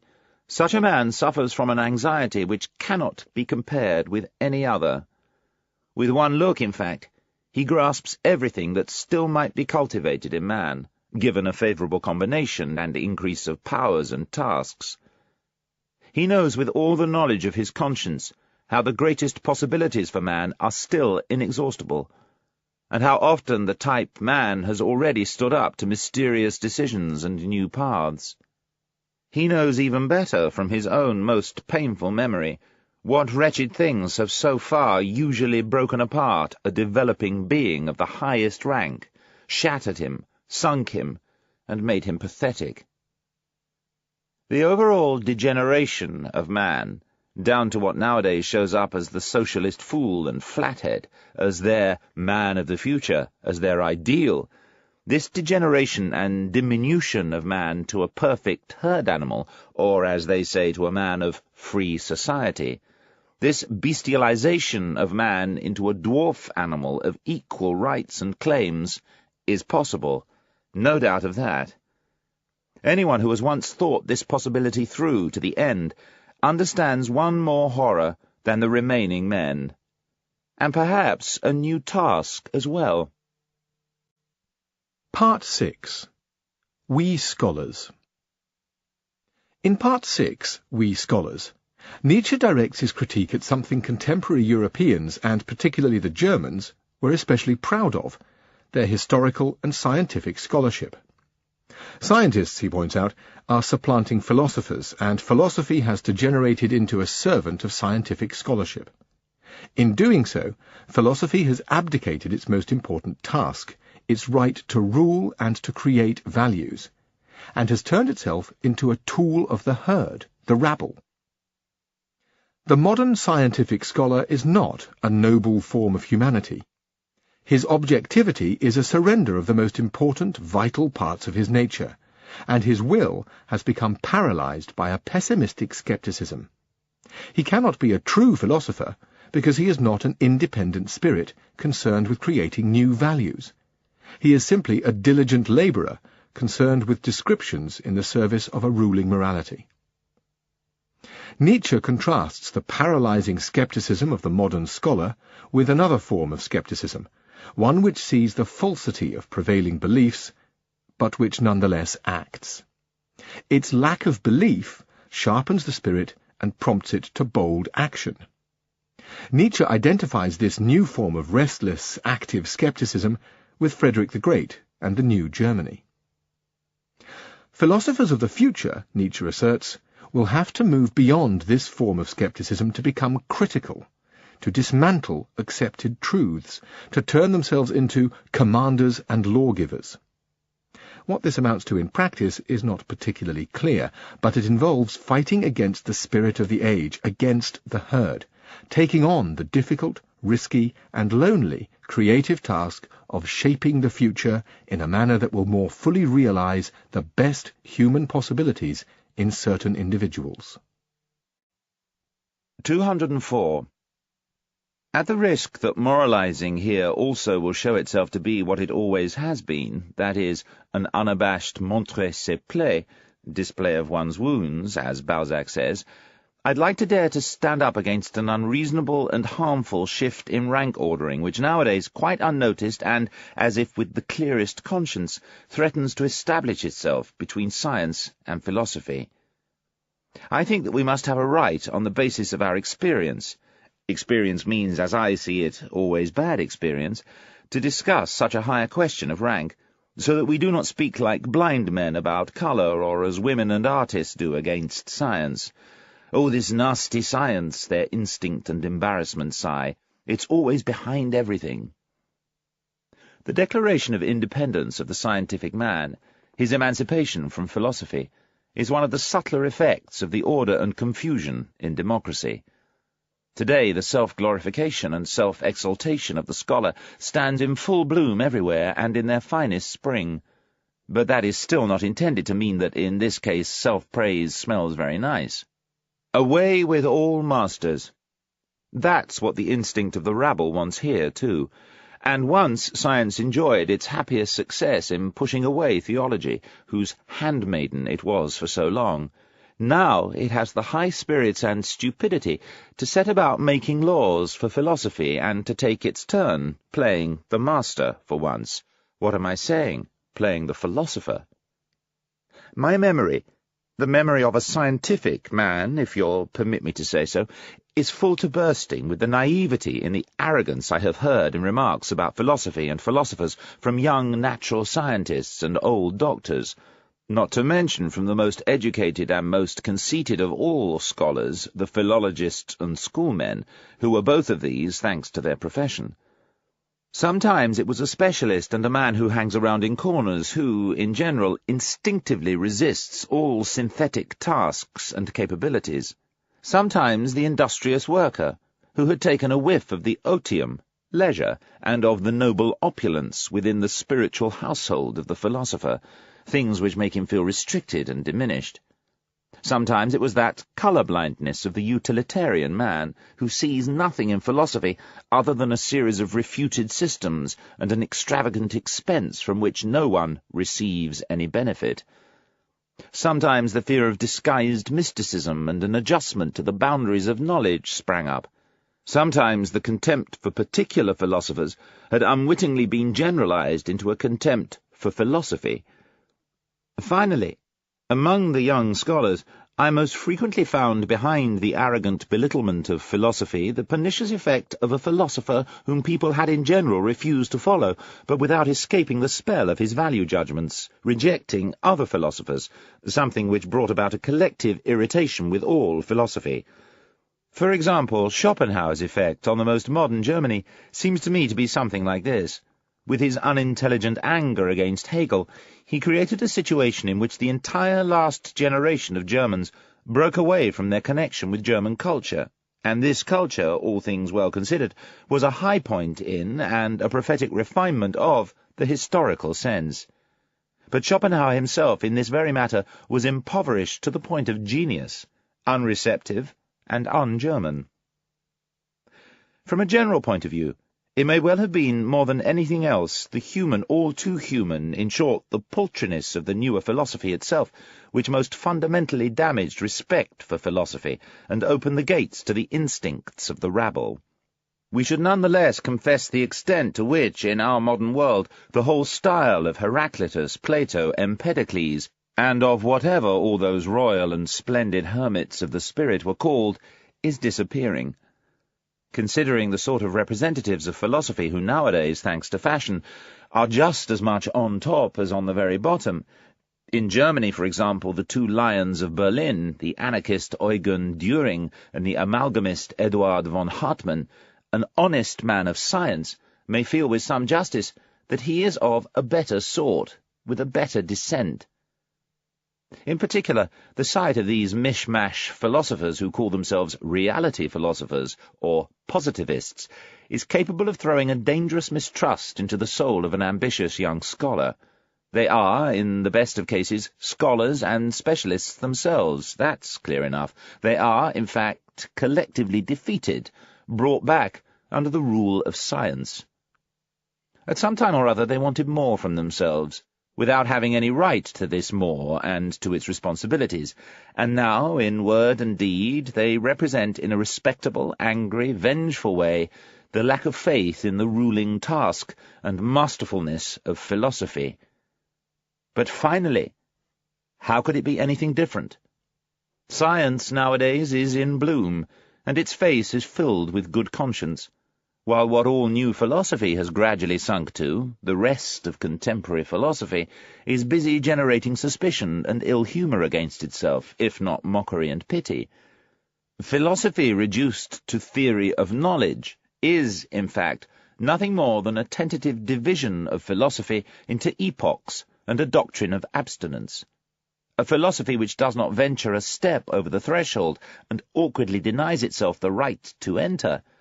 That is philosophy at death's door, an end, an agony, something pitiful.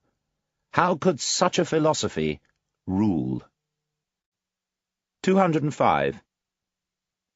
To tell the truth, there are so many varied dangers for the development of a philosopher today that we may well doubt whether this fruit can, in general, still grow ripe. The scope and the fortress-building of the sciences have grown into something monstrous, and with it the probability that the philosopher has already grown tired while he is still learning, or has stopped somewhere and allowed himself to specialize, so that he no longer reaches his full height, that is, high enough for an overview, for looking round, for looking down. Or else he reaches that point too late, when his best time and power are already over, or he's become damaged, coarsened, degenerate, so that his glance, his comprehensive value judgment, means little any more. The very refinement of his intellectual conscience perhaps allows him to hesitate along the way and to delay. He's afraid of being seduced into being a dilettante, a millipede, something with 1,000 antennae. He knows too well that a man who has lost respect for himself may no longer give orders as a man of knowledge, may no longer lead. At that point he would have to be willing to become a great actor, a philosophical Cagliostro, and a spiritual Pied Piper, in short, a seducer. In the end it's a question of taste, even if it were not a question of conscience. Moreover, by way of doubling once again the difficulty for the philosopher, it comes to this. He demands from himself a judgment, a yes or no, not about the sciences, but about life and the worth of living. And he learns with reluctance to believe that he has a right or even a duty toward this judgment, and must seek his own path to that right and that belief only through the most extensive, perhaps most disturbing, most destructive experiences, often hesitating, doubting, saying nothing. As a matter of fact, the masses have for a long time mistaken and misidentified the philosopher, whether with the man of science and ideal scholar, or with the religiously elevated, desensitized, unworldly enthusiast drunk on God. If we hear anyone praised at all nowadays on the ground he lives wisely or like a philosopher, that means almost nothing other than prudently and on the sidelines. Wisdom. That seems to the rabble some kind of escape, a means or trick to pull oneself well out of a nasty game. But the real philosopher, as we see it, my friends, lives unphilosophically and unwisely, above all, imprudently, and feels the burden and the duty of 100 attempts and temptations of life. He always puts himself at risk. He plays the wicked game. 206. In comparison with the genius, that is, with a being who either engenders or gives birth, taking both words in their highest sense, the scholar, the average scientific man, always has something of the old maid about him, for, like the old maid, he doesn't understand the two most valuable things men do. In fact, for both scholars and old maids we concede, as if by way of compensation, that they are respectable. In their cases we stress respectability, and yet having to make this concession gives us the same sense of irritation. Let's look more closely. What is the scientific man? To begin with, a man who is not a noble type. He has the virtues of a man who is not distinguished, that is, a type of person who is not a ruler, not authoritative, and also not self-sufficient. He has diligence, a patient endorsement of position and rank, equanimity about and moderation in his abilities and needs. He has an instinct for people like him, and for what people like him require. For example, that bit of independence and green meadows without which there is no peace in work, that demand for honour and acknowledgement, which assumes first and foremost recognition and the ability to be recognized, that sunshine of a good name, that constant stamp of approval of his value and his utility, which is necessary to overcome again and again the inner suspicion at the bottom of the hearts of all dependent men and herd animals. The scholar also has, as stands to reason, the illnesses and bad habits of a non-noble variety. He is full of petty jealousy, and has a lynx eye for the baseness in those natures whose heights are impossible for him to attain. He is trusting, but only as an individual who lets himself go, but does not let himself flow. With a person who is like a great stream, he just stands there all the colder and more enclosed. His eye is then like a smooth, reluctant lake in which there is no longer any ripple of delight or sympathy. The worst and most dangerous thing of which a scholar is capable he gets from his instinctive sense of the mediocrity of his type, from that Jesuitry of mediocrity, which spontaneously works for the destruction of the uncommon man and seeks to break every arched bow, or, even better, to relax it. That is, to unbend it, with consideration, of course, naturally with a flattering hand, to unbend it with trusting sympathy. That is the essential art of Jesuitry, which has always understood how to introduce itself as a religion of pity. 208. When a philosopher nowadays lets us know he's not a skeptic, I hope people have sensed this from the description of the objective spirit immediately above, the whole world is unhappy to hear that. People look at him with some awe and would like to ask so much, to question. In fact, among timid listeners, and there are hordes of them today, from that point on he is considered dangerous. For them it is as if, in his rejection of skepticism, they heard coming from far away some evil, threatening noise, as if a new explosive was being tested somewhere, spiritual dynamite, perhaps a newly discovered Russian nihiline, a pessimism bonae voluntatis, of goodwill, which does not merely say no, and will no, but, something terrible to imagine, acts on no. Against this form of goodwill, a will to a truly active denial of life, there is today, by general agreement, no better sleeping pill or sedative than skepticism, the peaceful, gentle, soporific poppy of skepticism, and even Hamlet is prescribed these days by contemporary doctors against the spirit and its underground rumblings. "Aren't people's ears all full enough already with wicked noises?" says the skeptic, as a friend of peace, almost as a sort of security police. "This subterranean no is terrifying. Be quiet at last, you pessimistic moles." For the skeptic, this tender creature is frightened all too easily. His conscience has been trained to twitch with every no, even with every hard, decisive yes, to respond as if it had been bitten. Yes and no. That contradicts his morality. Conversely, he loves to celebrate his virtue with a noble abstinence, by saying with Montaigne, "What do I know?" or with Socrates, "I know that I know nothing," or "Here I don't trust myself, there is no door open to me here," or "Suppose the door was open, why go in right away?" or "What use are all these rash hypotheses? Not to make any hypotheses at all could easily be part of good taste. Must you be so keen immediately to bend back something crooked? Or stopping up every hole with some piece of oakum? Isn't there time for that? Doesn't time have time? Oh, you devilish fellows, can't you wait even for a bit? What is unknown also has its attraction. The Sphinx is a Circe too, and Circe also was a philosopher. In this way a skeptic consoles himself, and he certainly needs some consolation. For skepticism is the spiritual expression of a certain multifaceted physiological condition, which in everyday language is called weak nerves and infirmity. It arises every time races or classes which have been separated from each other a long time suddenly and decisively cross-breed. In the new generation, which has inherited in its blood, as it were, different standards and values, everything is restlessness, disturbance, doubt, experiment.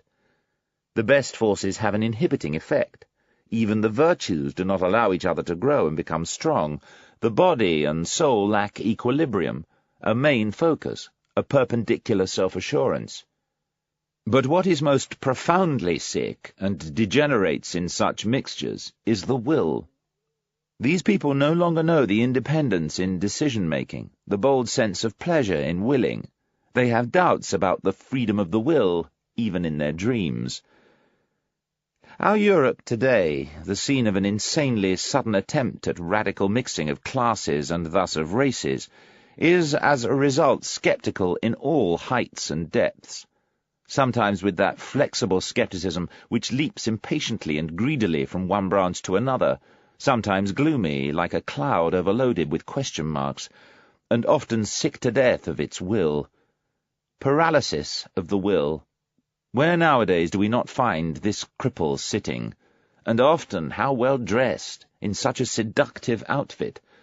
This illness has the most beautifully splendid and deceitful clothing.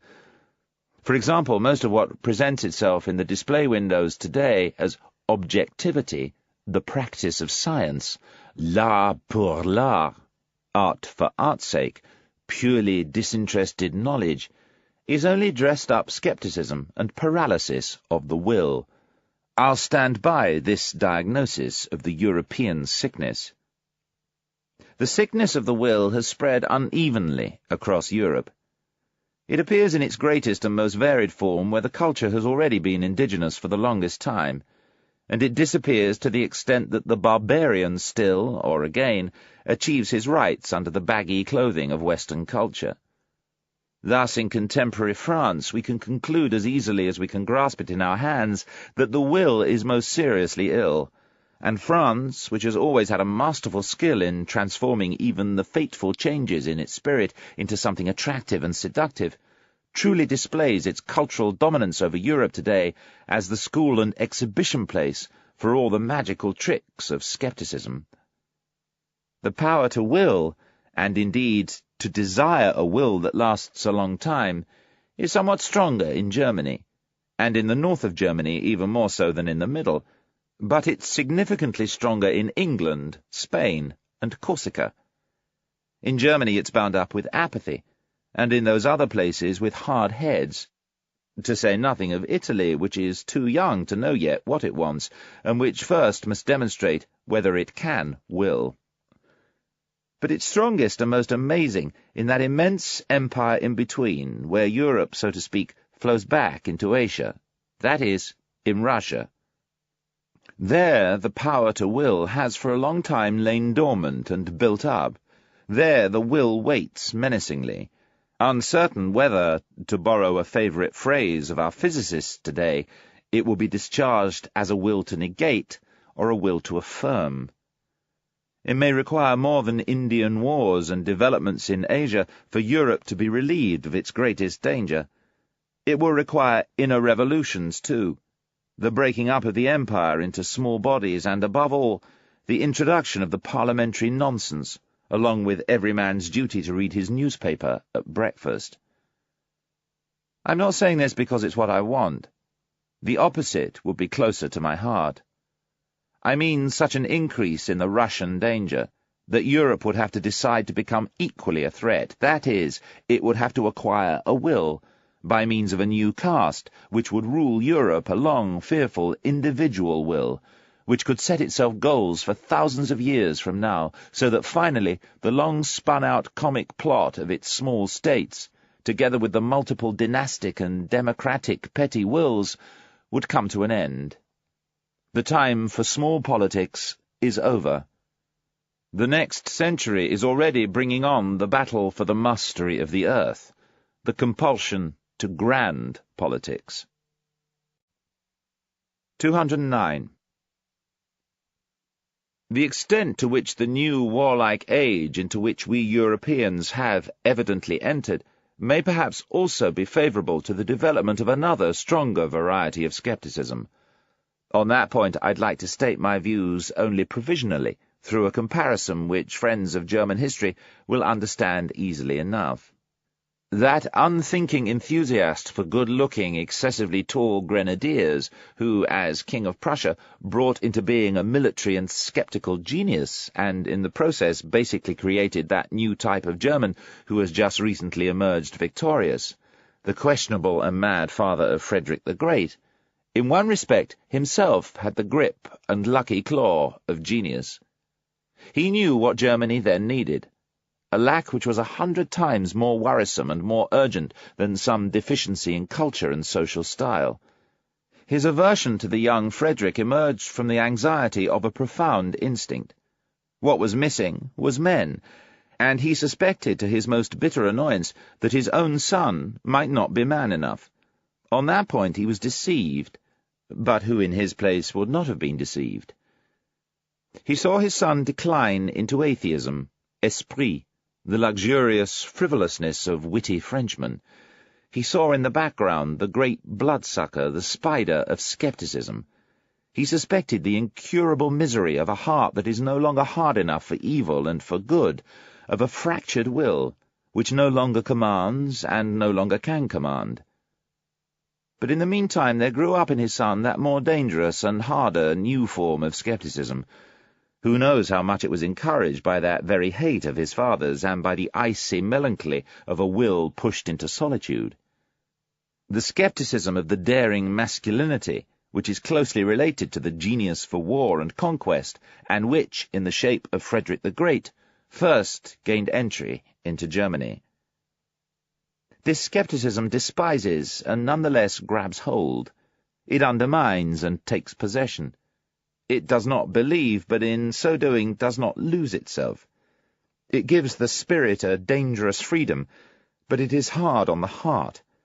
It is the German form of skepticism, which, as a constant Friedrichianism intensified into the highest spirituality, has brought Europe for some time under the dominion of the German spirit and its critical and historical mistrust.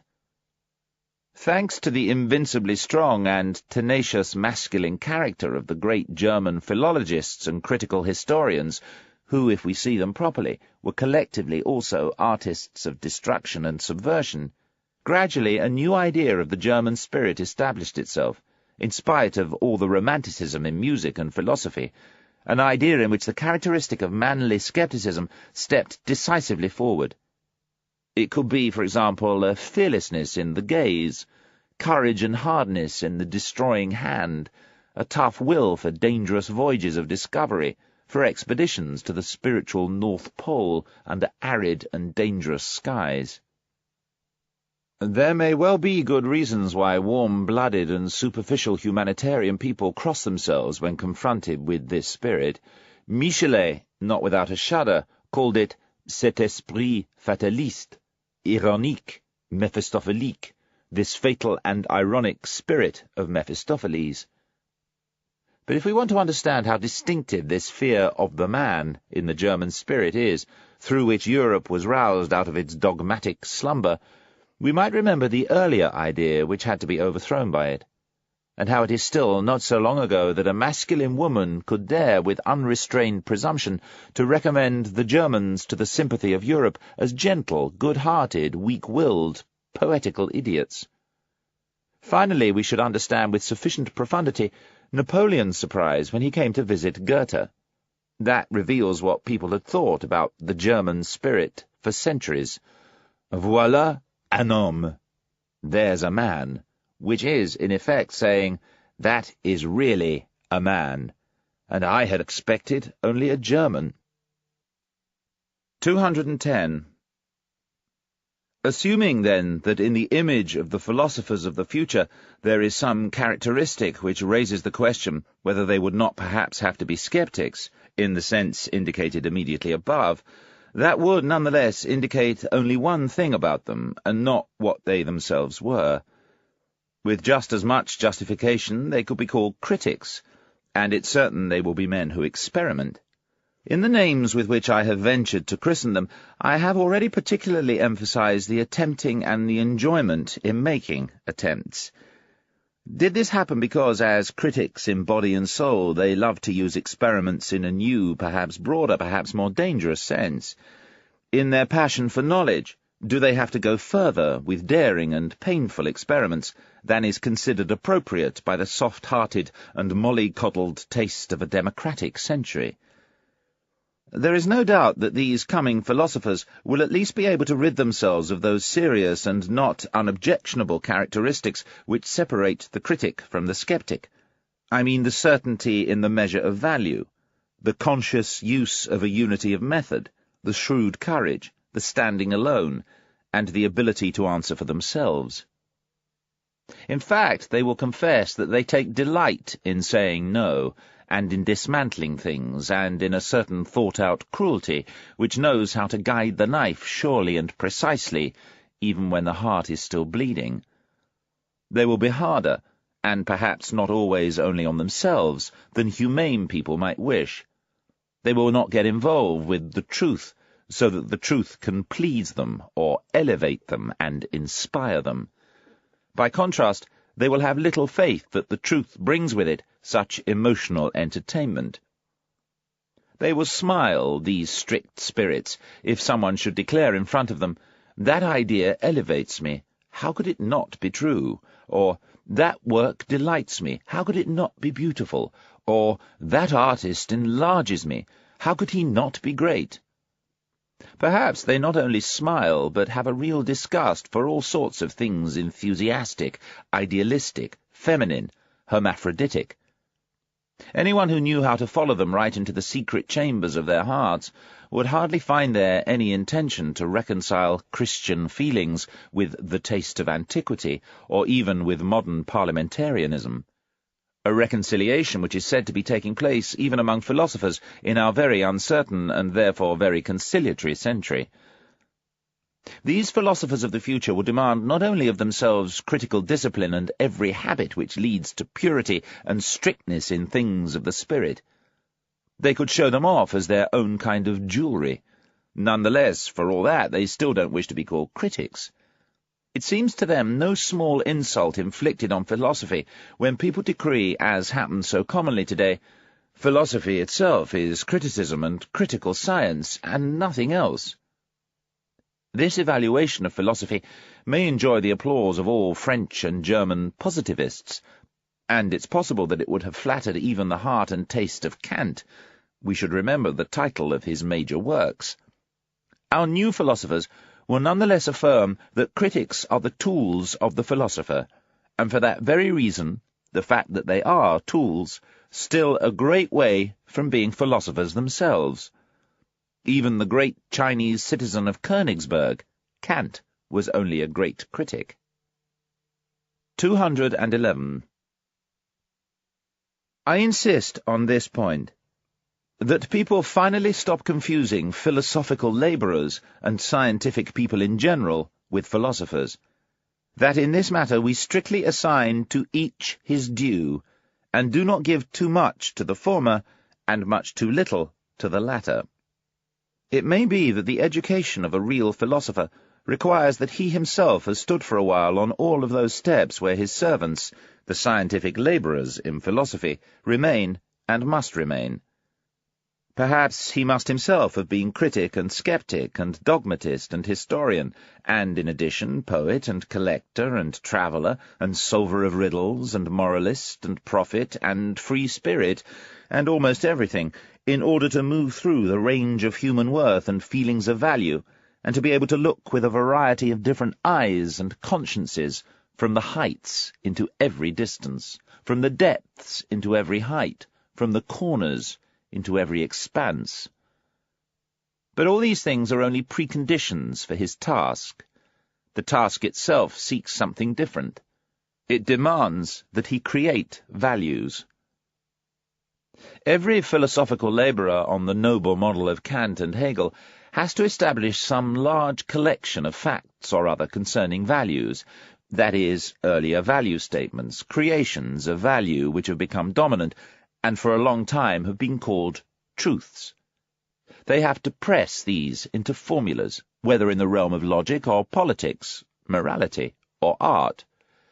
The task of these researchers is to make everything that has happened and which has been valued up to now clear, easy to imagine, intelligible and manageable, to shorten everything lengthy, even time itself, and to overpower the entire past, a huge and marvellous task, in whose service every sophisticated pride and every tough will can certainly find satisfaction. But the real philosophers are commanders and lawgivers. They say, that is how it should be. They determine first the where-to and the what-for of human beings, and as they do this, they have at their disposal the preliminary work of all philosophical labourers, all those who have overpowered the past. They reach with their creative hands to grasp the future. In that process, everything which is and has been becomes a means for them, an instrument, a hammer. Their knowing is creating. Their creating is establishing laws. Their will to truth is will to power. Are there such philosophers nowadays? Have there ever been such philosophers? Is it not necessary that there be such philosophers? 212. It is increasingly apparent to me that the philosopher who is necessarily a man of tomorrow and the day after has in every age found and had to find himself in contradiction to his today. His enemy every time was the ideal of the day. Up to now, all these extraordinary promoters of humanity whom we call philosophers, and who themselves seldom felt that they were friends of wisdom, but rather embarrassing fools and dangerous question marks, have finally found their work, their hard, unsought-for, inescapable task, but finally the greatness of their work, was for them to be the bad conscience of their age. By applying the knife of vivisection to the chest of the virtues of the day, they revealed what their own secret was: to know a new human greatness, to know a new untrodden path to increasing that greatness. Every time they exposed how much hypocrisy, laziness, letting oneself go, letting oneself fall, how many lies lay hidden under the most highly honoured type of their contemporary morality, how much virtue was out of date. Every time they said, "We must go there, out there, where you nowadays are least at home." Faced with a world of modern ideas which would like to banish everyone into a corner and a specialty, a philosopher, if there could be a philosopher these days, would be compelled to establish the greatness of mankind, the very idea of greatness, on the basis of his own extensive range and multiplicity, his own sense of totality in the midst of diversity. He would even determine value and rank according to how much and how many different things one could endure and take upon oneself, how far one could extend one's own responsibility. Today, contemporary taste and virtue weaken and dilute the will. Nothing is as topical as the weakness of the will. Thus, in the ideal of the philosopher, it's precisely the strength of will, the hardness and ability to make long-range decisions, that must be part of the idea greatness, with just as much justification as the opposite doctrine and the ideal of a stupid, denying, humble, selfless humanity was appropriate to an opposite age, one which suffered, like the 16th century, from the bottled-up energy of its will and the wildest waters and storm tides of its selfishness. At the time of Socrates, among nothing but men of exhausted instincts, among conservative old Athenians who allowed themselves to go for happiness, as they said, and for pleasure, as they did, and who, in the process, always kept mouthing the old splendid words to which their lives no longer gave them any right, perhaps irony was essential for greatness in the soul, that malicious Socratic confidence of the old doctor and member of the rabble, who sliced ruthlessly into his own flesh, as into the flesh and heart of the noble man, with a look which spoke intelligibly enough, "Don't play-act in front of me. Here, we are the same." By contrast, today, when the herd animal in Europe is the only one who attains and distributes honours, when equality of rights all too easily can get turned around into equality of wrongs, what I mean is into a common war against everything rare, strange, privileged, the higher man, the higher soul, the higher duty, the higher responsibility, the creative fullness of power and mastery. These days the sense of being noble, of willing to be for oneself, of being able to be different, of standing alone, and of having to live by one's own initiative, these are part of the idea greatness, and the philosopher will reveal something of his own ideal if he proposes, "The man who is to be the greatest is the one who can be the most solitary, the most hidden, the most deviant, the man beyond good and evil, lord of his virtues, a man lavishly endowed with will." This is precisely what greatness is to be called, capable of being as much a totality as something multifaceted, as wide as it is full. And to ask the question again, today, is greatness possible? 213. What a philosopher is, that's difficult to learn because it cannot be taught. One must know it out of experience, or one should have the pride not to know it. But the fact that these days the whole world talks of things about which they cannot have any experience holds true above all and in the worst way for philosophers and philosophical situations. Very few people are acquainted with them and are allowed to know them. All popular opinions about them are false. And so, for example, that genuine philosophical association of a bold, exuberant spirituality, which speeds along presto with a dialectical strictness and necessity, which takes no false steps, are unknown to most thinkers and scholars from their own experience, and hence, if someone wishes to talk to them about it, they find it implausible. They take the view that every necessity is a need, an awkward requirement to follow and to be compelled, and for them, thinking itself is considered something slow, hesitant, almost laborious, and often enough worth the sweat of the noble, but under no circumstances something light, divine, closely related to dancing and high spirits.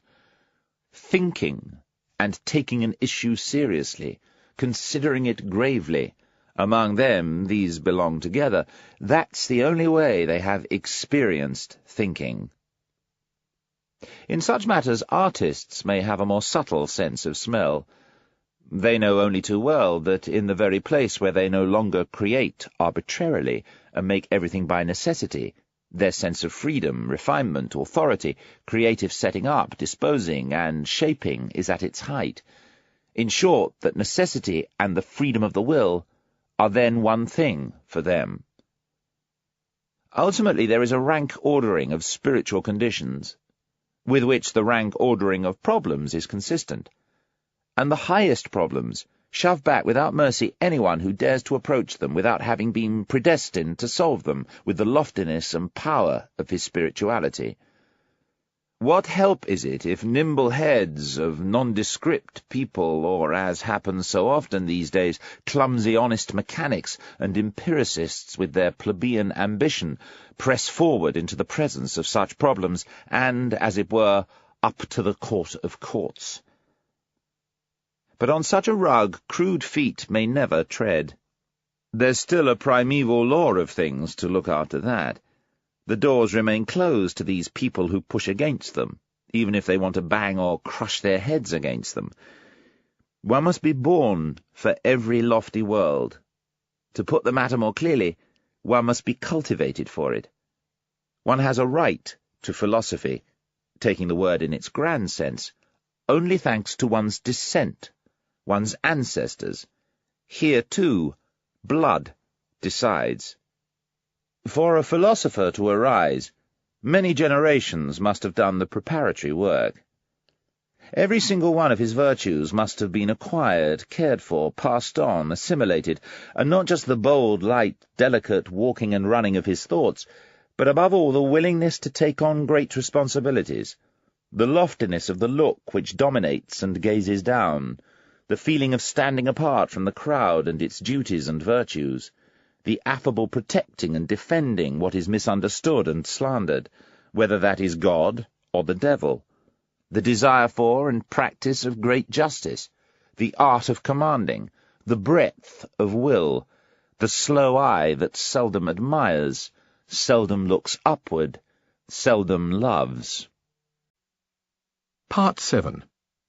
Our Virtues.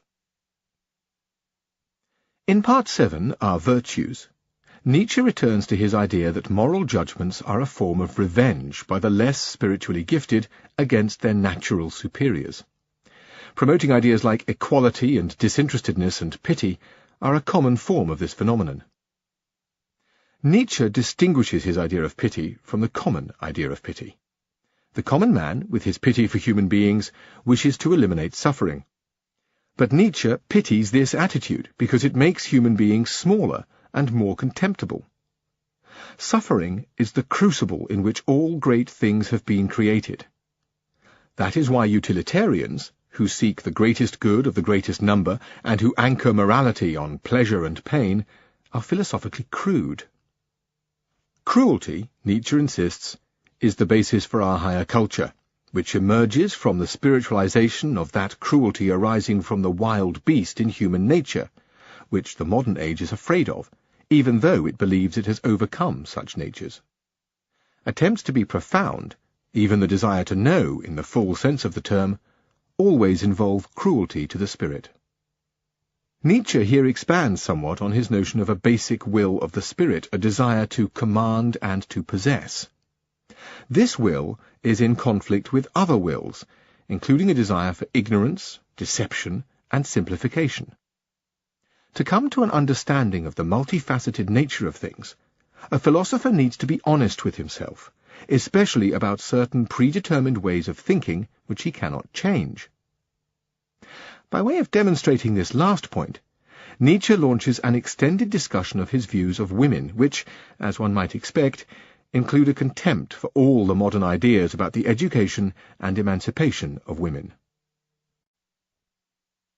214. Our virtues. It's probable that we also still have our virtues, although it's reasonable to think that they will not be those naive, four-square virtues for whose sake we respect our grandfathers, at the same time holding them somewhat at arm's length.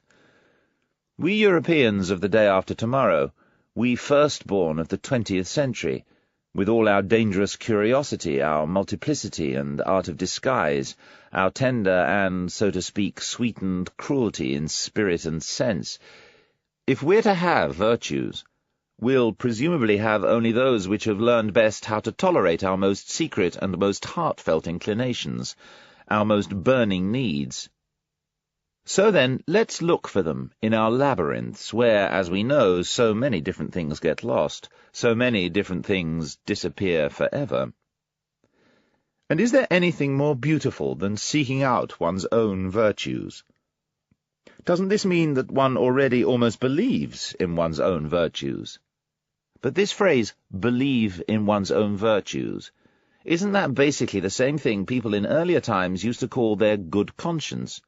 That long, worthy pigtail of an idea which our grandfathers hung behind their heads, and often enough behind their understanding as well. Thus it seems to follow that no matter how little we may think ourselves as old-fashioned and as respectable as our grandfathers in other things, in one respect we are nonetheless the worthy grandsons of these grandfathers, we last Europeans with good consciences. We, too, still carry their pigtail. Oh, if you knew how soon, how very soon, things will be otherwise. 215. Just as it sometimes happens in the realm of the stars that two suns determine the orbit of a planet, and in some cases suns of different colours cast their lights around a single planet, sometimes red light, sometimes green light, and then again lighting it both at once, flooding it with colours. In the same way, we modern men, thanks to the complicated mechanics of our starry heaven, are determined by different moralities. Our actions change their lights into different colours. They are rarely unambiguous, and there are enough cases where our actions have many colours. 216. Love one's enemies? I think that has been well learned. These days it happens thousands of times, in small and big things. In fact, now and then something even higher and more sublime takes place. We learn to despise when we love, and precisely when we love best. But all this is unconscious, without any fuss, without any pomp and circumstance, rather with that modesty and secret goodness which prohibit solemn words and virtuous formulas. Morality as a pose, that offends our taste nowadays. This is also progress, just as it was progress for our fathers when religion as a pose finally offended their taste, including hostility to and a Voltairean bitterness against religion, and everything that formerly went along with the sign language of free thinkers. It's the music in our conscience, the dance in our spirit, which makes all Puritan litanies, all moral sermons, and petty bourgeois respectability sound out of tune. 217. Be careful of those who set a high value on people's ascribing to them moral tact and refinement in drawing moral distinctions. They never forgive us if they ever make a mistake in front of us, or even against us. Inevitably, they become people who instinctively slander and damage us, even when they still remain our friends. Blessed are the forgetful, for they are done with their stupidities as well. 218. Psychologists in France and where else are there still any psychologists nowadays, have not yet stopped enjoying the bitter and manifold pleasure they get from bêtise bourgeoise, bourgeois stupidity. It's as if, but enough, by doing that they are revealing something. For example, Flaubert, that decent citizen of Rouen, finished up by seeing, hearing, and tasting nothing else any more. That was his kind of self-torture and more refined cruelty. Now, for a change, since this is becoming tedious, I recommend something else for our delight. And that's the unconscious shiftiness with which all good, thick, well-behaved, average spirits react to higher spirits and their functions, that subtle, complicated, Jesuitical shiftiness, which is 1,000 times more subtle than the understanding and taste of these average people in their best moments, or even the understanding of their victims as well. This is repeated evidence for the fact that instinct is the most intelligent of all forms of intelligence which have been discovered so far. Briefly put, you psychologists should study the philosophy of the norm in its war against the exception. There you'll see a drama good enough for the gods and divine maliciousness. Or, to put the matter still more clearly, practice vivisection on the good people, on the homo bonae voluntatis, man of good will, on yourselves. 219.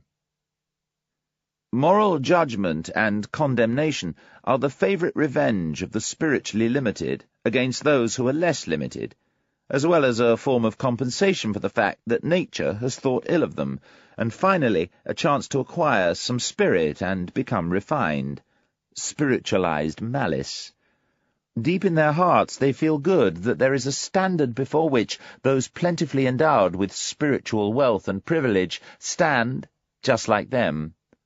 They fight for the equality of all before God, and almost require a faith in God just for that purpose. Among them are the most powerful opponents of atheism. A person who said to them, "A high spirituality can't be compared with the solidity and respectability of a man who is merely moral," would make them furious. I'll be careful about doing this. I much prefer to flatter them with my principle that a high spirituality itself arises only as the final offspring of moral qualities, that it is a synthesis of all those conditions which are ascribed to the merely moral man, after they've been acquired one by one through long discipline and practice, perhaps through an entire chain of generations, that the high spirituality is precisely the spiritualization of justice and that kind severity which knows that its task is to maintain the order of rank in the world, not only among human beings, but even among things. 220. Given the present popular praise of disinterestedness, we must bring to mind, perhaps not without a certain danger, what it is that really interests the populace, and what in general are those things about which the common man is fundamentally and deeply concerned, including educated people, even scholars, and, unless all appearance deceive, perhaps philosophers as well. From that fact it turns out that the vast majority of what interests and charms more refined and discriminating tastes, and every higher nature, seems totally uninteresting to the average man. Nonetheless, when he notices a devotion to these things, he calls it désintéressé, disinterested, and wonders to himself how it is possible to act without interest. There have been philosophers who have known how to confer a seductive and mystically transcendental form of expression upon this popular wonder, perhaps because in their own experience they knew nothing of higher nature, instead of presenting what's reasonable, the honest, naked truth that the disinterested action is a very interesting and interested action, provided... And love? What's that? Is even an action done from love supposed to be unegoistic? You idiots! What about the praise for those who make sacrifices? But anyone who has really made a sacrifice knows that he wanted and got something for it. Perhaps something of himself in exchange for something of himself. He gave up here in order to have more there, perhaps in general to be more, or at least to feel himself as more. But this is a realm of questions and answers in which a more discriminating guest does not like to remain, for here even truth already finds it necessary to suppress her yawns if she must answer.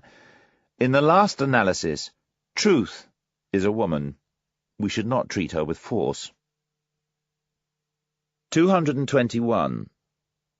It so happens, said a moralistic pedant and pettifogger, that I respect and honour a selfless man, not because he is selfless, but because he seems to me to have a right to be of use to another man at his own expense. All right, but it's always a question of who he is and who the other is. For example, in a man who is marked out and made to command, self-denial and modest holding back would not be a virtue, but a waste of virtue. That's what it seems like to me. Every unegoistic morality which takes itself unconditionally and applies itself to everyone not only sins against taste, it also provokes sins of omission, one more seduction under the guise of philanthropy, and in particular a seduction for and injury to the higher, rarer, and privileged people. We must compel moralities first and foremost to give way before the order of rank. We must force into the conscience of moralities an awareness of their own presumption, until they finally are collectively clear about the fact that it is immoral to say, what's right for one man is fair to another. As for my moralistic pedant and fine little man, does he deserve it when people laugh at him as he advises moralities in this way to become moral? But people should not be too much in the right if they want those who laugh on their side. A small grain of wrong is even a part of good taste. 222. Nowadays, wherever people preach pity, and if one listens correctly, is there any other religion preached any more, the psychologist should keep his ears open. Through all the vanity, through all the noise characteristic of these preachers, like all preachers, he'll hear a hoarser, moaning, genuine sound of self-contempt. It's part of that process of making Europe dark and ugly, which has been growing now for 100 years, and whose first symptoms were already placed in the documentary record in a thoughtful letter from Galliani to Madame d'Épinay, unless it's the cause of this development. The man of modern ideas, this proud ape, is uncontrollably dissatisfied with himself. That's established. He's suffering, and his vanity wishes him only to suffer with others. 223. At any rate, the hybrid European man, a reasonably ugly plebeian, all in all, needs a costume. He needs history as a pantry for costumes. Naturally, he then notices that none of them fits his body properly. He changes and changes. Just take a look at the 19th century, at the rapid preferences and changes in the masquerade of style, along with the moments of despair over the fact that nothing suits us. It's no use presenting oneself romantically or classically or in a Christian or Florentine or Baroque or national manner in moribus et artibus, in customs and the arts. It doesn't suit us. But the spirit, in particular the historical spirit, still sees an advantage for itself, even in this despair. Over and over again a new piece of prehistory and a foreign country are explored, put on, set aside, packed away, and above all studied. We are the first age with an academic training in costume, I mean in moralities, articles of faith, tastes in art and religions, prepared as no other time ever was for a carnival in the grand style, for a spiritual revelry of laughter and high spirits, for a transcendental height of the loftiest nonsense and Aristophanic mockery of the world. Perhaps this is the very place where we'll still discover the realm of our own inventiveness, that realm where we too can still be original as some sort of satirists of world history and God's clowns. Perhaps when nothing else today has a future, perhaps it's our laughter that still has one. 224. The historical sense, or the capability to make quick guesses about the rank ordering of value judgments according to which a people, a society, or a person has lived, the instinct for divination concerning the relations between these value judgments, for the connections between the authority of value and the authority of effective forces, this historical sense, which we Europeans claim as our distinctive characteristic, came to us as a consequence of the enchanting and wild semi-barbarianism into which Europe was plunged through the democratic intermixing of the classes and races. The 19th century knew about this sense for the first time as its sixth sense. The past of every form and manner of living, of cultures which earlier lay right alongside each other or over each other, flows, thanks to this intermixing, out into us modern souls. Our instincts now run back all over the place. We ourselves are a kind of chaos. Finally, the spirit, as I have said, sees an advantage for itself in all this. Because of our semi-barbarism in body and desires, we have secret entrances in all directions, in a way no noble age ever possessed. Above all, the entrances to the labyrinth of unfinished cultures, and to every semi-barbarism which has ever been present on earth. Inasmuch as the most considerable part of human culture up to now has been semi-barbarism, the historical sense almost means the sense and instinct for everything, the taste and tongue for everything. And that establishes right away that it's an unworthy sense. For example, we enjoy Homer again. It's perhaps our happiest asset that we understand how to appreciate Homer, something which men of a noble culture don't know and didn't know how to appropriate so easily, and which they hardly allowed themselves to enjoy. For example, the French of the 17th century, like Saint-Evremond, who criticized him for his esprit vaste, vast and all-encompassing spirit, and even Voltaire, their final chorus. That very emphatic yes and no of their palate, their easy disgust, their hesitant holding back with respect to everything exotic, their fear of bad taste, even of lively curiosity, and in general that reluctance of every noble and self-satisfied culture to acknowledge a new desire, a dissatisfaction with what is one's own, an admiration for something foreign. All this disposes and makes them hostile even to the best things of the world, which are not their own property, or could not become a trophy of theirs. And no sense is more incomprehensible to such people than the historical sense, and its obsequious plebeian curiosity. The situation is no different with Shakespeare, this amazing Spanish, Moorish, Saxon synthesis of taste, who would have made an old Athenian, one of Aeschylus' friends, laugh himself almost to death or irritated him. But we take up this wild display of colours, this confusion of the most delicate, coarsest, and most artificial things, with a secret confidence and goodwill. We enjoy him as the refinement of art saved especially for us, and in the process do not allow ourselves to be disturbed at all by the unpleasant stink and the proximity of the English rabble, in which Shakespeare's art and taste lives. No more so than on the Chiaia in Naples, where we go on our way with all our senses enchanted and willing, no matter how much the sewers of the rabble's quarter fill the air.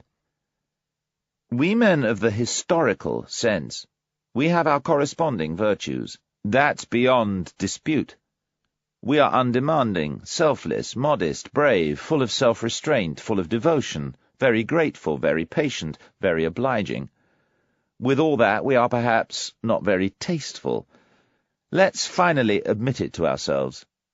What's hardest for us men of historical sense to grasp, to feel, to taste again, to love again, what we're basically prejudiced about and almost hostile to, is precisely the perfection and ultimate maturity in every culture and art, what is really noble in works or in men, the moment when their sea is smooth and they have halcyon self-sufficiency, the gold and the coolness displayed by all things which have perfected themselves.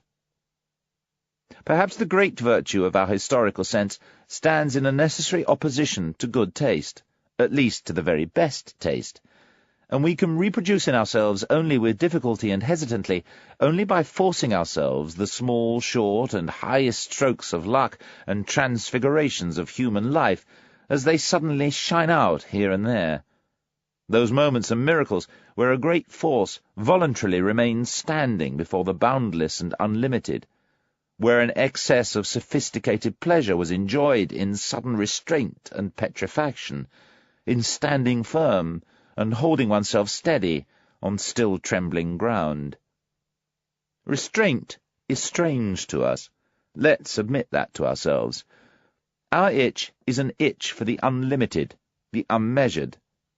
Like the rider on a horse snorting its way forward, we let the reins fall before the infinite, we modern men, we half-barbarians, and only reach our bliss in a place where we are most in danger. 225. Whether hedonism, or pessimism, or utilitarianism, or eudaimonianism, the doctrine that life is the pursuit of happiness, all these ways of thinking, which measure the value of things according to pleasure and pain, that is, according to contingent circumstances and secondary issues, are ways of thinking in the foreground and naivety, which everyone who knows about creative forces and an artistic conscience will look down on, not without ridicule and not without pity. Pity for you, that is, of course, not pity the way you mean the term. That is, not pity for social needs, for society and its sick and unlucky people, with those depraved and broken down from the start. They're lying on the ground all around us. Even less is it pity for the grumbling oppressed, the rebellious slave classes who strive for mastery. They call it freedom. Our pitying is a higher compassion, which sees further.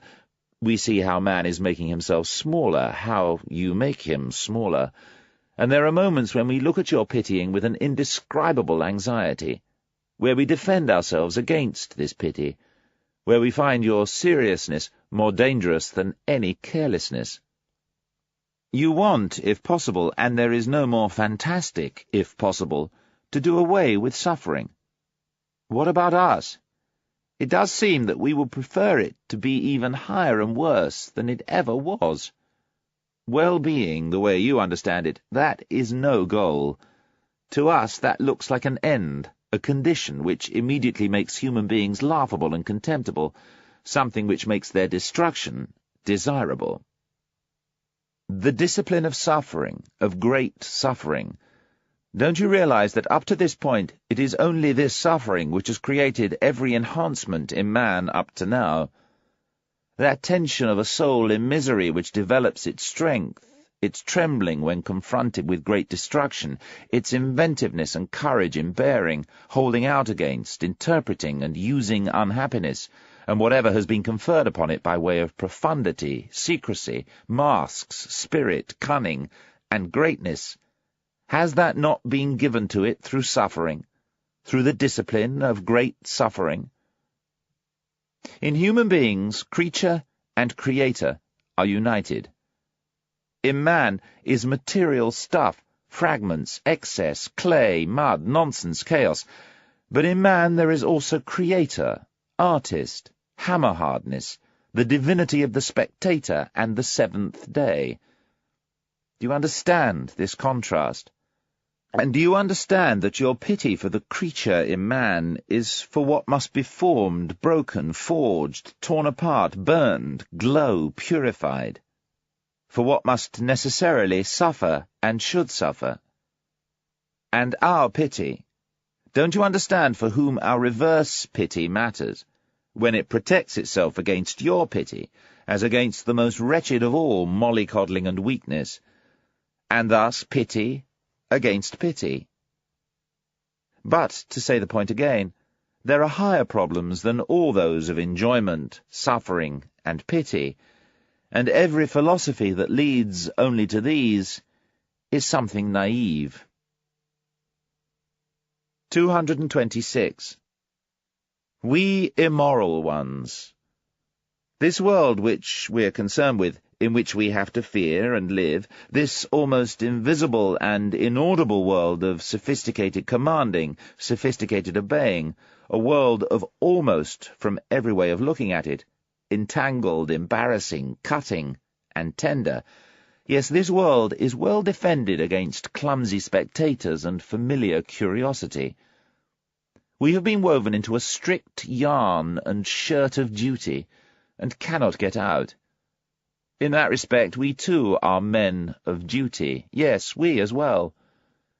Now and then it's true we dance happily in our chains and between our swords. More often it's no less true we gnash our teeth about it and are impatient with all the secret hardness of our fate. But we can do what we like. The fools and appearances speak against us. They are men without duty. We always have fools and appearances against us. 227. If we assume that honesty is a virtue of ours from which we cannot escape, we free spirits, well, we'll want to work on it with all our malice and love, and not grow tired of making ourselves perfect in our one virtue, the only one which remains ours. May its brilliance one day remain lying like a gilded blue mocking evening light over this aging culture and its dull and dark seriousness. And if nonetheless our honesty one day grows tired and sighs and stretches its limbs and finds us too hard and would like to have things better, lighter, more loving, like a pleasing vice, let us remain hard, we final Stoics. And let us send her by way of help only what we have in us of devilry, our disgust with what is crude and approximate, our nitimur invetitum, we seek what is forbidden, our courage as adventurers, our shrewd and discriminating curiosity, our most refined, most disguised, and most spiritual will to power and overcoming of the world, which roams and swarms greedily around all future realms. Let us come to the aid of our God with all our devils. It is likely that because of this, people fail to recognize us and get us confused with others. What does that matter? People will say, "Your honesty, that's your devilry, nothing more than that." What does that matter? Even if they were right. Have not all gods up to now been like that? Devils who became holy by being rechristened? What finally do we know about ourselves? And that spirit which guides us, what does that want us to call it? It is a matter of names. And how many spirits are we hiding? Our honesty, we free spirits, let us take care that it does not become our vanity, our finery and splendor, our boundary, our stupidity. Every virtue tends towards stupidity. Every stupidity tends towards virtue. Stupidity all the way to holiness, people say in Russia. Let us take care that we don't end up becoming saints and bores through honesty. Isn't life 100 times too short to get bored with it? We'd already have to believe in eternal life in order to... 228. I hope people forgive me the discovery that all moral philosophy so far has been boring and has belonged among things which send us to sleep, and that, in my eyes, virtue has been impaired by nothing so much as by the tediousness of its advocates. In saying this, I still don't wish to deny their general utility. A great deal rests on the fact that as few people as possible think about morality, and so it's very important that morality does not one day become something interesting. But that's not something people should worry about. These days things still stand the way they always have. I don't see anyone in Europe who could have or could provide some idea about how reflecting on morality could be conducted dangerously, awkwardly, or seductively, that there could be some disaster in the process. People should consider, for example, the tireless, unavoidable English utilitarians, how they wander around crudely and honourably in Bentham's footsteps, moving this way and that. A Homeric metaphor says it more clearly, just as Bentham himself had already wandered in the footsteps of the Honourable Helvetius, This Helvetius, no, he was no dangerous man. No new idea, nothing of a more refined expression and bending of an old idea, not even a real history of an earlier idea. An impossible literature in its totality, unless we understand how to spice it up with some malice. For, in fact, even with these moralists, whom we really have to read with ulterior motives, if we have to read them, that old English vice called cant, which is moral tartuffery, hypocrisy, has inserted itself, this time hidden under a new form of scientific thinking. Nor is there any lack of a secret resistance against the pangs of a guilty conscience, something a race of former Puritans justifiably suffers in all its scientific preoccupations with morality. Isn't a moralist the opposite of a Puritan, namely, a thinker who takes morality as something questionable, worth raising questions about, in short, as a problem? Shouldn't moralizing be immoral? In the end, they all want English morality to be considered right, so that then mankind, or general needs, or the happiness of the greatest number, no, England's good fortune, will be best served. They want to prove with all their might that striving for English happiness, I mean for comfort and fashion, and as the highest priority a seat in Parliament, is at the same time also the right path to virtue.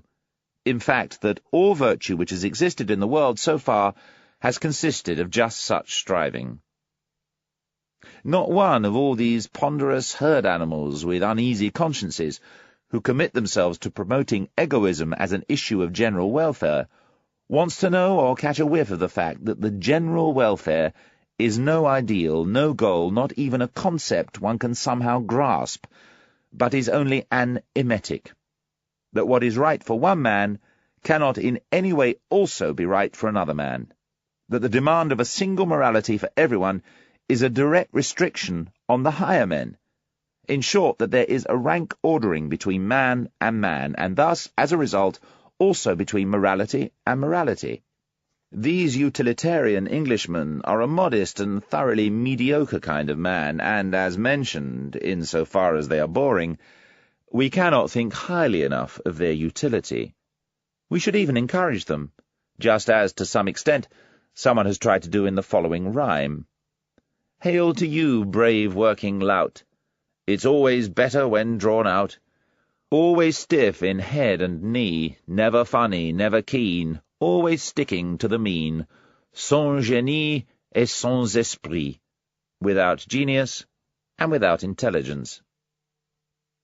229.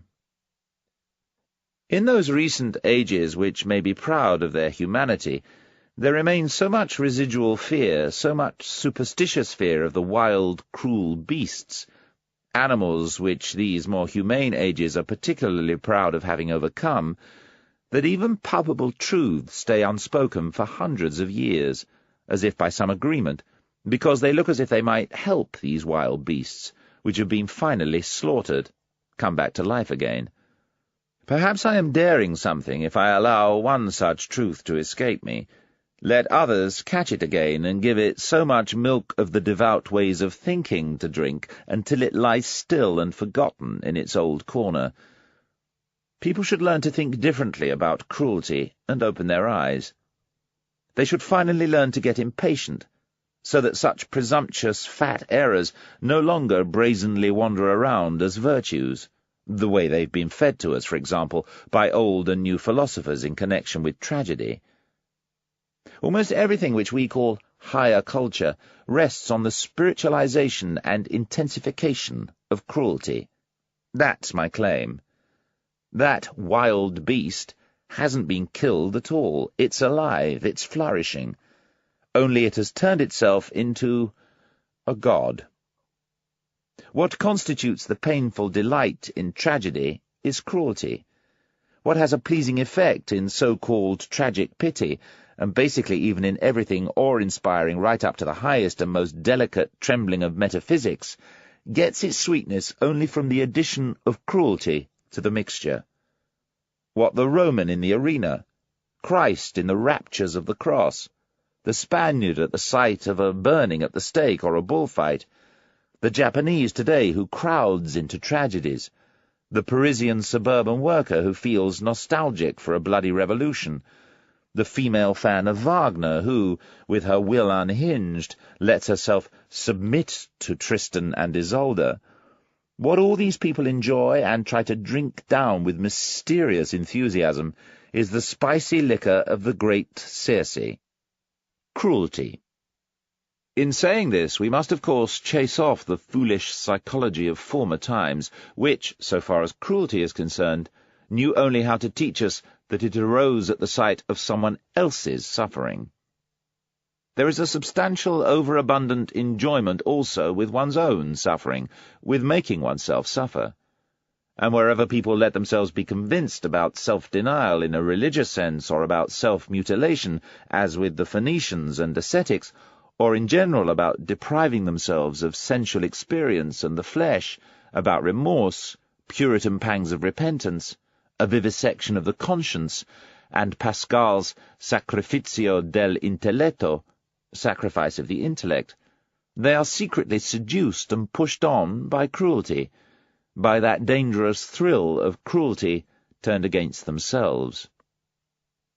Finally, people should consider that even the knowledgeable man, when he compels his spirit to acknowledge things against his spirit's inclinations, and often enough also against his heart's desires, that is to say, no, where he'd like to affirm something, to love and worship, rules as an artist and a transformer of cruelty.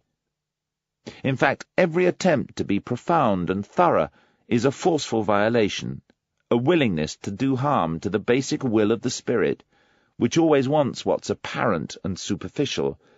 Even in that desire to know, there is a drop of cruelty. 230. Perhaps people don't readily understand what I've said here about a basic will of the spirit, so permit me to offer an explanation. The something which commands, which people call the spirit, wishes to be master in and around itself, and to feel that it's the master. It possesses the will to go from multiplicity to simplicity, a will which ties up, tames, desires to dominate, and truly does rule. Its needs and capabilities are, in this respect, the same as those which physiologists indicate belong to everything which lives, grows, and reproduces itself. The power of the spirit to appropriate other things for itself is revealed in its strong inclination to assimilate the new with the old, to simplify what is diverse, to ignore or push away what is totally contradictory, just as it arbitrarily and strongly emphasizes, brings out, and falsifies for its own purposes certain characteristics and lines in what is foreign, in every piece of the outside world. Its intention in doing this is the annexation of new experiences, the organization of new things in an old system, and also for growth, or, to put the matter even more clearly, for the feeling of growth, for the feeling of increased power. An apparently contradictory spiritual drive serves this same will, a suddenly erupting decision in favor of ignorance, an arbitrary shutting out, a slamming of its window, an inner cry of no to this or that thing, a refusal to let something in, a kind of defensive condition against much that can be known, a satisfaction with the darkness, with the sealed-off horizon, an affirmation and endorsement of ignorance. And all this is necessary in proportion to the degree of its appropriating power, its power of digestion, to speak metaphorically, and the spirit is in fact most like a stomach. With this also belongs the occasional will in the spirit to allow itself to be deceived, perhaps with a high-spirited premonition that something or other is not the case, that we only allow something or other to be valid, a joy in all uncertainty and ambiguity, an exulting enjoyment of the self in the capricious narrowness and secrecy of some corner, in what is all too near at hand, in the foreground, in what is magnified or made smaller, in what has been shifted around or made more beautiful, a self-delight in the arbitrariness of all these expressions of power. Finally, with these belongs that not unobjectionable willingness of the spirit to deceive other spirits and to play-act in front of them, that constant urge and pressure of a creative, formative, changeable force. Here the spirit enjoys its capacity for adopting multiple masks and shiftiness. It also enjoys the feeling of its security in this activity. Precisely through its protean art is the spirit, in fact, best defended and hidden. Working against this will to appearances, to simplification, to masks, to cloaks, in short, to the surface, for every surface is a cloak, is that sublime tendency of the person looking for knowledge who grasps and wants to grasp things thoroughly in their profundity and multiplicity, as a kind of cruelty of the intellectual conscience and taste, which every bold thinker will recognize in himself, provided that he, as is appropriate, has hardened and sharpened his eye for himself long enough and has grown accustomed to strict discipline and to stern language. He'll say, "There's something cruel in my spiritual inclination." Let the virtuous and charming try to persuade him that's not so. In fact, it would sound better if, instead of cruelty, people talked of, or whispered about, or credited us free, very free spirits as having excessive honesty. And so perhaps one day that's how it will really ring out, our posthumous reputation. In the meantime, for there is plenty of time until then, we ourselves may well be the least inclined to dress ourselves up in the finery of all those kinds of moralistic word sequins and fringes. Our entire work so far spoils for us this very taste and its merry opulence. These are the beautiful, sparkling, jingling, festive words: honesty, love of truth, love of wisdom, sacrifice for knowledge, heroism of the truthful. There is something in them that makes the pride swell up in a man.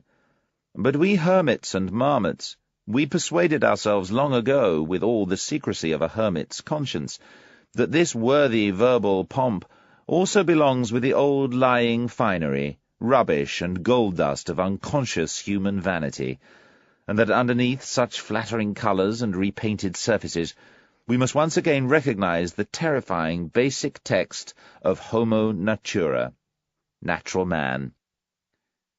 In fact, to translate men back into nature, to master the many vain and diffusive interpretations and connoted meanings which so far have been scribbled and painted over that eternal basic text of Homo Natura, to bring it about that in future man stands before man in the same way he, grown hard in the discipline of science, already stands these days before the rest of nature, with the fearless eyes of Oedipus and the blocked ears of Odysseus, deaf to the tempting sirens among the old metaphysical bird-catchers who for far too long have been piping at him, "You are more, you are higher, you are of a different origin." That may be a peculiar and mad task, but it is a task. Who will deny that? Why did we choose it, this mad task? Or to put the matter differently, why knowledge at all? Everyone will ask us about that, and we, pressured like this, we who have already asked ourselves that very question 100 times, we found and find no better answer. 231. Learning changes us. It achieves what all feeding does, which doesn't merely preserve, as a physiologist knows. But deep in us, really down there, is naturally something uneducable, a granite of spiritual fate, a predetermined decision and answer to predetermined selected questions. In every important problem, a steadfast "that's what I am" speaks out. About men and women, for example, the thinker cannot learn to think differently. He can only complete his learning, only finally discover how things stand with him on this question. Sometimes we find certain solutions to problems which create a strong faith in us right away. Perhaps from then on we call them our convictions. Later we see in them mere footsteps to self-knowledge, signposts to the problem which we are, or better, to the great stupidity which we are, to our spiritual fate, to the unteachable part way down there. After this rich civility I have just displayed with respect to myself, perhaps there's a better chance that I'll be allowed to speak out a few truths about woman as such, so long as people from now on realize from the start just how very much these are only my truths. 232. A woman wants to become independent, and for that reason she is beginning to enlighten men about woman as such. And that's among the most deleterious developments in the general process of making Europe ugly. For what must these crude attempts of female scholarship and self-exposure bring to light? Woman has so many reasons for shame. Hidden in women is so much pedantry, superficiality, so many characteristics of the schoolteacher, petty arrogance, petty indulgence, and immodesty. Just look at the way she interacts with children. Up to now, basically, these qualities have best been kept repressed and controlled by fear of man. Woe when the eternally boring in woman, she is rich in that, is first allowed to venture out, when she begins thoroughly and fundamentally to forget her shrewdness and art, her qualities of grace, of play, of driving cares away, of mitigating troubles and taking things lightly, and her delicate skill with agreeable pleasures. Nowadays we can already hear women's voices which, by holy Aristophanes, are frightening. They threaten with medical clarity what woman wants from man, from start to finish. Isn't it in the very worst taste for woman to prepare like this to become scientific?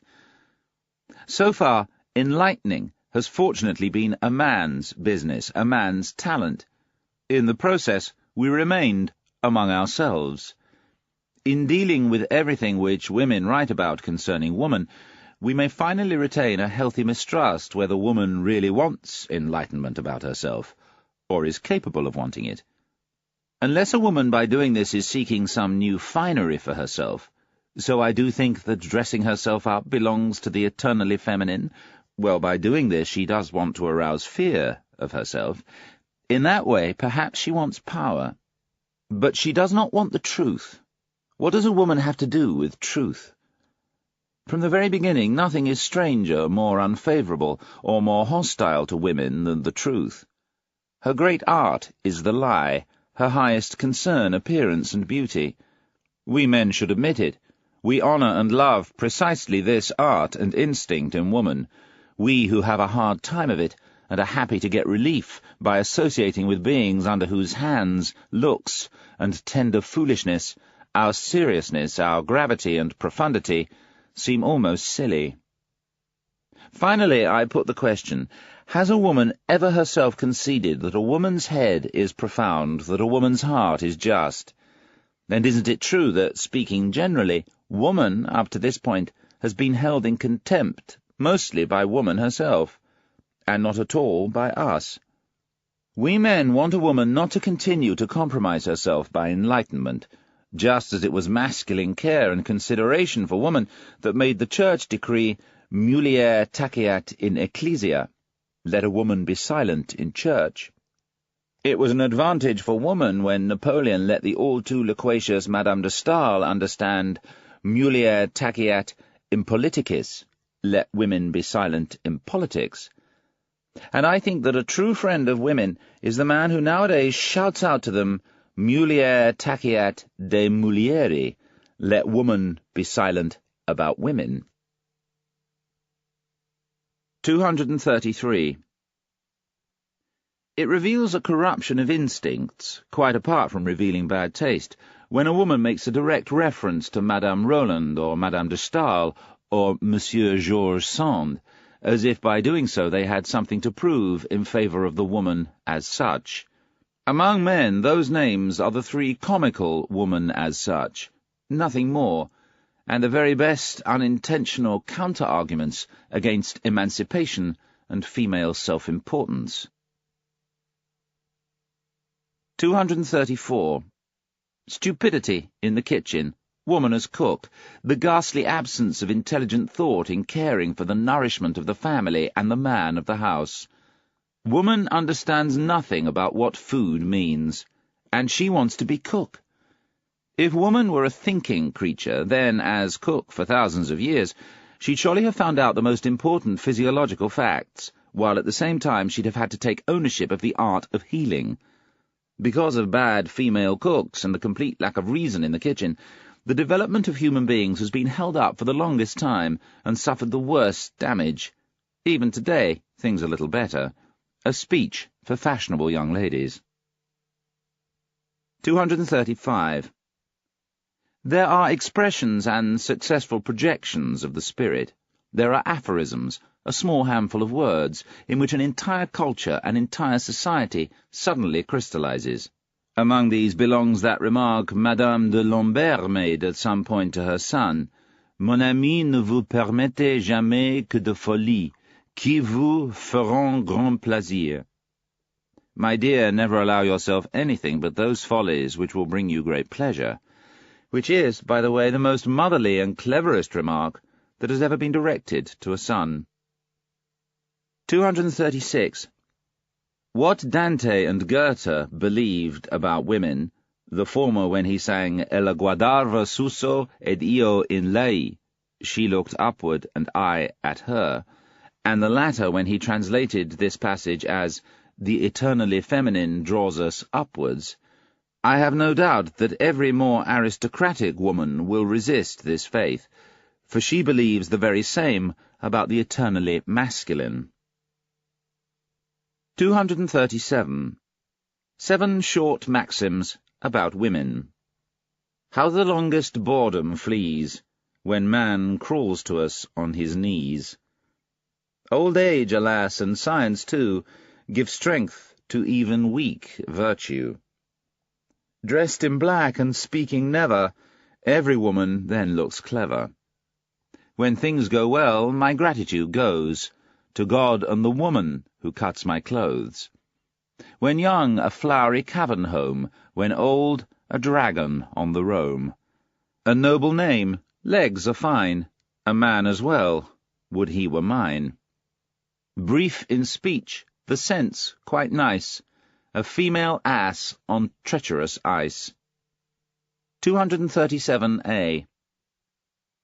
Up to now, women have been treated by men like birds which have strayed down to them from some high place or other, like something finer, more sensitive, wilder, stranger, sweeter, and with more soul, but like something which man must lock up, so that it does not fly away. 238. To grasp incorrectly the basic problem of man and woman, to deny the most profound antagonism here and the necessity of an eternally hostile tension, perhaps in this matter to dream about equal rights, equal education, equal entitlements and duties, that's a typical sign of superficial thinking. And a thinker who has shown that he's shallow in this dangerous place, shallow in his instincts, may in general be considered suspicious, or, even worse, betrayed and exposed. Presumably he'll be too short for all the basic questions of life, and of life in the future, and he'll be incapable of any profundity.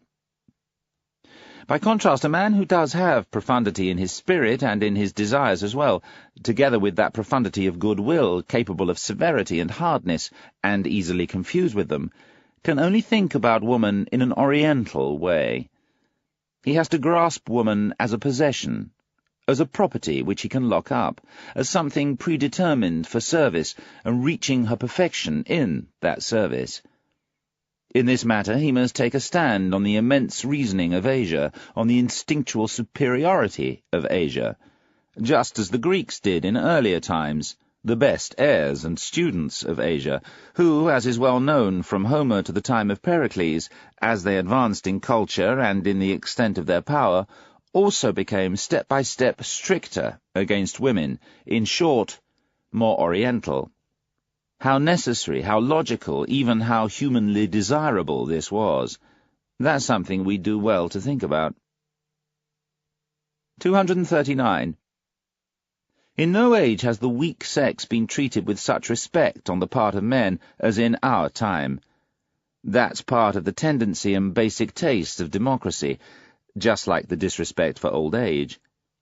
Is it any wonder that this respect immediately leads to abuse? People want more. People learn to make demands. They finally find this toll of respect almost sickening and will prefer a competition for rights, in fact, a genuine fight. Briefly put, woman is losing her shame. Let's add to that at once that she is also losing her taste. She is forgetting how to be afraid of man. But the woman who forgets fear abandons her most womanly instincts. The fact that woman dares to come out when that part of men which inspires fear, let's say it more clearly, when the man in men is no longer wanted and widely cultivated, is reasonable enough, even understandable enough.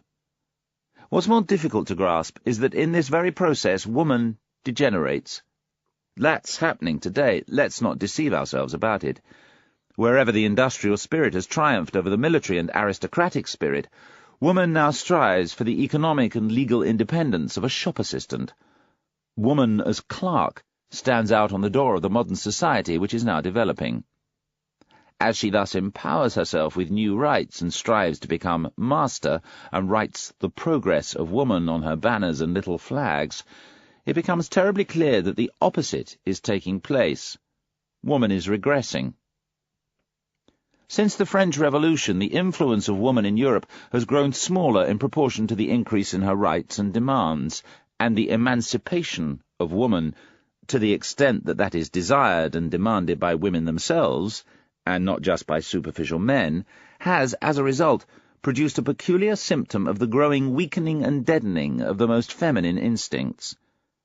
There is a stupidity in this development, an almost masculine stupidity, about which a successful woman, who is always an intelligent woman, would have to feel thoroughly ashamed.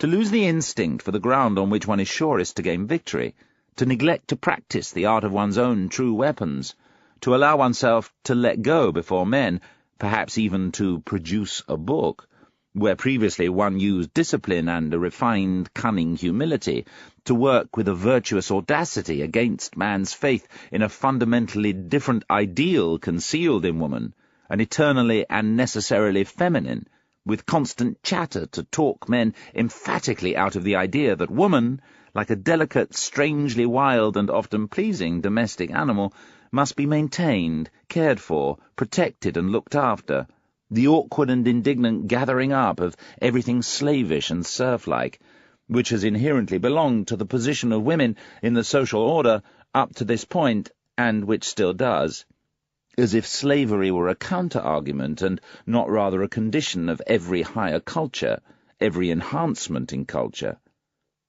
What does all this mean, if not a crumbling away of feminine instinct, a loss of femininity?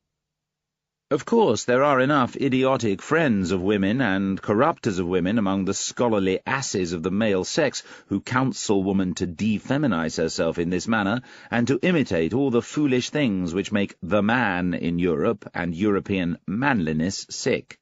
People who want to bring woman down to the level of a common education, perhaps even to reading the newspapers and discussing politics. Here and there they want even to make women into free spirits and literati, as if a woman without piety were not something totally repulsive or ridiculous to a profound and godless man. Almost everywhere people ruin woman's nerves with the most sickly and dangerous of all forms of music, our most recent German music, and make her more hysterical every day and incapable of her first and last vocation, giving birth to strong children. They want to make her, in general, even more cultivated, and, as they say, make the weak sex strong through culture, as if history didn't teach us as emphatically as possible that cultivating human beings and making them weak, that is, enfeebling, fracturing, making the power of the will sick, always go hand in hand, and that the most powerful and most influential women of the world, in most recent times even Napoleon's mother, can thank the power of their own wills, and not their schoolmasters, for their power and superiority over men. The thing in woman that arouses respect, and often enough fear, is her nature, which is more natural than man's nature, her genuine predatory and cunning adaptability, her tiger's claws under the glove, the naivety of her egotism, her uneducable nature, her inner wildness, the incomprehensibility, breadth, and roaming of her desires and virtues. With all this fear, what creates sympathy for this dangerous and beautiful cat woman is that she appears to suffer more, to be more vulnerable and in need of love, and to be condemned to suffer disappointment more than any animal. Fear and pity. With these feelings man has stood before woman up to this point, always with one foot already in tragedy, which tears to pieces while it delights. How's that? And is this now to come to an end? Is the magic spell of woman now in the process of being broken? Is the process of making woman boring slowly coming about? Oh, Europe, Europe! We know the horned animal which has always been most attractive to you. Its danger still constantly threatens you. Your old fable could still at some point become history. Once again a monstrous stupidity could gain mastery of you and drag you away from it. And no God is hiding underneath it, no, only an idea, a modern idea. Part 8. Peoples and Fatherlands. Nietzsche has little to offer by way of a political philosophy, but he is fond of comments on political matters. It's worth noting that he spent much of his life as a stateless individual. In Part 8, Peoples and Fatherlands, he offers a series of observations on the different races of Europe, on modern nationalism, and on the developments which are transforming Europe so that citizens of different countries are becoming increasingly similar. The process which is producing an increasingly homogeneous herd is very dangerous, for these modern slaves will require masters, and thus, ironically, the spread of equality and democracy is creating conditions suitable for even stronger political and spiritual tyrants. After a lengthy discussion of the German national character, Nietzsche pays a rich tribute to the Jews as a tough, masculine nation, unlike European countries which are, by comparison, made up and artificial. He sees important advantages in allowing the Jews to assimilate in Germany, and recommends getting rid of the rabid anti-Semites. Nietzsche's praise of the Jews is matched by his disparagement of the English, especially English thinkers, who limit themselves to the collection of facts. Men like Darwin, Spencer, and Mill are so anchored in the painstaking and narrow world of utilitarian facts that they have no sense of the spiritual core of philosophy. The ascendancy of mediocre English ideas in Europe is an important part of modern problems.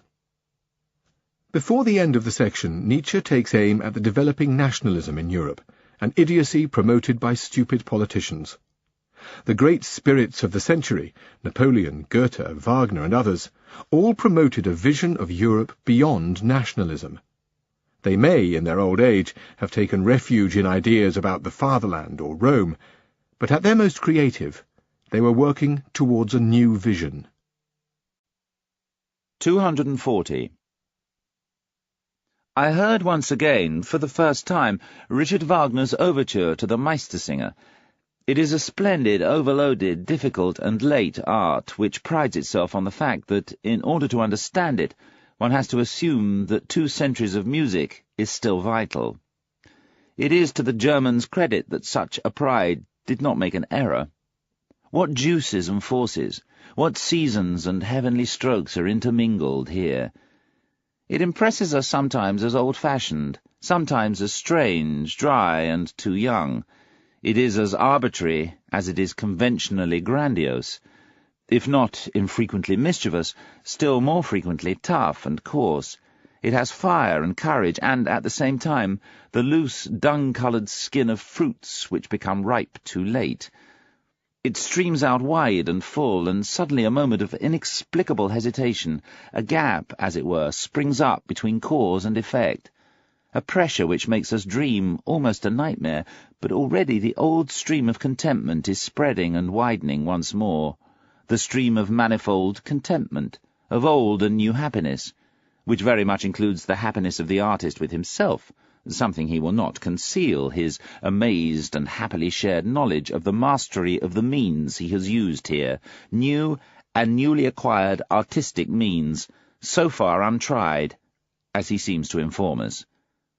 All in all, no beauty, nothing of the South, of the fine southern brightness of heaven, nothing of grace, no dance, scarcely any will for logic, a certain awkwardness that is even emphasized, as if the artist wanted to tell us, that is part of my purpose.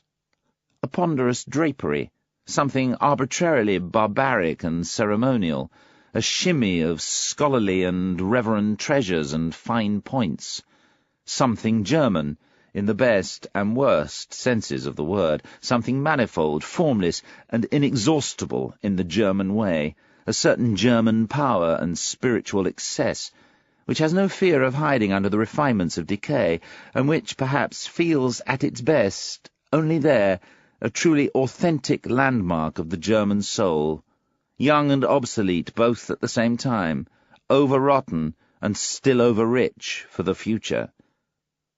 This kind of music expresses best what I think of the Germans. They belong to the day before yesterday and the day after tomorrow, but they still have no today. 241. We good Europeans, we also have hours when we allow ourselves a hearty feeling for our fatherland, a bump and relapse into old loves and narrow places. I just gave a sample of that. Hours of national tumults, patriotic apprehensions, and all sorts of other floods of old-fashioned emotion. Slower-moving spirits than we are might take a longer period of time to be done with things which with us last and have run their course in a matter of hours. Some need half a year, others require half a human lifetime, each according to the speed and power with which they digest and transform their stuff. In fact, I could think of some dull, hesitant races who, even in our shrinking Europe, would require half a century in order to overcome such atavistic attacks of patriotism and attachment to their soil and to return to reason, that is to say, to good Europeanness. And while I indulge myself excessively with this possibility, it so happens that I listen in on a conversation between two old patriots. They both were obviously hard of hearing, and so spoke all the louder. One said, "That man thinks about and understands philosophy as much as a farmer or a student in a fraternity. He is still innocent. But what does that matter these days? This is the age of the masses, who prostrate themselves before everything built on a massive scale. That's how it is in politics as well. If a statesman piles up a new Tower of Babel for them, anything at all that's immense in riches and power, they call him great. What does it matter that in the meantime those of us who are more cautious and more reserved still do not give up the old belief that only a great idea confers greatness on an act or a cause? What if a statesman brought his people into a situation where from that point on they had to practice grand politics, something for which they were by nature poorly adapted and prepared, so that it would be necessary for them to sacrifice their love of their old and certain virtues to a new and doubtful mediocrity? And suppose that a statesman sentenced his people to a general politicking, although up to that point those same people had better things to do and think about, and that in the depth of their souls they could not rid themselves of a cautious disgust with the anxiety, emptiness, blaring and devilish squabbling of those peoples who were truly politicking. Suppose such a statesman goaded the sleeping passions and desires of his people, and turned their earlier shyness and their pleasure in standing to one side into stains, their interaction with strangers and their secret boundlessness into a liability, devalued their most heartfelt inclinations, turned their conscience around, made their spirit narrow, their taste national. Well, would a statesman who did all those things which his people would have to atone for through all future time, in the event they had a future, would such a statesman be great? "Undoubtedly," the other old patriot answered him vehemently. "Otherwise he would have been incapable of doing it. Perhaps it was idiotic to want something like that, but perhaps every great thing was merely idiotic at the beginning." "That's an abuse of words," cried his conversational partner in response. "Strong, strong, strong and idiotic, not great." The old men had evidently worked themselves up, as they shouted their truths into each other's faces like this. But I, in my happiness and remoteness, thought about how a stronger man would soon become master over the strong. and also how there is a compensation for the spiritual flattening of one people, namely, the spiritual deepening of another people. 242. Now let's call what we're looking for as the distinguishing mark of Europeans civilization, or humanizing, or progress. Let's use a political formula and call it simply, without praise or blame, Europe's democratic movement.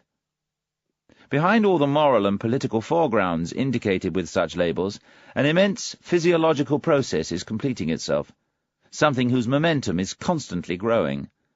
The process by which the Europeans are becoming more similar to each other.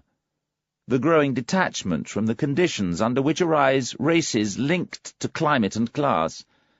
Their increasing independence from every distinct milieu which for centuries wanted to inscribe itself on body and soul with the same demands.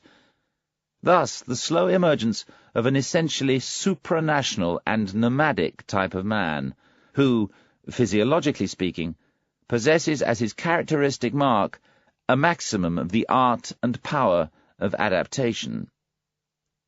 This process of the developing European, which can be held back by great relapses in tempo, but which for that very reason perhaps acquires and augments its vehemence and depth.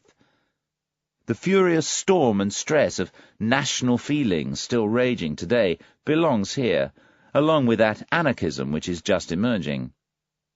This process will probably rush ahead to conclusions which its naive proponents and advocates, the apostles of modern ideas, are least likely to expect. The same new conditions which will, on average, create a situation in which men are homogeneous and mediocre, useful, hard-working, practical in many tasks, clever men from an animal herd, are to the highest degree suitable for giving rise to exceptional men with the most dangerous and most attractive qualities. For while that power to adapt, which keeps testing constantly changing conditions and begins a new task with every generation, almost with every decade, by no means makes possible the greatness of the type, while the collective impression of such future Europeans probably will be one of many kinds of extremely useful chattering workers with little willpower, men who will need a master, someone to give orders, as much as they need their daily bread, and while the democratizing of Europe thus moves towards the creation of a new type prepared for slavery in the most subtle sense, the strong man, in single and exceptional cases, will have to turn out stronger and richer than he has perhaps ever been before now, thanks to the absence of prejudice in his education, thanks to the immense multiplicity of practice, art, and mask. What I wanted to say is this. The democratizing of Europe is at the same time an involuntary way of organizing for the breeding of tyrants, understanding that word in every sense, including the most spiritual. 243. I am pleased to hear that our sun is caught up in a rapid movement towards the constellation Hercules, and I hope that men on this earth act like the sun in this respect, and we first, we good Europeans. 244. There was a time when people were accustomed to designate the Germans with the label profound. Now, when the most successful type of the new Germanism craves completely different honours, and perhaps finds briskness lacking in everything profound, it is almost timely and patriotic to doubt whether we were not deceiving ourselves previously with that praise. In short, whether German profundity is not basically something else, something worse, and something which, thank God, we are about to succeed in removing. So let's make the attempt to learn to think differently about German profundity. For that we don't have to do anything except a little vivisection on the German soul. The German soul is, above all, multifaceted, with different origins, more cobbled together and stratified than truly constructed. That comes from how it emerged.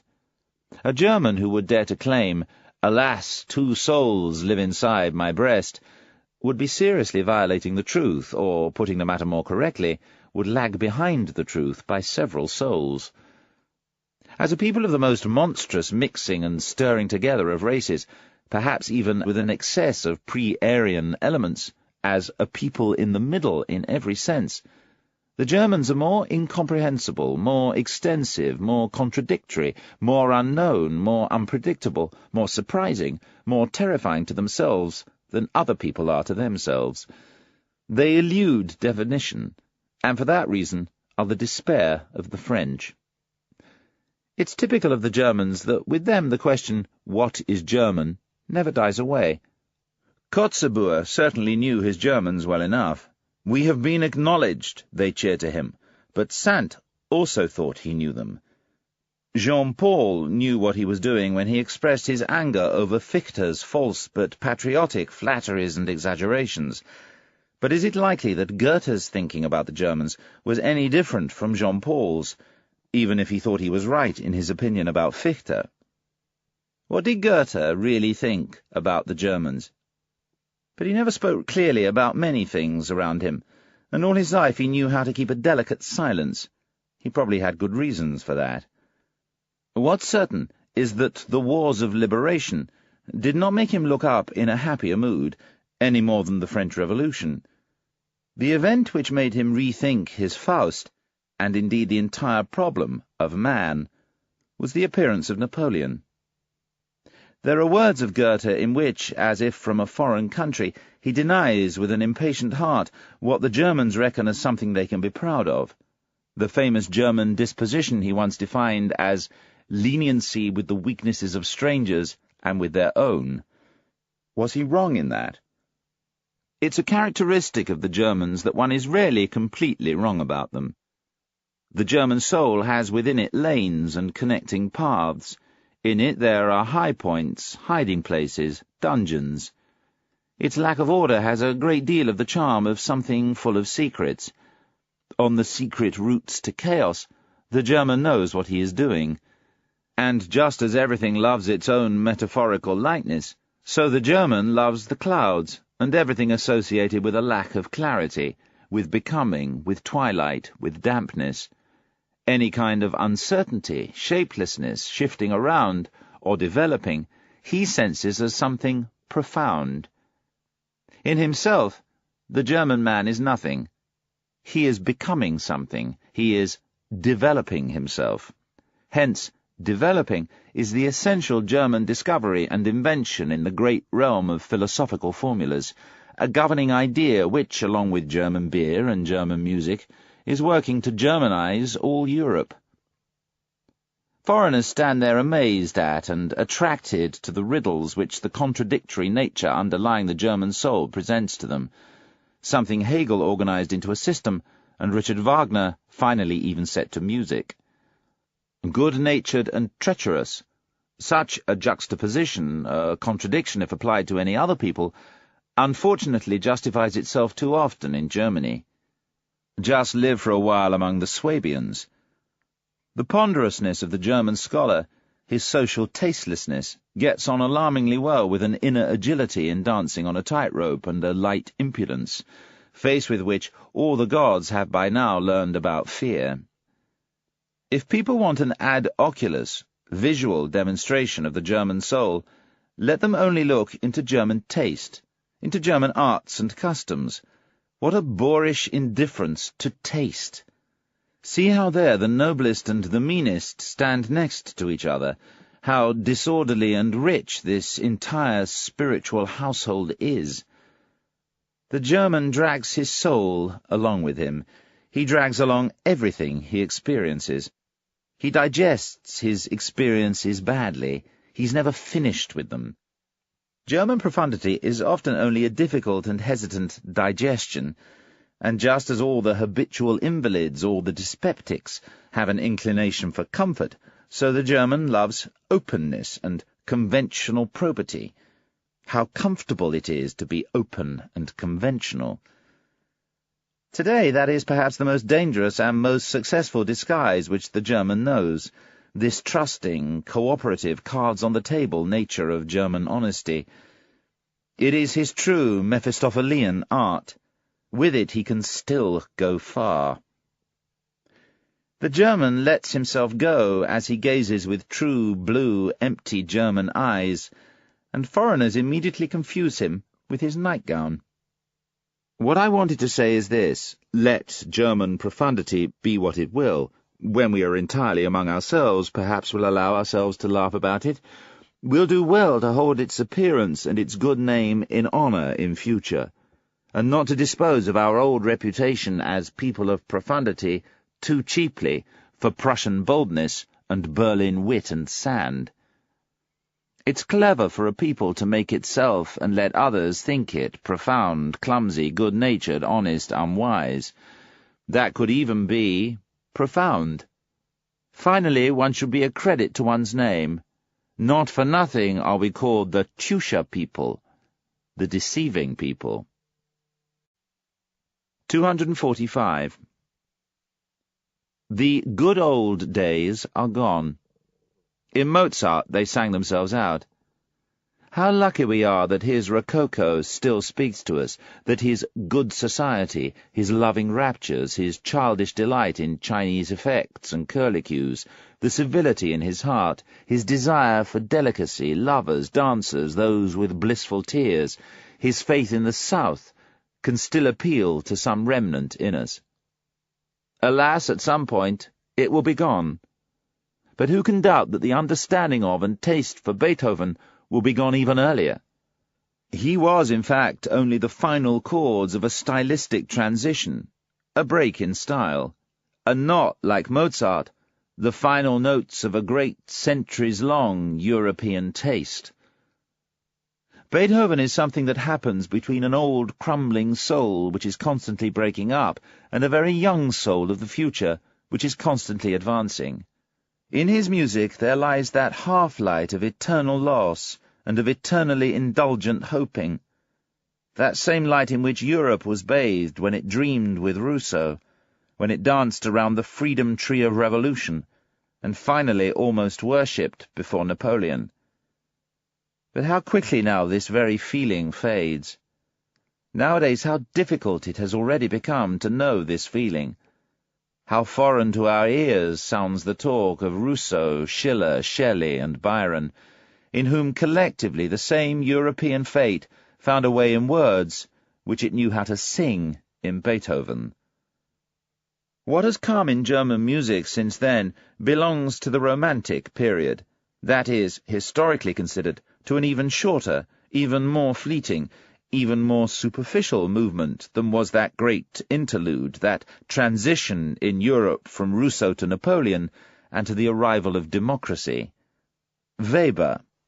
But what are Freischütz and Oberon for us these days, or Marschner's Hans Heiling and Vampire, or even Wagner's Tannhäuser? That music has faded, even if it has not yet been forgotten. In addition, all this romantic music was not sufficiently noble, not sufficiently musical, to justify itself anywhere other than in the theatre and in front of crowds. Right from the start, it was second-rate music, of little interest among true musicians. The situation was different with Felix Mendelssohn, that halcyon master, who won rapid admiration for his lighter, purer, and happier soul, and then was forgotten just as quickly as the lovely intermission in German music. But in the case of Robert Schumann, who took his work seriously and from the beginning was also taken seriously, he was the last one who founded a school. Nowadays, don't we count it as good luck, as a relief, and as a liberation that this very Schumann-style romanticism has been overthrown? Schumann ran off into the Saxon Switzerland of his soul, half like Werther, half like Jean-Paul, but certainly nothing like Beethoven, certainly nothing like Byron. The music of his Manfred is an error in judgment and a misunderstanding to the point of injustice.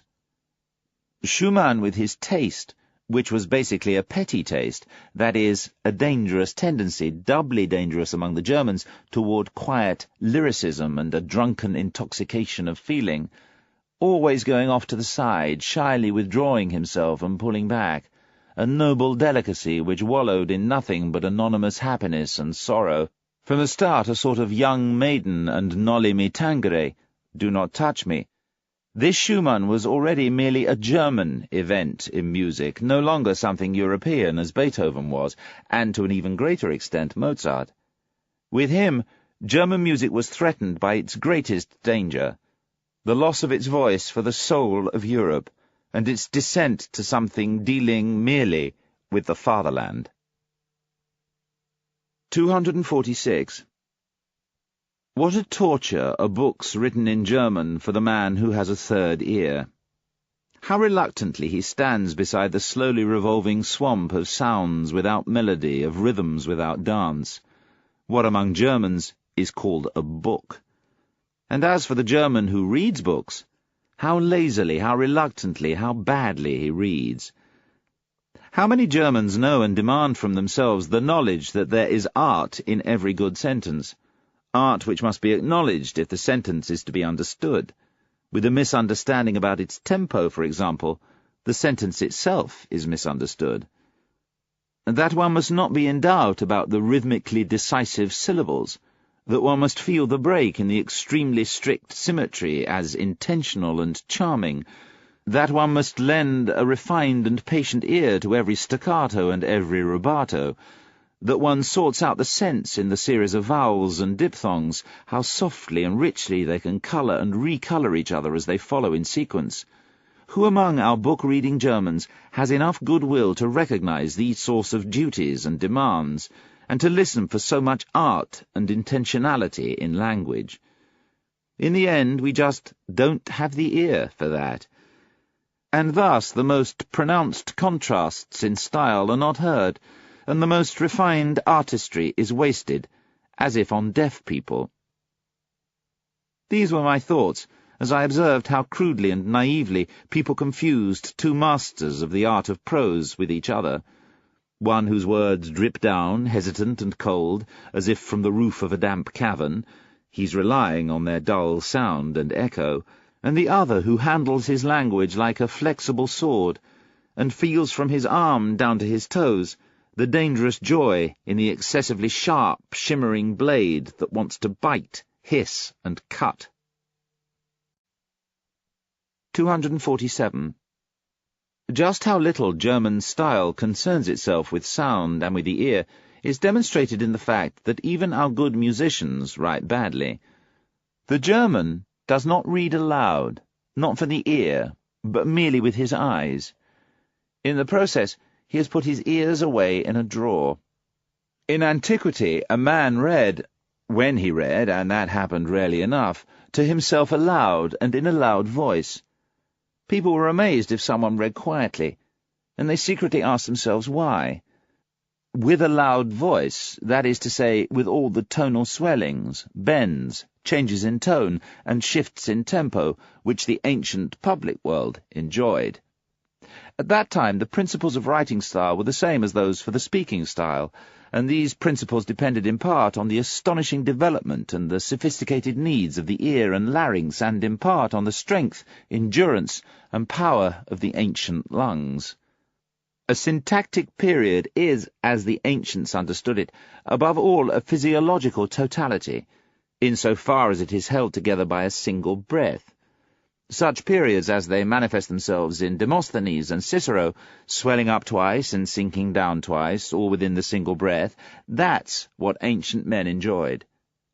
From their own schooling they knew how to value the virtue in such periods, how rare and difficult it was to deliver them. We really have no right to the great syntactical period, we moderns, we short-winded people in every sense. These ancient people were, in fact, themselves collectively dilettantes in public speaking, and as a result connoisseurs, and thus critics. Hence they drove their speakers to the utmost limits. In a similar way in the last century, once all Italian men and women understood how to sing, among them virtuoso singing, and with that the art of melody as well, reached its high point. But in Germany, right up until very recent times, when a sort of platform eloquence started flapping its young wings timidly and crudely enough, there was really only one form of public speaking which came close to being artistic, what came from the pulpit. In Germany, only the preacher understood what a syllable or what a word weighs, how a sentence strikes, leaps, falls, runs, and ends. Only he had a conscience in his ears, often enough a bad conscience, for there is no shortage of reasons why it's precisely the German who rarely, and almost always too late, achieves a proficiency in speaking. It is appropriate, therefore, that the masterwork of German prose is the masterwork of its greatest preacher. Up to this point, the Bible has been the best German book.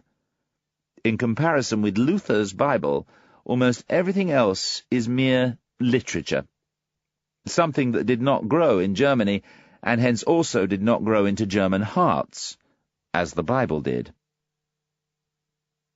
248. There are two kinds of genius, one which above all breeds and desires to breed, and another which is happy to let itself be fertilized and give birth. In the same way, there are among peoples of genius those to whom the female problem of pregnancy and the secret task of shaping, maturing, and perfecting have been assigned. The Greeks, for example, were a people of this kind, like the French, and there are others who have to fertilize and become the origin of new orders of life, like the Jews, the Romans, and, one could ask in all modesty, the Germans. People tormented and enchanted by unknown fevers and irresistibly driven outside themselves, in love with and lusting after foreign races, after those who let themselves be fertilized, and thus obsessed with mastery, like everything which has a knowledge of itself as full of procreative power, and thus by the grace of God. These two types of genius seek each other out, like man and woman, but they also misunderstand each other, like man and woman. 249. Every people has its characteristic tartuffery, hypocrisy, and calls it its virtues. The best that man is, he does not know. He cannot know. 250. What does Europe owe the Jews? All sorts of things, good and bad, and above all one that is at the same time among the best and the worst. The grand style immorality, the terror and majesty of infinite demands, infinite meanings, the whole romanticism and grandeur of things worth raising moral question about, moralischen Fragwürdigkeiten, and as a result precisely the most attractive, most awkward, and most exquisite parts of those plays of colours and enticements to life, whose afterglow these days makes the sky of our European culture glow in its evening light, perhaps as it burns itself out. Among the spectators and philosophers, we artists are grateful to the Jews for that. 251. When a people is suffering from nationalistic nervous fever and political ambition, and wants to suffer, we have to accept the fact that various kinds of clouds and disturbances, in short small attacks of dullness, will pass over its spirit. For example, among contemporary Germans, sometimes the anti-French stupidity, sometimes the anti-Jewish, sometimes the anti-Polish, sometimes the Christian romantic, sometimes the Wagnerian, sometimes the Teutonic, sometimes the Prussian. Just take a look at these poor historians, Zeibel and Treitschke, and their thickly bandaged heads, and whatever else all these small obfuscations of the German spirit and conscience like to call themselves.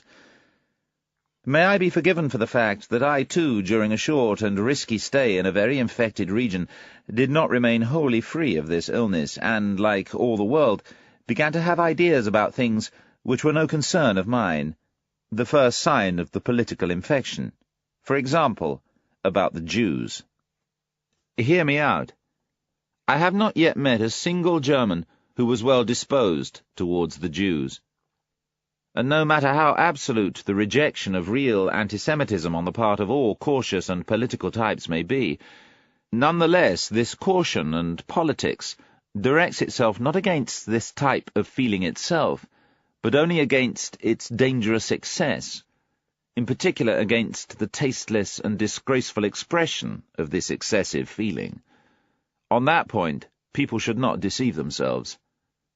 That Germany has a richly sufficient number of Jews, that the German stomach and German blood have difficulty, and will still have difficulty for a long time to come, absorbing even this quantum of Jew in the way the Italians, the French, and the English have absorbed them, as a result of a stronger digestive system. That is the clear message and language of a general instinct, which we must listen to, and according to which we must act. Let no more Jews in, and especially bar the doors to the east, also to Austria. So orders the instinct of a people whose type is still weak and uncertain, so that it could be easily erased, easily dissolved away by a stronger race.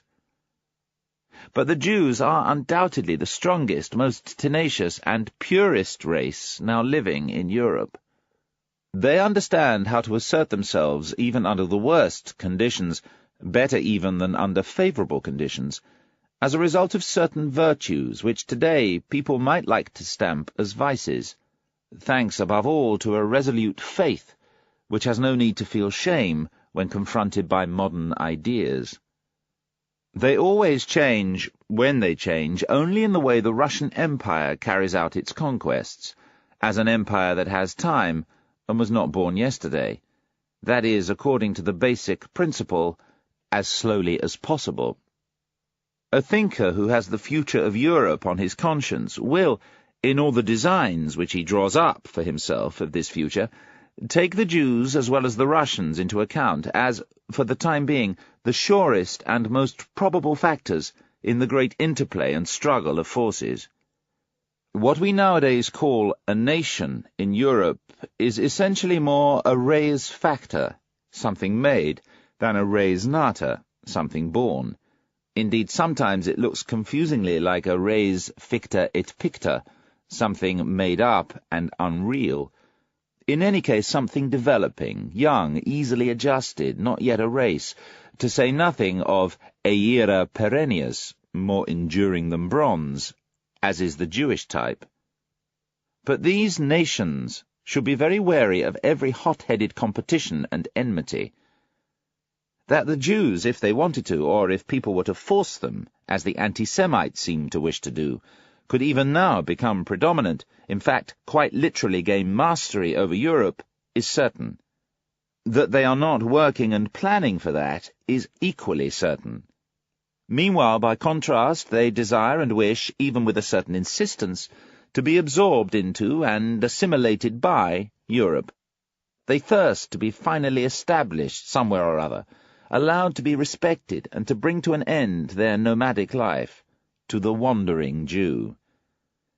And people should pay full attention to this tendency and impulse, which in itself perhaps even expresses a moderating of Jewish instincts, and accommodate it.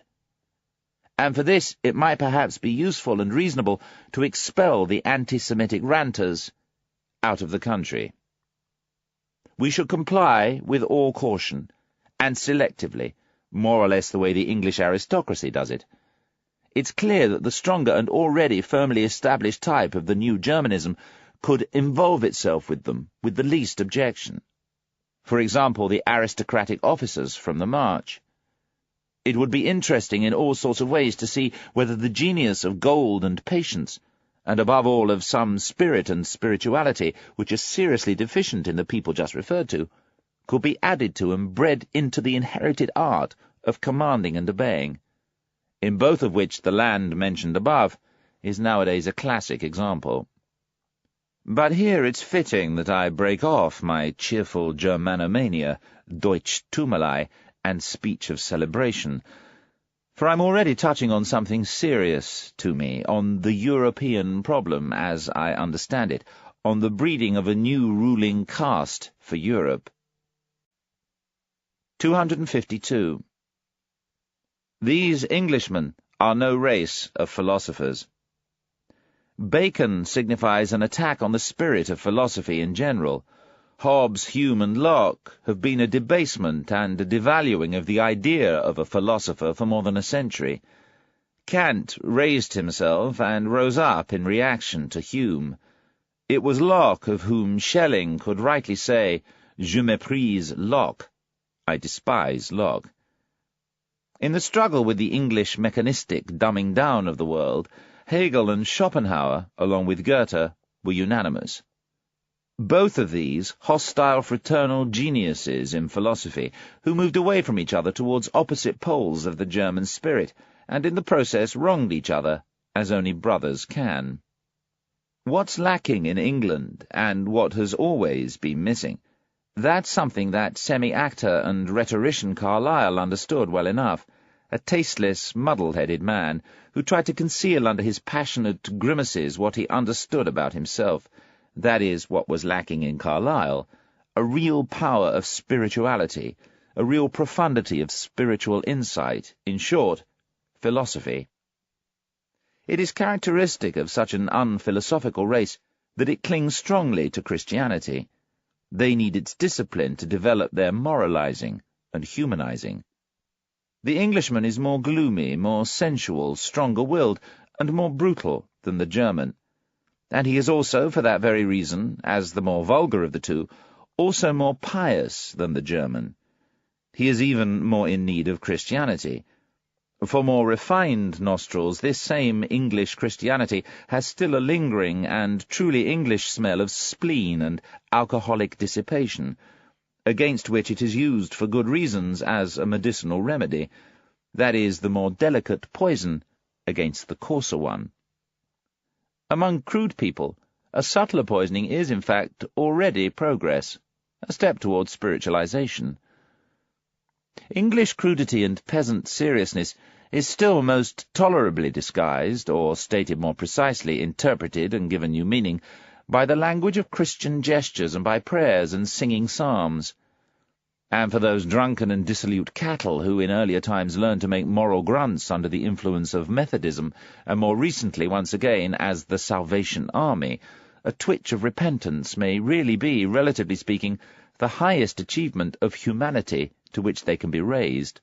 That much we can, in all fairness, concede. But what is still offensive, even in the most humane Englishman, is his lack of music, speaking metaphorically, and not metaphorically. He has, in the movements of his soul and his body, no rhythm and dance. In fact, not even the desire for rhythm and dance, for music. Listen to him speak, or watch the most beautiful English woman walk. In no country of the earth are there lovelier doves and swans. And finally, listen to them sing. But I'm demanding too much. 253.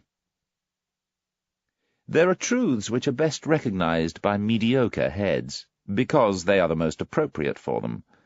There are truths which have charm and seductive power only for mediocre minds. At this very point we are pushed back onto this perhaps unpleasant proposition. Since the time the spirit of respectable but mediocre Englishmen, I cite Darwin, John Stuart Mill, and Herbert Spencer, has succeeded in gaining preeminence in the middle regions of European taste. In fact, who could doubt how useful it is that such spirits rule for a while? It would be a mistake to think that highly cultivated spirits who fly off to great distances will be particularly skillful at establishing many small common facts, collecting them, and pushing to a conclusion. They are, by contrast, as exceptional men, from the very start in no advantageous position vis-à-vis the rules. And finally, they have more to do than merely to have knowledge, for they have to be something new, to mean something new, to present new values. The gap between know and can is perhaps greater as well as more mysterious than people think. It's possible the man who can act in the grand style, the creating man, will have to be a man who does not know, whereas, on the other hand, for scientific discoveries of the sort Darwin made, a certain narrowness, aridity, and diligent carefulness, in short, something English, may not make a bad disposition. And finally, we should not forget that the English, with their profoundly average quality, have already once brought about a collective depression of the European spirit. What people call modern ideas, or the ideas of the 18th century, or even French ideas, in other words, what the German spirit has risen against with a deep disgust, were English in origin, There's no doubt of that. The French have been only apes and actors of these ideas, their best soldiers as well, and at the same time, unfortunately, their first and most complete victims. For with the damnable Anglomania of modern ideas, the âme française, French soul, has finally become so thin and emaciated that nowadays we remember almost with disbelief its 16th and 17th centuries, its profoundly passionate power, its resourceful nobility. But with our teeth we must hang on to the following principle of historical fairness and defend it against the appearance of the moment. European noblesse in feeling, in taste, in customs, in short, the word taken in every higher sense, is the work and invention of France. European nastiness, the plebeian quality of modern ideas, the work of England. 254. Even now France is still the place with the most spiritual and most refined European culture and the leading school of taste. But we have to know how to find this France of taste. Whoever belongs to it keeps himself well concealed. The number of those in whom it is embodied and lives may be small, and in addition they may perhaps be people who are not standing on the strongest legs, partly fatalistic, dark and sick, and partly mollycoddled and artificial, such people as have the ambition to conceal themselves. All of them have something in common. Confronted with the raging stupidity and the noisy chattering of the democratic bourgeois, they keep their ears plugged. In fact, rolling around these days in the foreground is a stupid and coarsened France. Recently, at the funeral of Victor Hugo, it celebrated a true orgy of tastelessness, and at the same time of self-admiration. Something else is also common to them, a goodwill to stand against spiritual Germanization, and an even better inability to do so. Perhaps these days Schopenhauer is already more at home and has become more indigenous in this France of the spirit, which is also a France of pessimism, than he ever was in Germany, not to mention Heinrich Heine, who has long since been transformed into the flesh and blood of the more refined and discriminating Parisian lyric poets, or Hegel, who today exercises an almost tyrannical influence in the form of Taine, the preeminent living historian. And so far as Richard Wagner is concerned, the more French music learns to shape itself according to the real needs of the âme moderne, modern soul, the more it will become Wagnerian. That's something we can predict. It's already doing enough of that now. Nonetheless, in spite of all the voluntary or involuntary Germanizing and vulgarizing of taste, there are three things which nowadays the French can still point to with pride as their inheritance and property, and as the unforgotten mark of an old cultural superiority over Europe. The first is the capacity for artistic passions, for devotion to form, for which the expression l'art pour l'art, art for art's sake, has been invented, along with 1,000 others. Something like that has been present in France for 3 centuries, and, thanks to the reverence for the small number, has made possible again and again a kind of chamber music in literature which is not to be found in the rest of Europe. The second thing on which the French can base a superiority over Europe is their ancient, multifaceted, moralistic culture, because of which we find, on average, even in the small romanciers, novelists of the newspapers, and random boulevardiers of Paris, a psychological sensitivity and curiosity, of which people in Germany, for example, have no idea, to say nothing of the thing itself. For that, the Germans are lacking a couple of centuries of moralistic behavior which, as mentioned, France did not spare itself. Anyone who calls the Germans naive because of this is praising them for a defect. In contrast to the German inexperience and innocence in voluptate psychologica, psychological delight, which is not too distantly related to the boredom of associating with Germans, and as the most successful expression of a genuine French curiosity and talent for invention in this empire of tender thrills, Henry Bale may well qualify, that remarkably prescient and pioneering man who ran at a Napoleonic tempo through his Europe, through several centuries of the European soul, as a tracker and discoverer of this soul. It took 2 generations to catch up with him somehow, to grasp some of the riddles which tormented and delighted him, this strange Epicurean man and question mark, who was France's last great psychologist. There is still a third claim to superiority.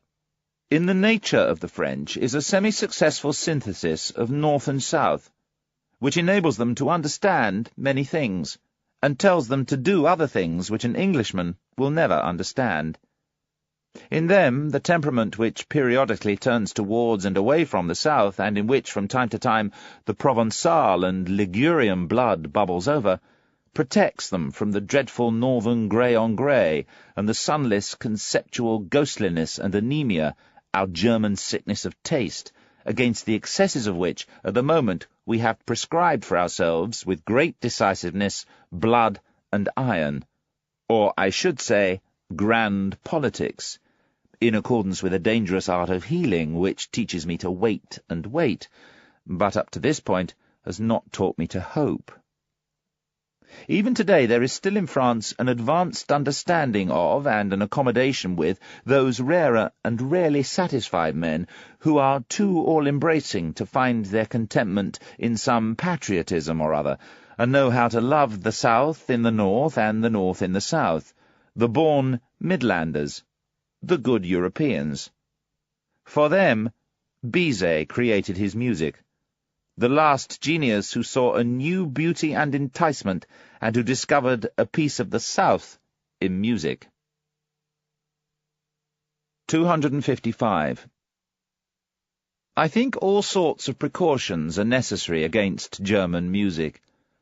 Suppose that someone loves the South the way I love it, as a great school for convalescing in the spiritual and sensual sense, as an unrestrained abundance of sun and transfiguration by the sun, which spreads itself over an existence which rules itself and believes in itself. Now, such a man will learn to be quite careful as far as German music is concerned, because in ruining his taste again, it ruins his health again as well.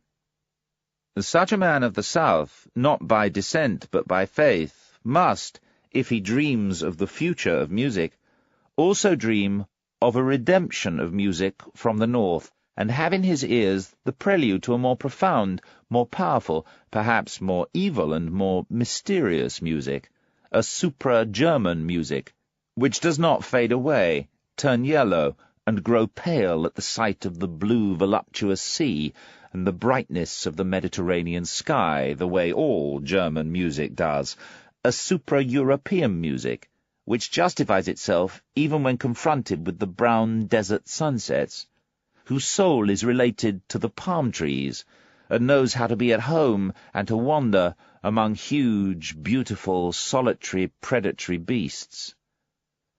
I could imagine to myself a music whose rarest magic consisted in the fact that it no longer knew anything about good and evil, only that perhaps here and there some mariner's nostalgia or other, some golden shadow and tender weaknesses would race across it, an art which from a great distance could see speeding towards it the colours of a sinking moral world, one which has become almost unintelligible, and which will be sufficiently hospitable and deep to take in such late fugitives. 256.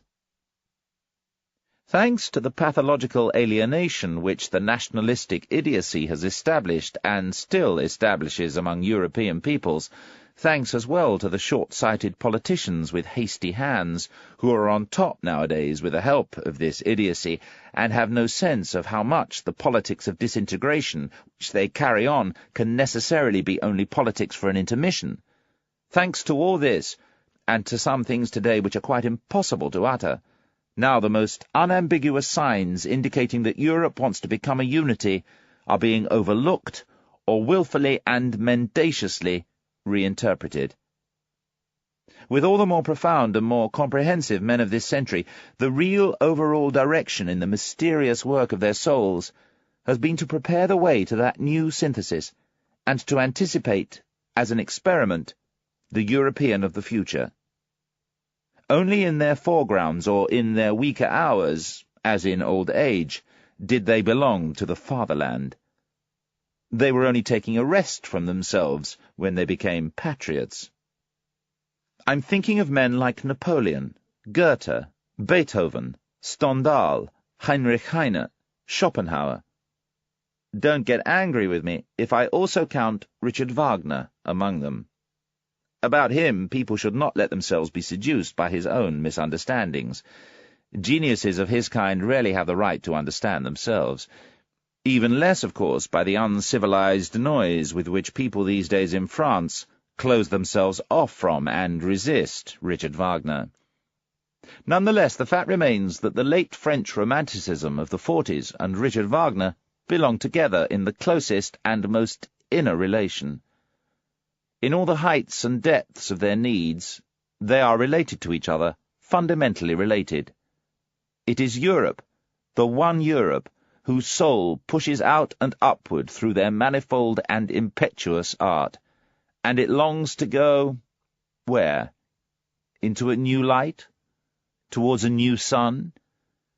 But who could express exactly what all these masters of new ways of speaking did not know how to express clearly? What is certain is that the same storm and stress tormented them, that they sought in the same way, these last great seekers. All of them were dominated by literature up to their eyes and ears, the first artists educated in world literature. Most of them were even themselves writers, poets, conveyors of and mixers in the arts and senses.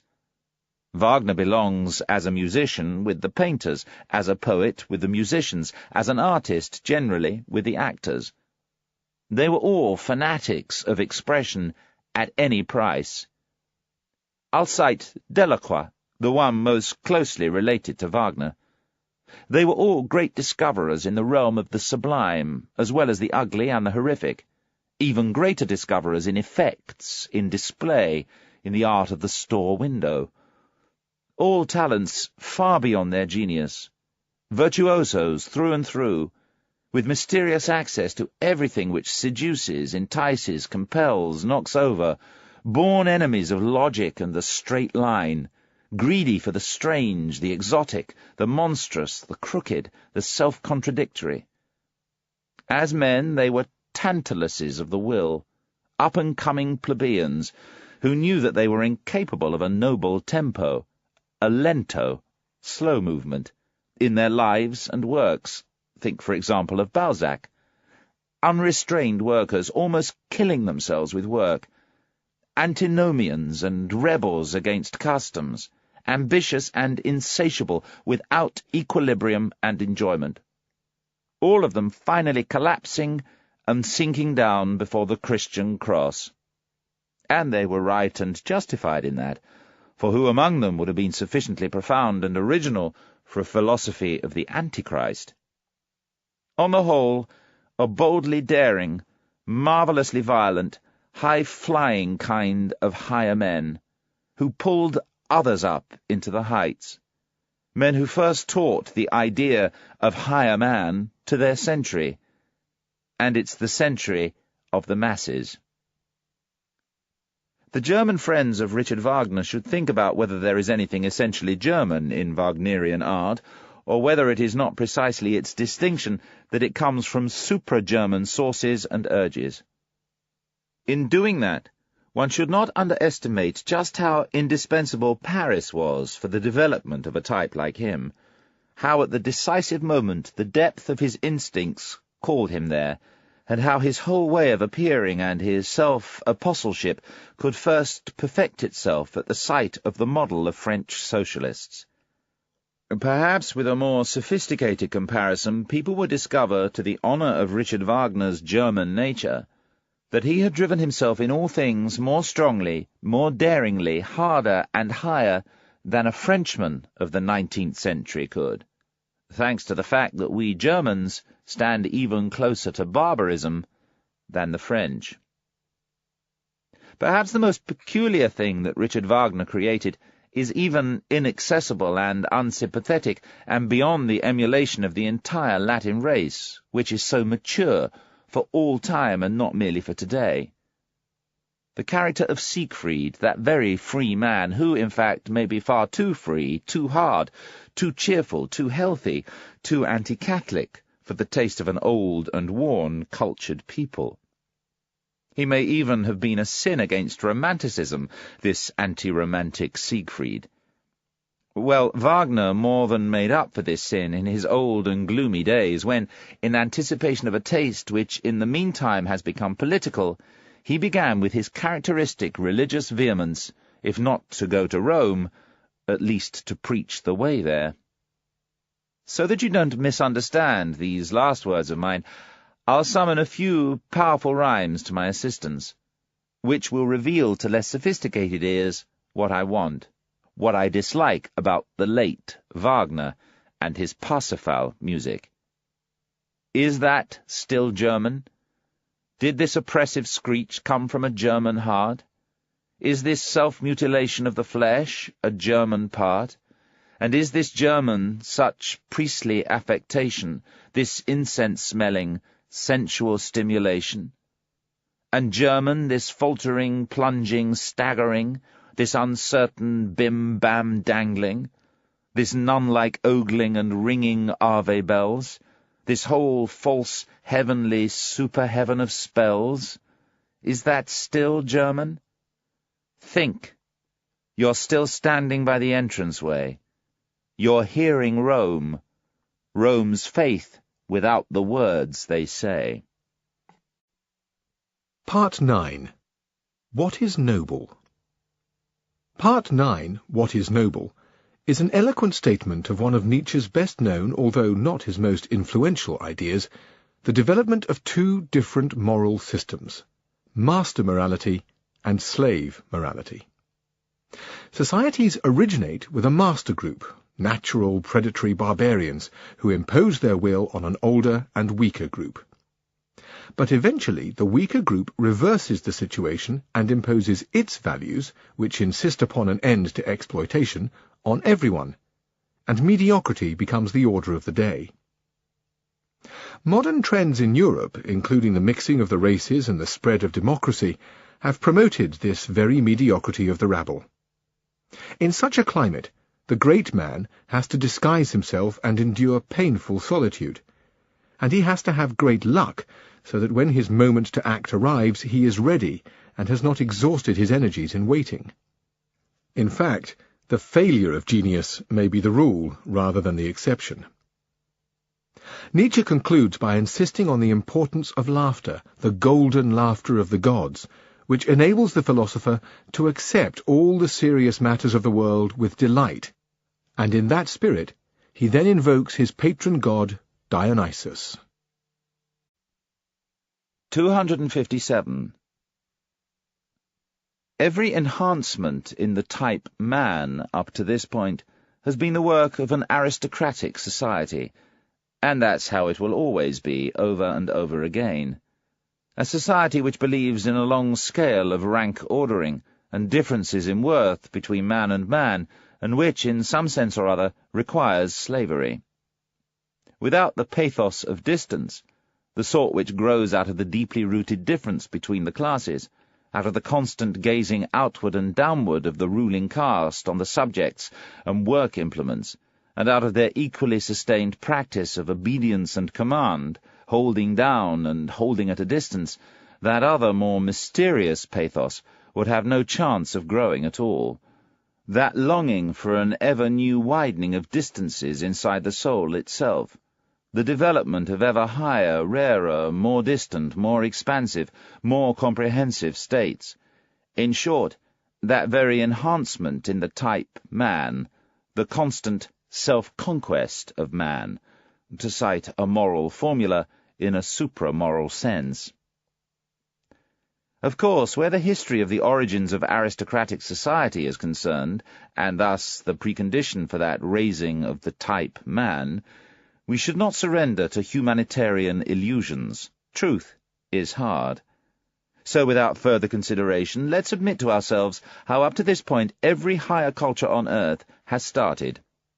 People with a still natural nature, barbarians in every dreadful sense of the word, predatory men still in possession of an unbroken power of the will and a desire for power, threw themselves on weaker, more civilized, more peaceful, perhaps trading or cattle-raising races, or on old, worn cultures, in which at that very moment the final forces of life were flaring up in a dazzling fireworks display of spirit and corruption. At the start, the noble caste has always been the barbarian caste. Its superiority has lain not primarily in physical might, but in spiritual power. It has been a matter of more complete human beings, which at every level also means more complete beasts. 258. Corruption as the expression of the fact that within the instincts anarchy is threatening, and that the foundation of the effects, what we call life, has been shaken. According to the living structure in which it appears, corruption is something fundamentally different. When, for example, an aristocracy like France's at the start of the Revolution throws away its privileges with a sublime disgust and sacrifices itself to a dissipation of its moral feelings, this is corruption.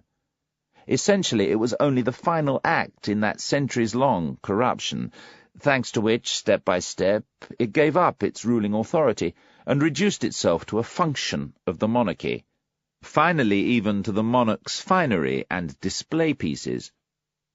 But the essential thing in a good and healthy aristocracy is that it feels itself not as a function, whether of a monarchy or of a community, but as its significance and highest justification. That it therefore, with good conscience, accepts the sacrifice of an enormous number of people, who for its sake must be oppressed and reduced to incomplete men, slaves, and instruments of work.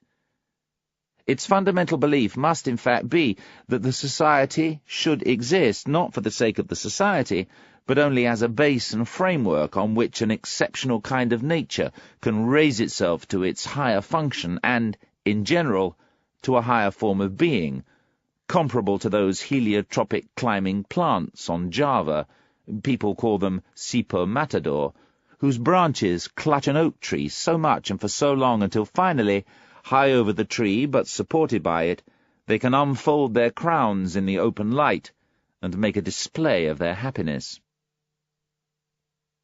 259. Mutually refraining from wounding each other, from violence and from exploitation, and setting one's will on the same level as others. These can, in a certain crude sense, become good habits among individuals, if conditions exist for that, namely a real similarity in the quality of their power and their estimates of value, as well as their belonging together within a single body. However, as soon as people wanted to take this principle further, and, where possible, establish it as the basic principle of society, it immediately would show itself for what it is, as the willed denial of life, as the principle of disintegration and decay. Here we must think through to the basics and push away all sentimental weakness. Living itself is essentially appropriation from and wounding and overpowering strangers and weaker men, oppression, hardness, imposing one's own forms, annexing, and at the very least, in its mildest actions, exploitation. But why should we always use these precise words, which have from ancient times carried the stamp of a slanderous purpose? Even that body in which, as previously mentioned, the individuals deal with each other as equals, and that happens in every healthy aristocracy, must itself, if it is a living body and not dying out, do to other bodies all those things which the individuals in it refrain from doing to each other. It will have to be the living will to power. It will grow, grab things around it, pull to itself, and want to acquire predominance, not because of some morality or immorality, but because it is alive, and because living is just the will to power.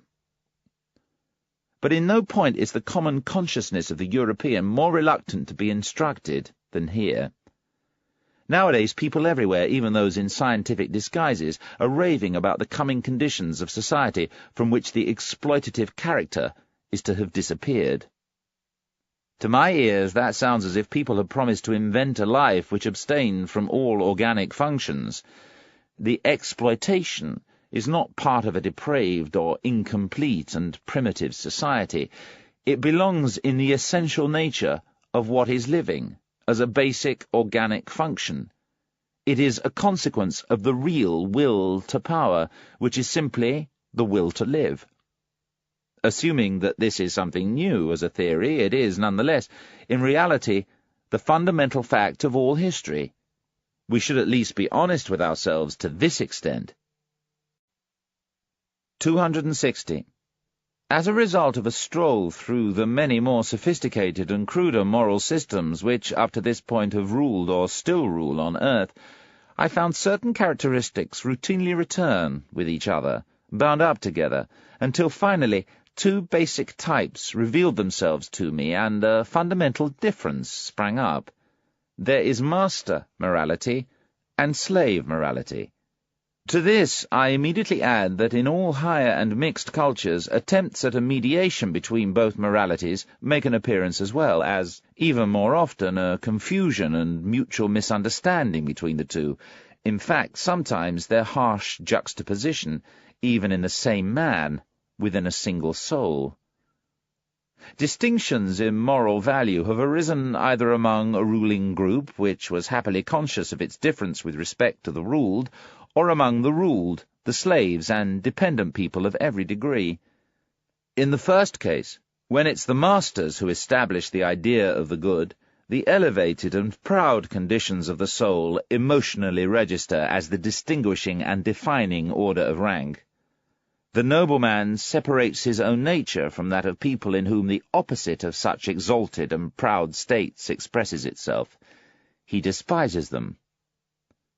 We should notice at once that in this first kind of morality, the opposites good and bad mean no more than noble and despicable. The opposition between good and evil has another origin. The despised one is the coward, the anxious, the small, the man who thinks about narrow utility.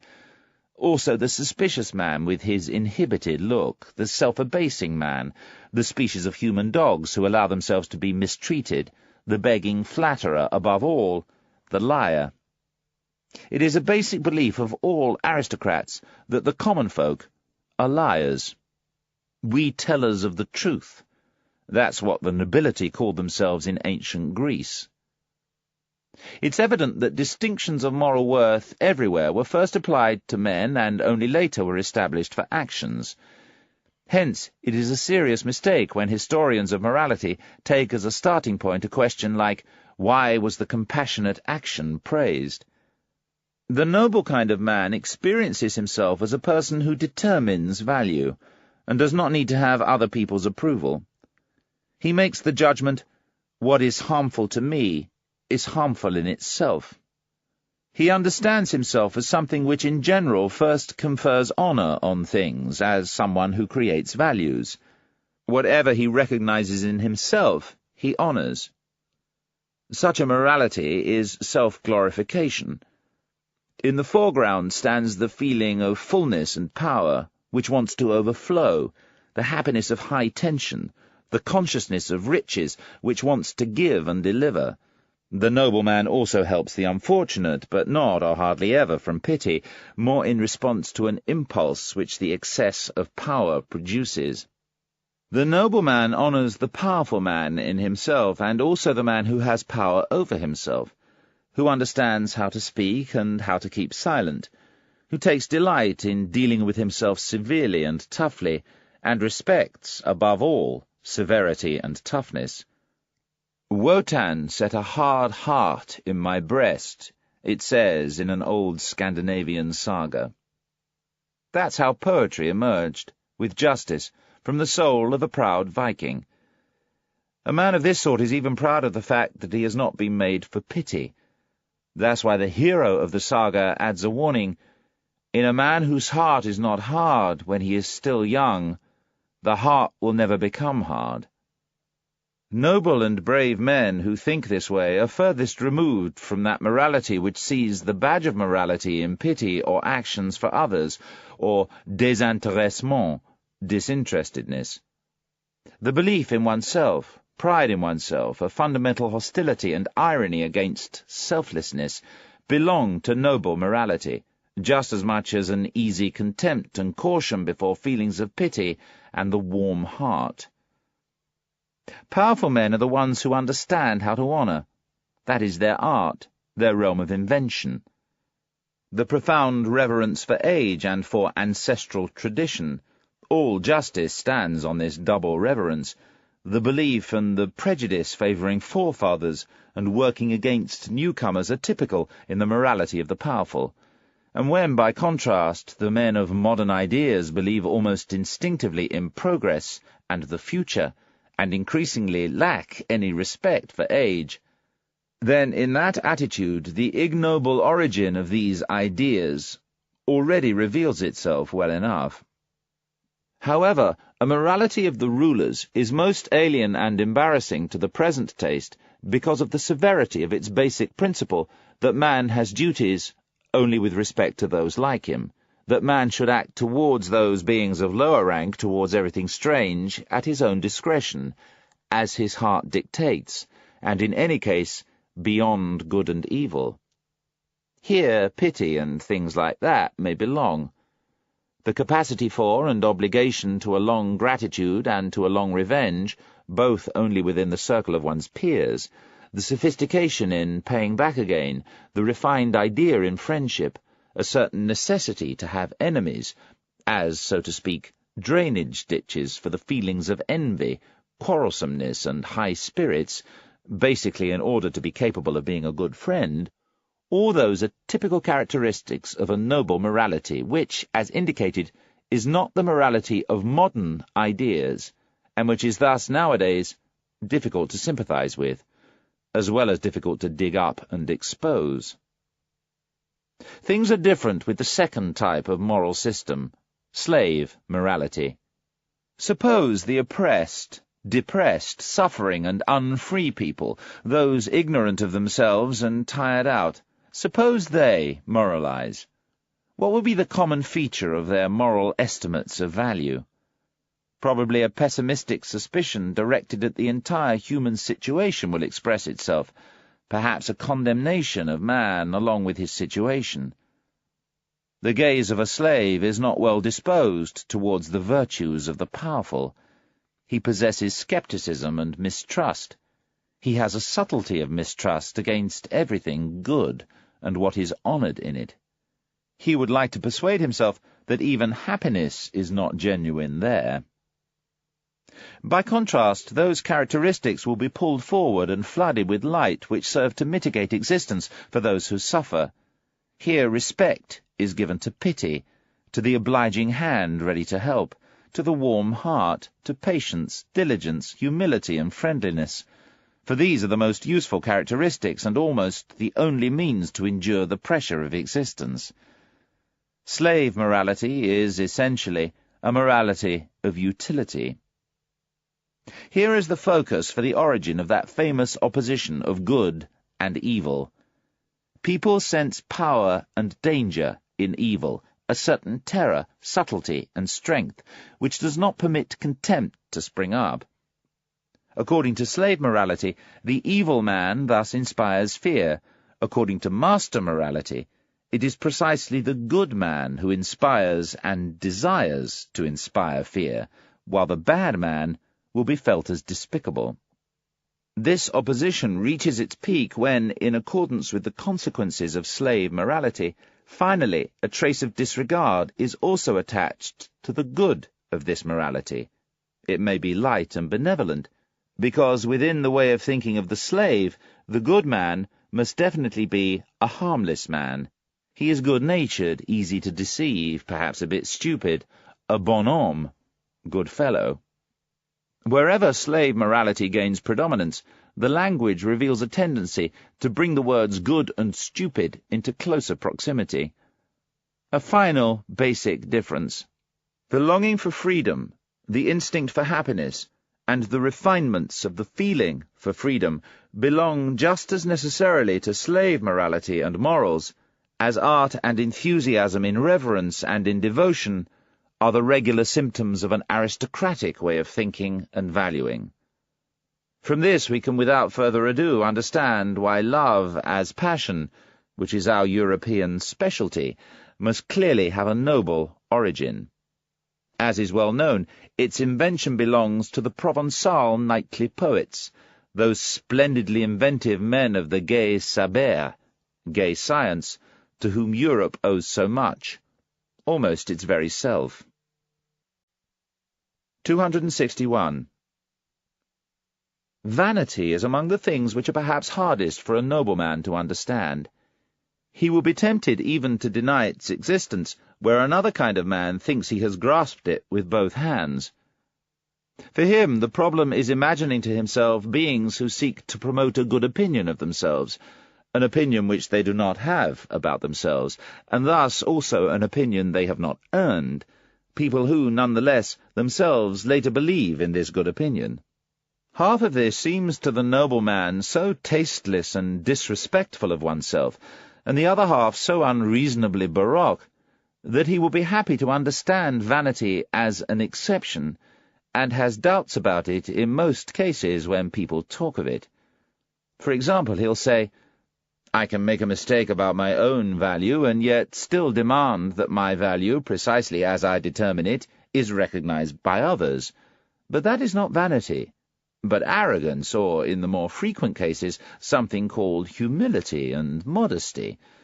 Or again, "For many reasons I can take pleasure in the good opinion of others, perhaps because I honor and love them and enjoy all of their pleasures, perhaps also because their good opinion underscores and strengthens the faith I have in my own good opinion of myself, perhaps because the good opinion of others, even in cases where I do not share it, is still useful to me, or promises to be useful. But all that is not vanity." The nobleman must first compel himself, particularly with the help of history, to see that since time immemorial, in all the levels of people dependent in some way or other, the common man was only what people thought of him. Not being at all accustomed to set values himself, he measured himself by no value other than by how his masters assessed him. That is the essential right of masters, to create values. We should understand that, as the consequence of an immense atavism, the common man, even today, still always waits first for an opinion about himself, and then instinctively submits himself to it. But that is by no means merely a good opinion, but also a bad and unreasonable one. Think, for example, of the greatest part of the self-assessment and self-devaluing which devout women learn from their father confessors, and the devout Christian in general learns from his church.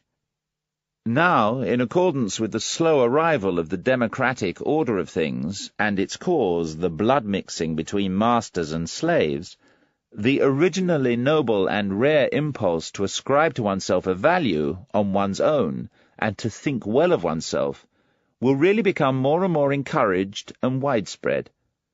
But in every instance it has working against it an older, more extensive, and more deeply incorporated tendency, and where the phenomenon of vanity is concerned, this older tendency will become master over the more recent one. The vain man takes pleasure in every good opinion which he hears about himself, quite apart from all considerations of its utility and equally apart from its truth or falsity, just as he suffers from every bad opinion. For he submits to both. He feels himself subjected to them on the basis of that oldest of instincts for submission which breaks out in him. It is the slave in the blood of the vain man, a trace of the slave's roguishness, and how much of the slave still remains nowadays in woman, for example, that tries to tempt him into good opinions of himself. In the same way, it's the slave who later prostrates himself immediately in front of these opinions, as if he had not summoned them up. To state the matter once again, vanity is an atavism. 262. A species arises, a type becomes established and strong, under the long struggle with essentially unchanging, unfavourable conditions. By contrast, we know from the experience of breeders that species which receive an ultra-abundant nourishment and, in general, an increase in protection and care immediately tend towards variety in the type in the strongest manner, and are rich in wonders and monstrosities, as well as monstrous vices. Now let's look for a moment at an aristocratic commonwealth, for example, an ancient Greek polis, city-state, or Venice as an organization, whether voluntary or involuntary, for the purpose of breeding. There are men there living together who rely upon themselves and who want their species to succeed, mainly because it has to succeed or run the fearful risk of being annihilated. Here there is a lack of that advantage, that abundance, that protection under which variations are encouraged. The species senses the need for itself as a species, as something which, particularly thanks to its hardness, its uniformity, its simplicity of form, can generally succeed, and enable itself to keep going in the constant struggles with its neighbours, or with the rebellious oppressed people, or with those who threaten rebellion. Their manifold experience teaches them which characteristics they have to thank, above all, for the fact that they are still there, in spite of all the gods and men, that they have always been victorious. These characteristics they call virtues, and they cultivate only these virtues to any great extent. They do that with force. In fact, they desire force. Every aristocratic morality is intolerant in its education of the young, its provisions for women, its marriage customs, its relationships between young and old, its penal laws, which fix their eyes only on those who are deviants. It reckons intolerance itself among the virtues, under the name justice. A type with few but very strong characteristics, a species of strict, warlike, shrewdly laconic people, united and reserved, and as such having the most sophisticated feelings for the magic and nuances of society, will in this way establish itself over the succession of generations. The constant struggle with unvarying, unfavourable conditions is, as mentioned, the factor that makes a type fixed and hard. Finally, however, at some point, a fortunate time arises, which lets the immense tension ease. Perhaps there are no more enemies among the neighbours, and the means for living, even for enjoying life, are there in abundance. With one blow, the bond and the compulsion of the old discipline are torn apart. That discipline no longer registers as necessary, as a condition of existence. If it wished to remain in existence, it could do so only as a form of luxury, as an archaic taste.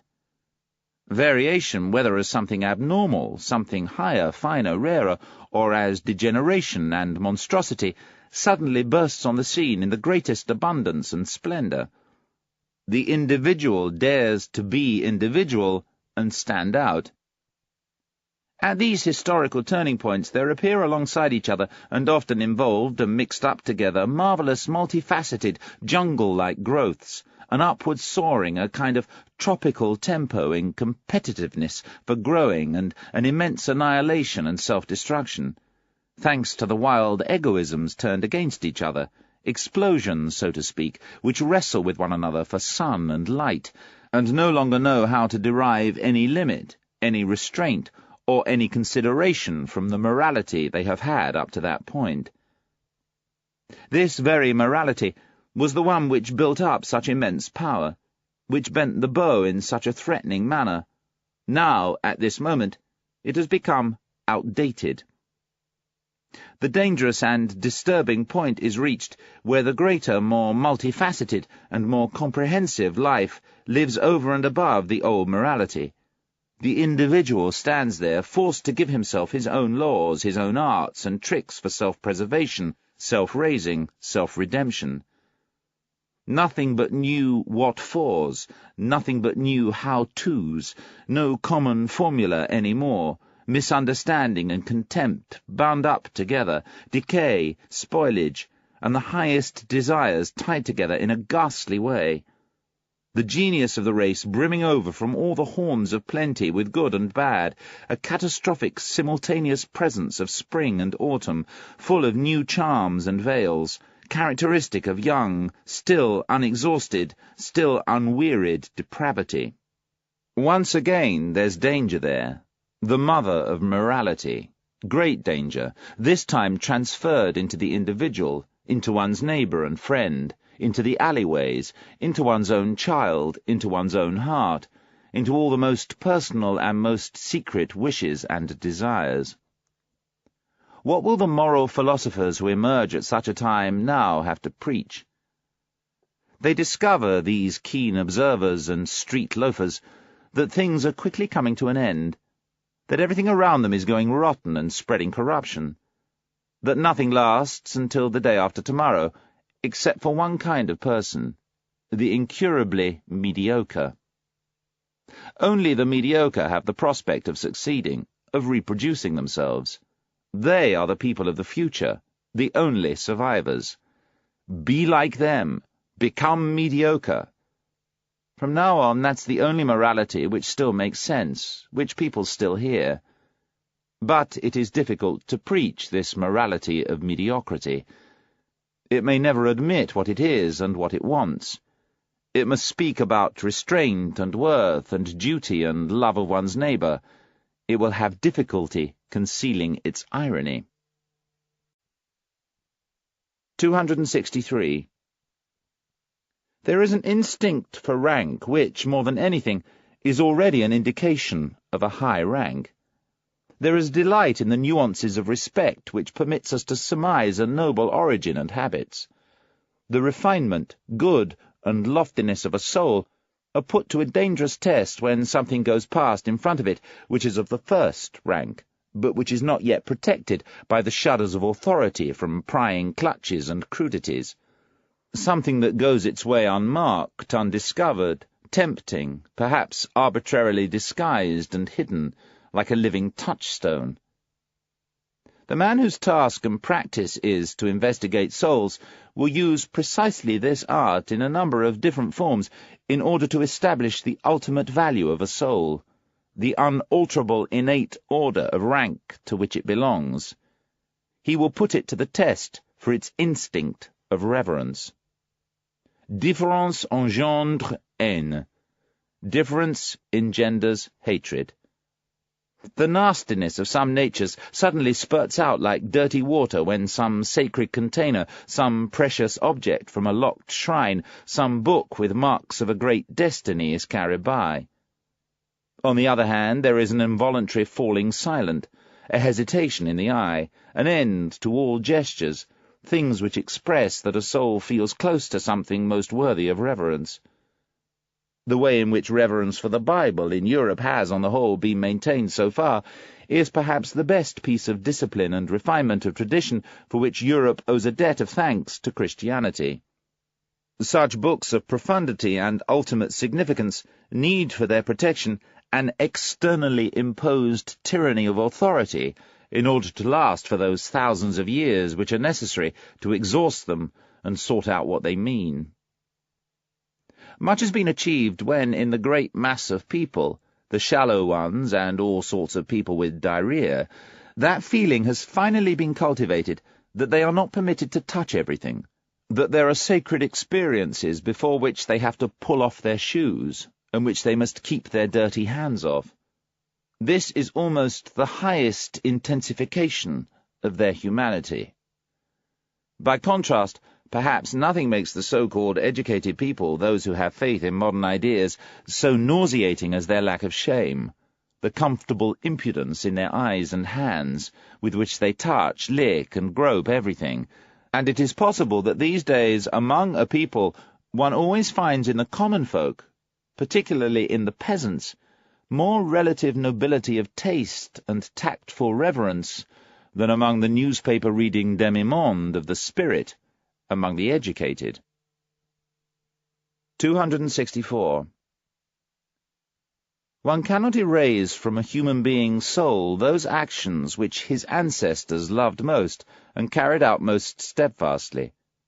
whether they were, for example, industrious savers attached to a writing table and money box, modest and bourgeois in their desires, as well as modest in their virtues, or whether they were accustomed to live giving orders from morning until night, fond of harsh entertainment, and, along with that, perhaps of even harsher duties and responsibilities, or whether, finally, they had at some time or other once sacrificed the old privileges of their birth and possessions in order to live entirely for their faith, their God, as men of an unrelenting and delicate conscience, which blushes when confronted with any compromise.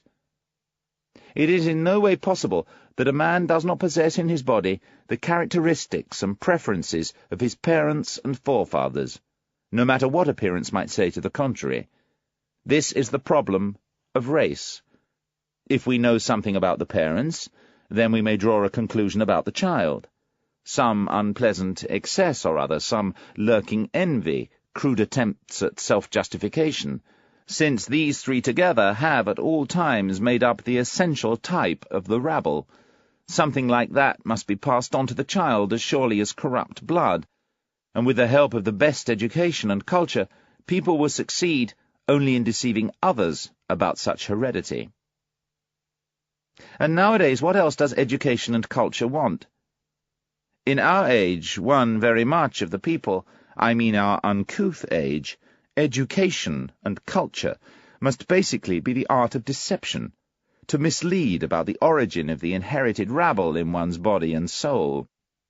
Today, an educator who preached truthfulness above everything else and constantly shouted at his students, "Be true, be natural, act as you really are," even such a virtuous and true-hearted jackass would, after some time, learn to take hold of that furca, pitchfork, of Horace, in order to naturam expellere, drive out nature. With what success?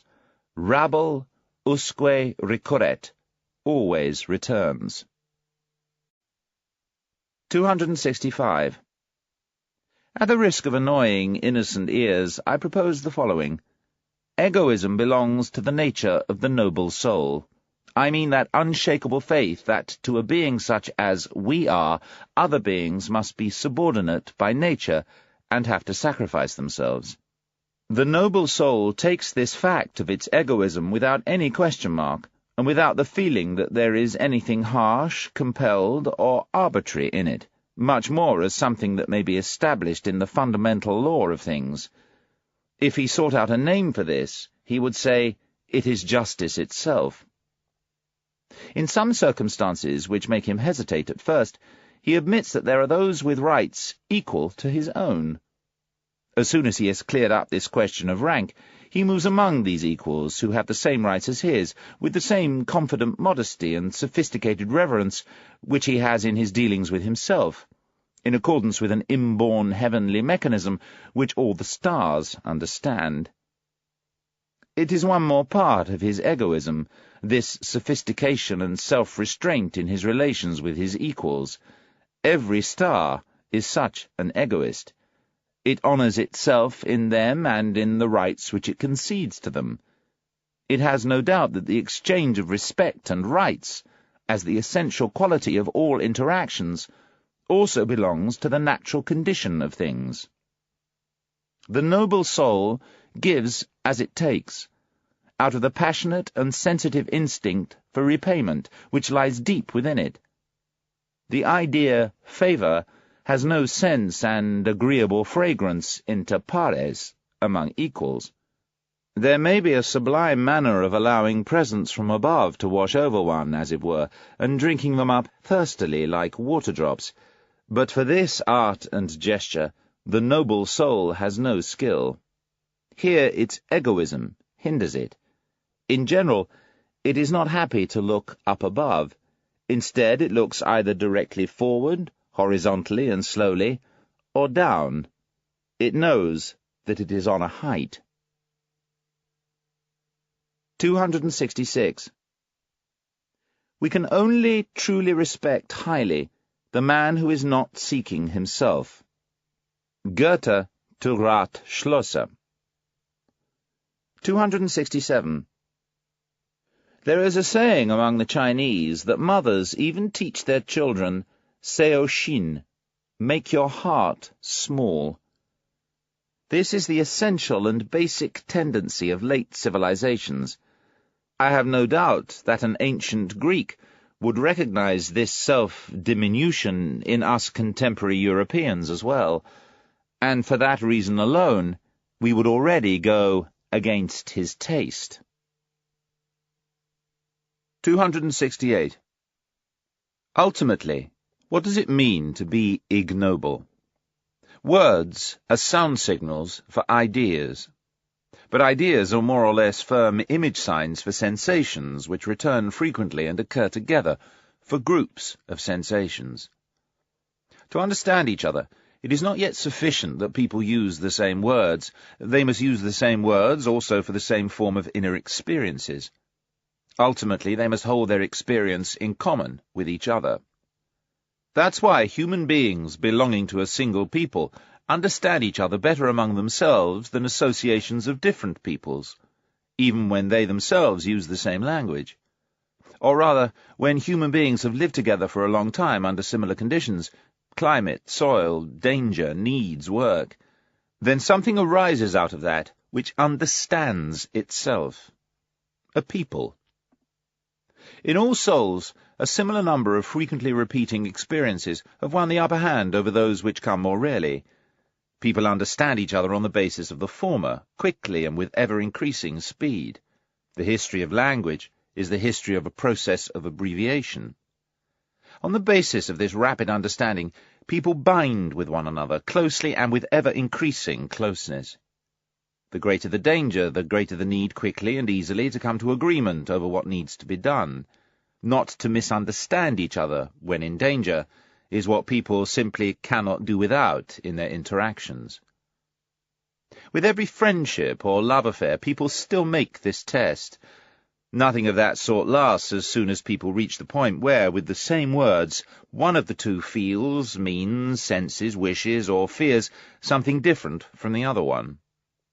The fear of the eternal misunderstanding, that is the benevolent genius which so often prevents people of different sexes from over-hasty unions, to which their senses and hearts urge them, and not Schopenhauerish genius of the species.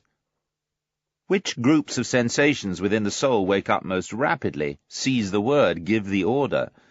That decides about the whole rank ordering of its values. That finally determines its tables of goods. The assessment of value in a man reveals something about the structure of his soul, and where it looks for its conditions of life, its essential needs. Now, assume that need has always brought together only such people as could indicate with similar signs, similar needs, similar experiences. Then it would generally turn out that the easy ability to communicate need, that is, in the last analysis, familiarity with only average and common experiences, must have been the most powerful of all the forces which have so far determined things among human beings. People who are more similar and more ordinary were, and always have been, at an advantage. The more exceptional, more refined, rarer, and more difficult to understand are easily isolated. In their isolation they are subject to accidents and rarely propagate themselves. People have to summon up huge counterforces to cross this natural, all too natural, progressus in simile, advance into similarity, the further training of human beings into what's similar, ordinary, average, herd-like, into what's common. 269. The more a psychologist, a born and inevitable psychologist and analyst of the soul, turns himself towards exceptional examples and human beings, the greater the danger to him of suffocation from pity. He has to be hard and cheerful, more so than another man. For the corruption and destruction of loftier men of the stranger type of soul is the rule. It is terrible to have such a rule always before one's eyes.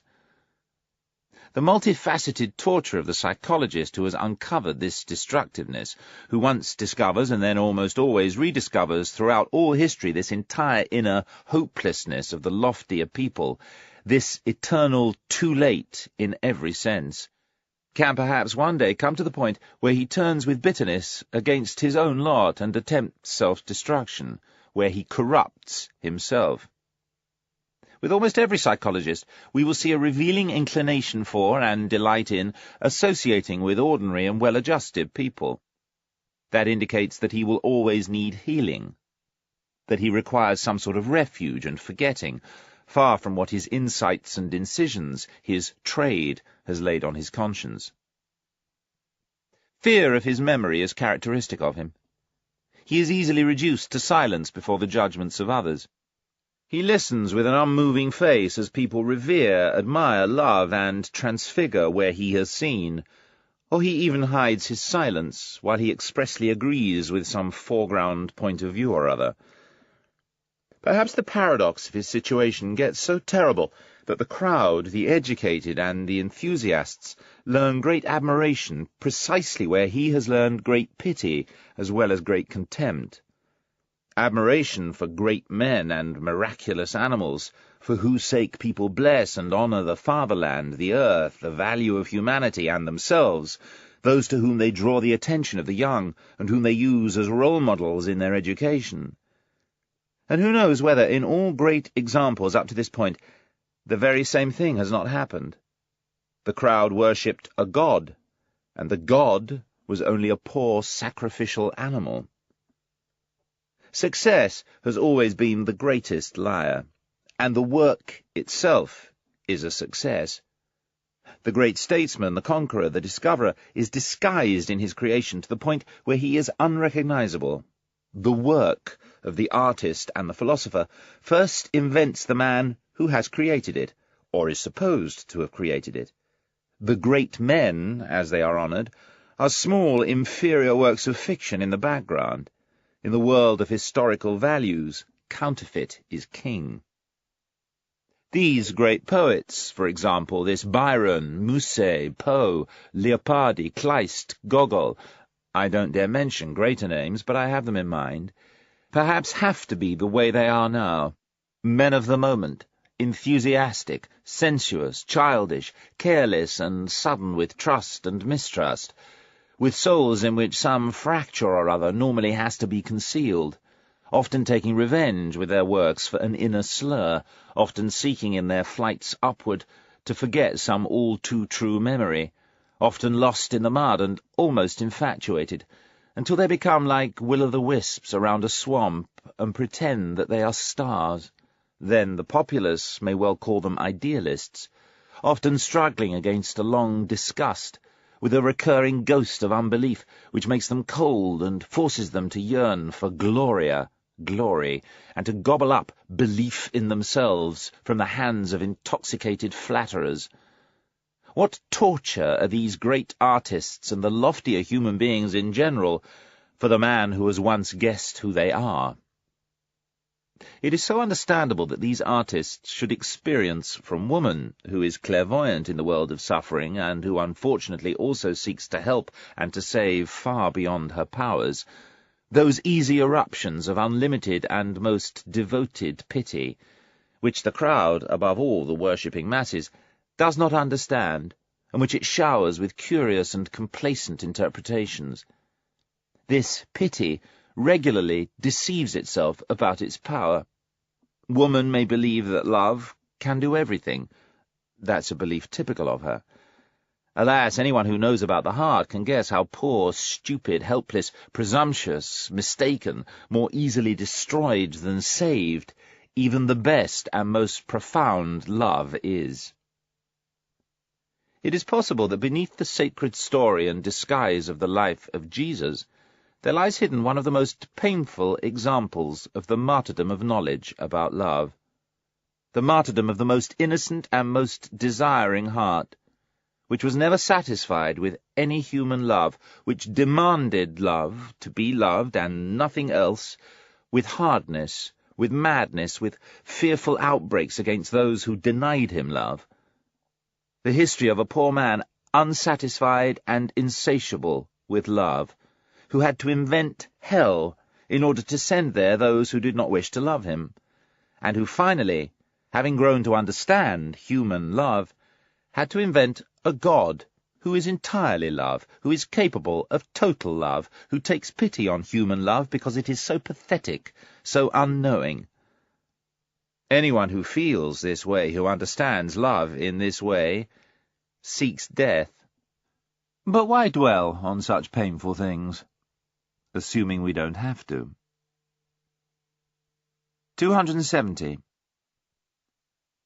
The spiritual arrogance and disgust of every man who has suffered deeply, how profoundly men can suffer almost determines their order of rank, his chilling certainty with which he is thoroughly soaked and coloured, that, thanks to his suffering, he knows more than the cleverest and wisest can know, that he has known and at some point been at home in many terrible far-off worlds, about which you know nothing.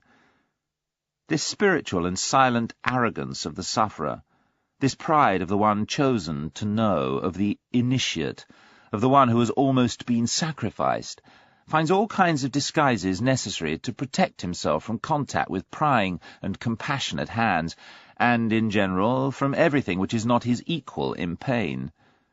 Profound suffering ennobles. It separates. One of the most sophisticated forms of disguise is Epicureanism, and a certain future courageousness in taste adopted as a show, which takes suffering lightly and resists everything sad and deep. There are cheerful men who use cheerfulness because it makes them misunderstood. They want to be misunderstood.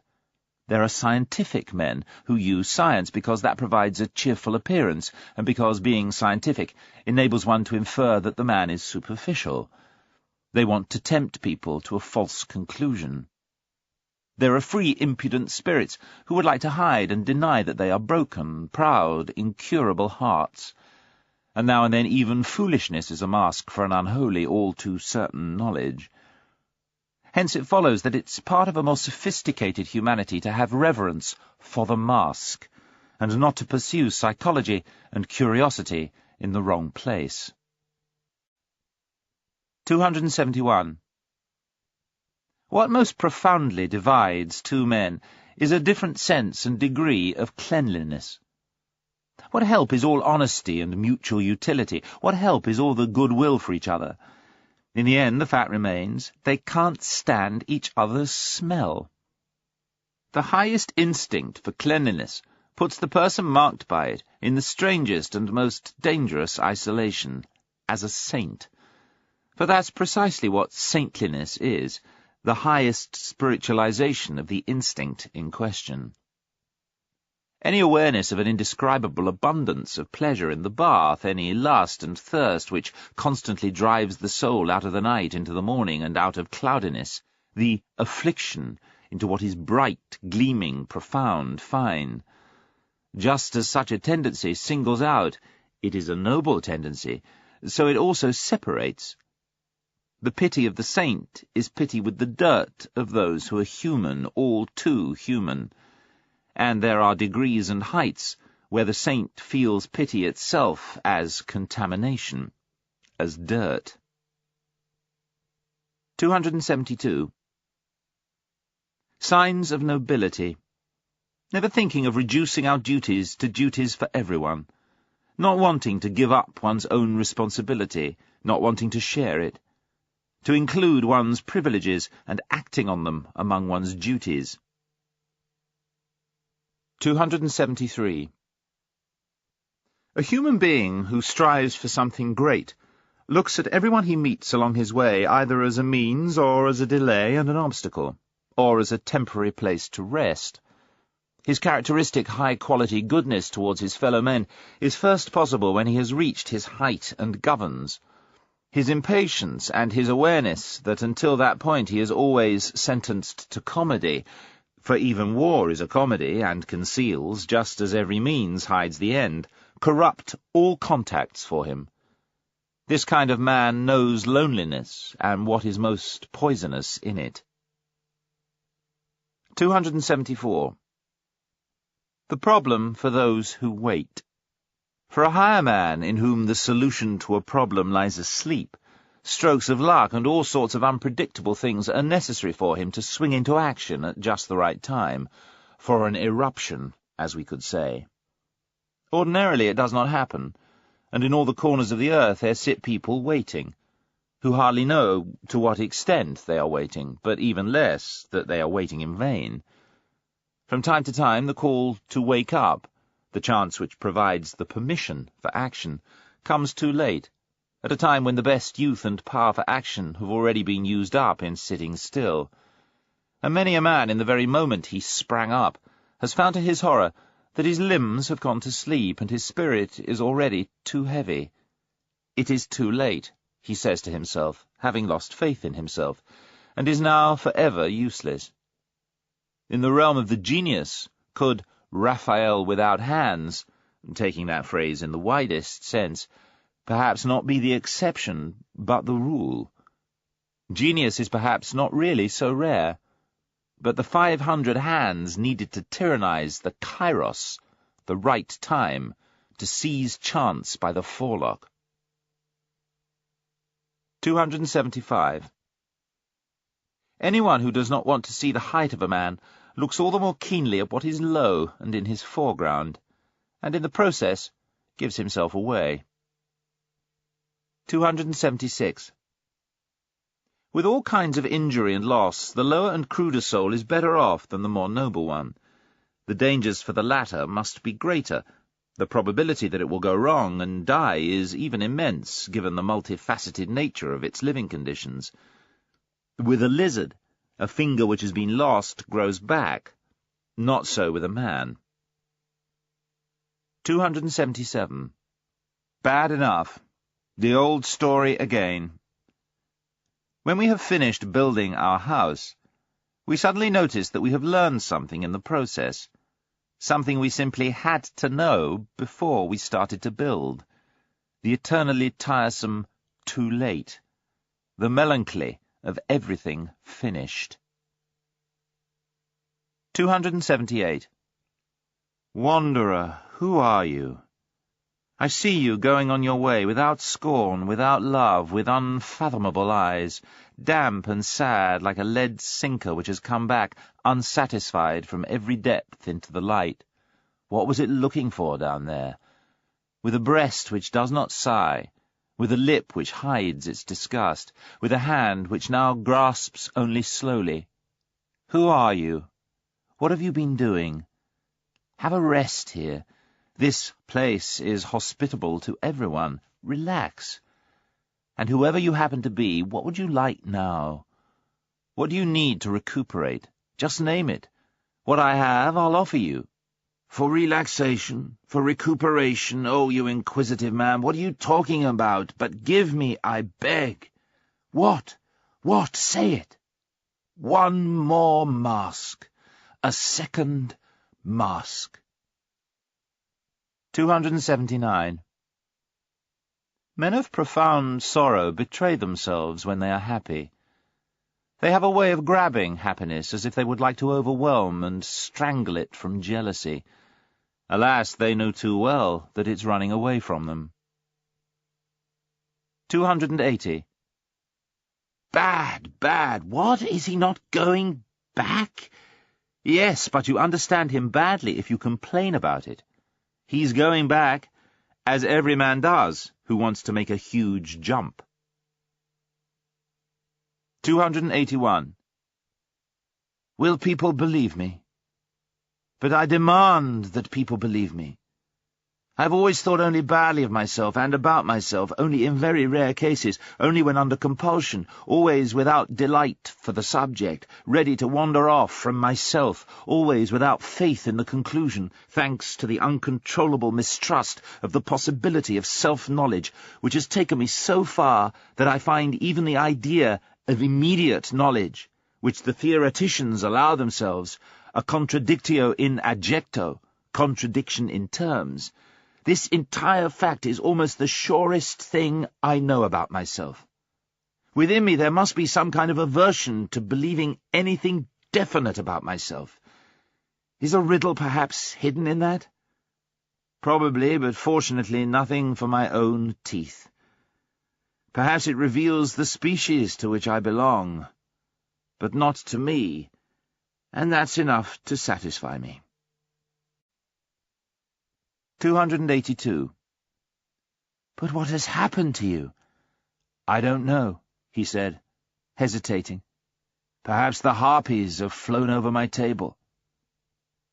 Occasionally nowadays it happens that a mild, moderate, reserved man suddenly becomes violent, smashes plates, throws over the table, screams, stomps around, slanders the entire world, and finally goes to the side, ashamed, furious with himself.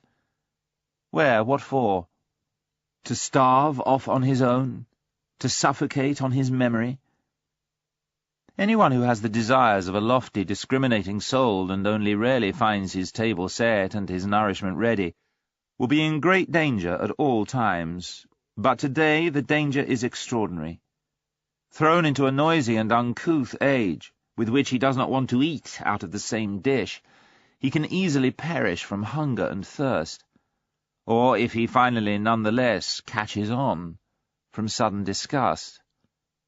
All of us have probably already sat at tables where we did not belong, and it's precisely the most spiritual ones among us who are the most difficult to feed, who know that dangerous dyspepsia which comes from a sudden insight and disappointment about our food and those sitting next to us at the table, the after-dinner disgust. 283. Assuming that one wants to praise at all, there's a refined and at the same time noble self-control which always gives praise only where one does not agree. In other cases one will really be praising oneself, something that contradicts good taste. Naturally, a self-control which provides a good opportunity and provocation for one to be constantly misunderstood. In order to permit oneself this true luxury of taste and morality, one must not live among spiritual fools, but rather among people whose misunderstandings and false ideas are still amusing for their sophistication, or one will have to pay dearly for it. He is praising me, thus he admits I'm right. This asinine way of making conclusions ruins half of life for us hermits, for it brings the asses into our neighbourhood and our friendship. 284. To live with an immense and proud composure, always beyond, to have and not have one's feelings, one's for and against, voluntarily, to condescend to them for hours, to sit on them as if on a horse, often as if on a donkey. For one needs to know how to use their stupidity as well as their fire, to preserve one's 300 foregrounds as well as one's dark glasses, for there are occasions when no one shall be allowed to look into our eyes, even less into our reasons, and to select for company that mischievous and cheerful vice, courtesy, and to remain master of one's 4 virtues, courage, insight, sympathy, and loneliness. For solitude is a virtue with us, as a sublime tendency and impulse for cleanliness, which senses how contact between one person and another in society must inevitably bring impurity with it. Every community, somehow, somewhere, sometime, makes people common. 285. The greatest events and ideas, but the greatest ideas are the greatest events, are understood last of all. The generations contemporary with them do not experience such events, they go on living past them. What happens then is something like in the realm of the stars. The light of the most distant star comes to men last of all, and before that light arrives, men deny that there are stars there. How many centuries does a spirit need in order to be understood? That is also a standard with which people construct a rank ordering and etiquette, as is necessary, for spirits and stars. 286. Here the view is free, the spirit elevated. But there is a reverse kind of person who is also on the heights and also has a free view, but who looks down. 287. What is noble? What does the word noble still mean to us nowadays? What reveals the noble human being? How do people recognize him under this heavy, oppressive sky at the beginning of the rule of the rabble, which is making everything opaque and leaden? It is not the actions which prove him. Actions are always ambiguous, always inscrutable. nor is it the works. Among artists and scholars today, we find a sufficient number of those who, through their works, reveal how a profound desire for what is noble drives them. But this very need for what is noble is fundamentally different from the needs of the noble soul itself, and is really the eloquent and dangerous indication that such a soul is lacking. It's not the works. It's the belief which decides here, which here establishes the order of rank, to take up once more an old religious formula with a new and more profound understanding. Some basic certainty which the noble soul has about itself, something which does not allow itself to be sought out or found or perhaps even to be lost. The noble soul has reverence for itself. 288. There are human beings who have spirit in an inevitable way. They may toss and turn as they wish, and hold their hands in front of their telltale eyes, as if the hand were not a giveaway. Finally, it always comes out that they have something which they are hiding, that is, spirit. One of the most sophisticated ways to deceive, at least for as long as possible, and to present oneself successfully as stupider than one is, what in common life is often as desirable as an umbrella, is called enthusiasm, including what belongs with it. For example, virtue. For, as Galiani, who must have known, says, Vertu est enthousiasme. Virtue is enthusiasm. 289. In the writings of a hermit, we always hear something of the echo of desolation, something of the whispers and the timid gazing around of isolation. From his strongest words, even from his screaming, still resounds a new and dangerous kind of silence, of concealment.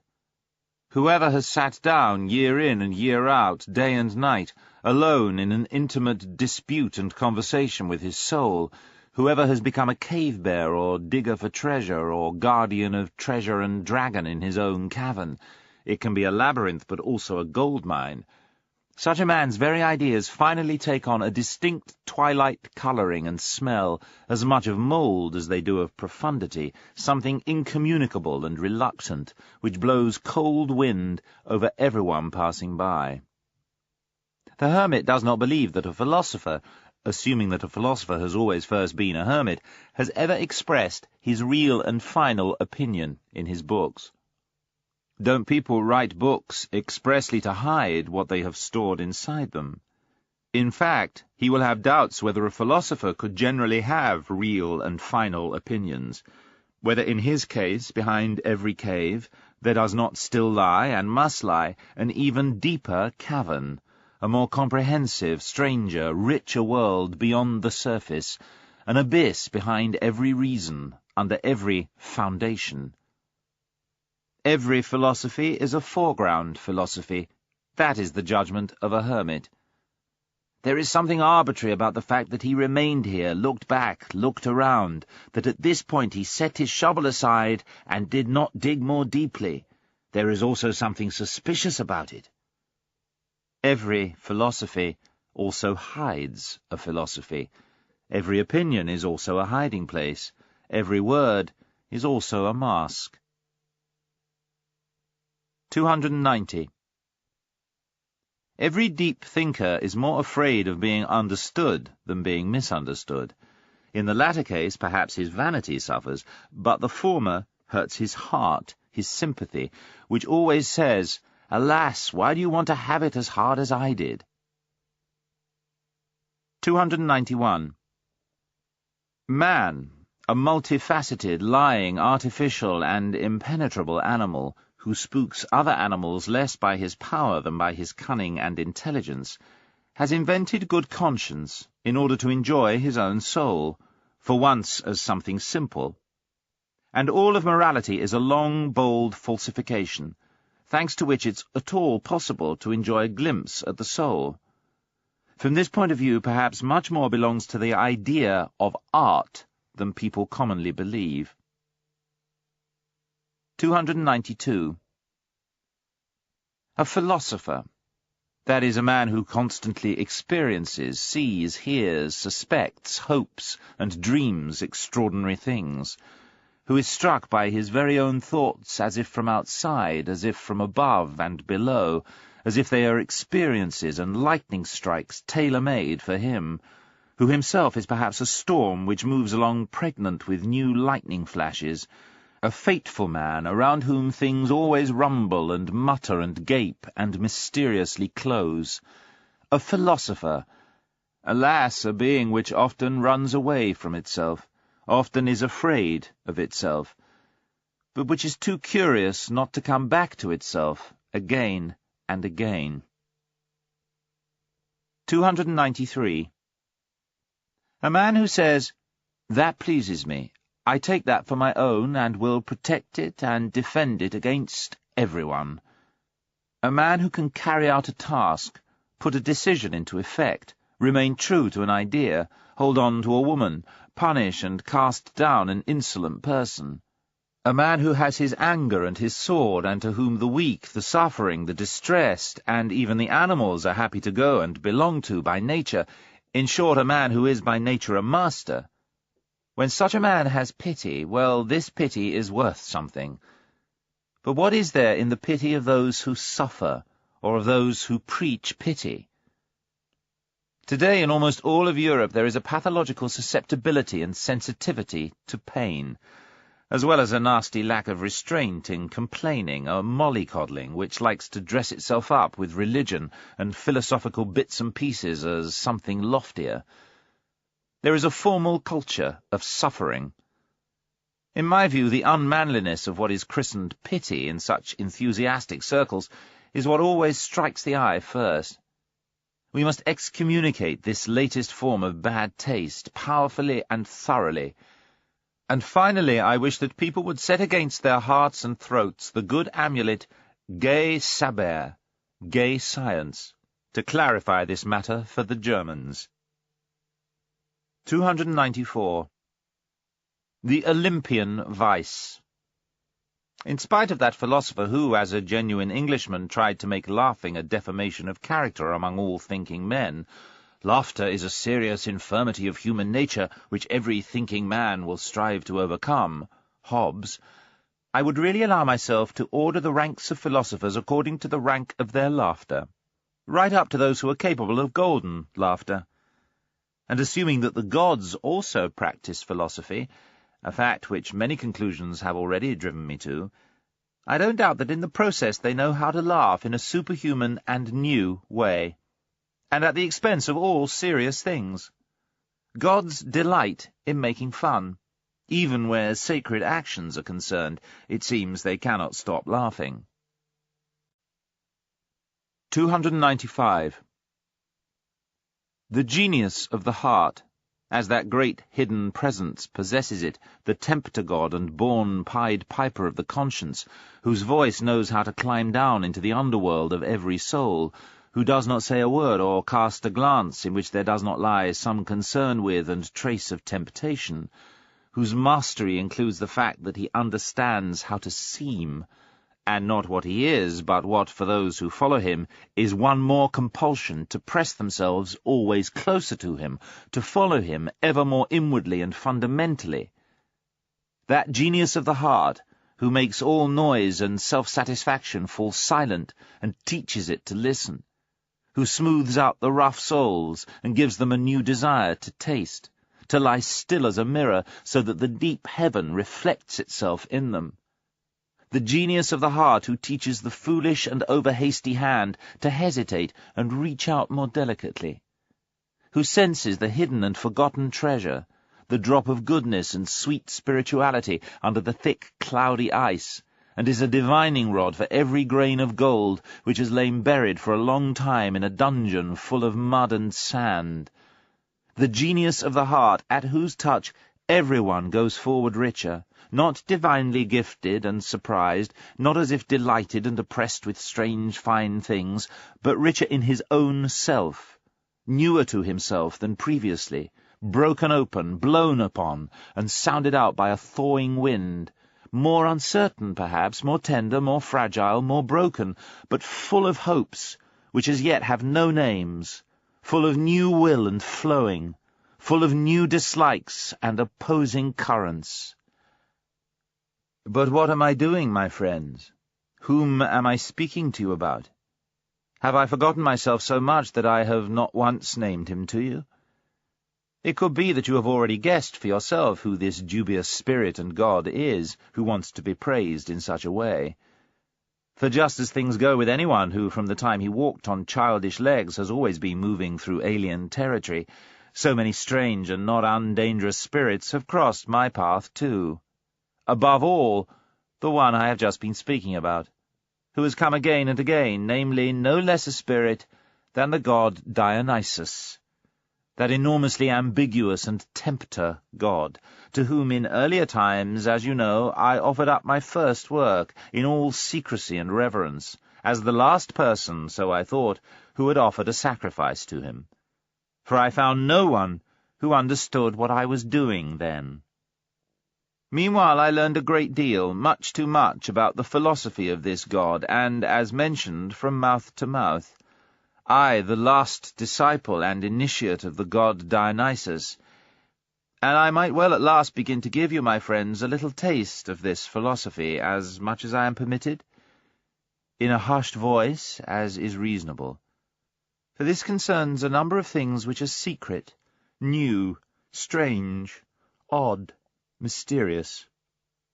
Even the fact that Dionysus is a philosopher and that the gods also carry on philosophy seems to me a novelty which is not harmless and which perhaps might excite mistrust precisely among philosophers. Among you, my friends, it has less against it, although it could be that it comes too late and not at the right moment. For people have revealed to me that nowadays you are not happy to believe in God and gods. Also perhaps the fact that in my explanation I must proceed with more candour than is always pleasing to the strict habits of your ears. Certainly the God under discussion went further, very much further, in conversations like this, and was always several steps ahead of me. In fact, if it were permitted, I would, following human practices, attach to him beautifully solemn names of splendour and virtue. I would have to provide a great deal of praise for his courage as an explorer and discoverer, for his honesty, truthfulness, and love of wisdom. But such a god has no idea how to begin with all this venerable rubbish and pageantry. Keep that, he would say, for yourself and people like you, and anyone else who needs it. I have no reason to decorate my nakedness. Do people sense that this type of divinity and philosopher perhaps lacks shame? He said it this way once: "In some circumstances I love human beings," and in saying that he was alluding to Ariadne, who was present. "For me a human being is a pleasant, brave, inventive animal, which has no equal on earth. It finds the right path, even in every labyrinth. I like him. I often reflect how I could bring him further forwards and make him stronger, more evil, and more profound than he is." "Stronger, more evil, and more profound?" I asked, shocked. "Yes," he said once more, "stronger, more evil, and more profound, also more beautiful." And with that the tempter god smiled with his halcyon smile, as if he had just uttered an enchanting compliment. We can see here also that it is not just shame this divinity lacks, and there are in general good reasons to suppose that in some things the gods collectively could learn from us human beings. We human beings are more human. 296. Alas, what are you then, my written and painted thoughts? It is not so long ago that you were still so colourful, young and malicious, full of stings and secret seasonings, so that you made me sneeze and laugh. And now? You have already stripped off your novelty, and some of you, I fear, are ready to become truths. You already look so immortal, so heartbreakingly honest, so boring. And was it ever different? What things we transcribe in our writing and painting, we mandarins with a Chinese paintbrush, we immortalizers of things which let themselves be written. What are the only things we are capable of painting? Alas, always only what is just about to fade and is beginning to lose its fragrance. Alas, always only storms which are worn out and withdrawing, and old yellow feelings. Alas, always only birds which have exhausted themselves flying and lost their way, and now let themselves be caught by our hand. We immortalize what can no longer live and fly, only tired and crumbling things.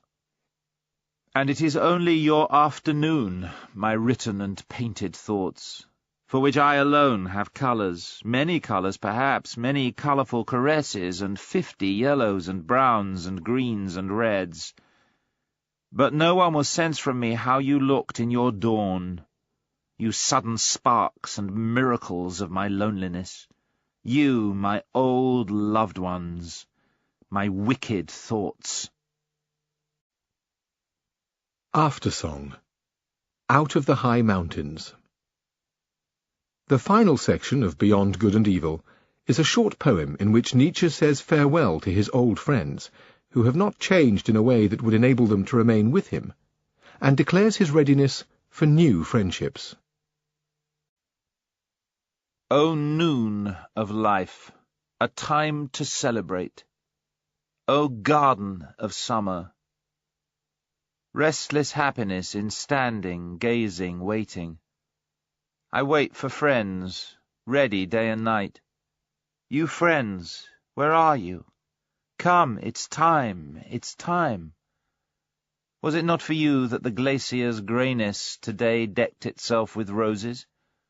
The stream is seeking you, and wind and clouds with yearning push themselves higher into the blue today to look for you from the furthest bird's-eye view. For you my table has been set at the highest point. Who lives so near the stars? Who so near the furthest reaches of the bleak abyss? My realm, what realm has stretched so far? And my honey, who has tasted that? There you are, my friends.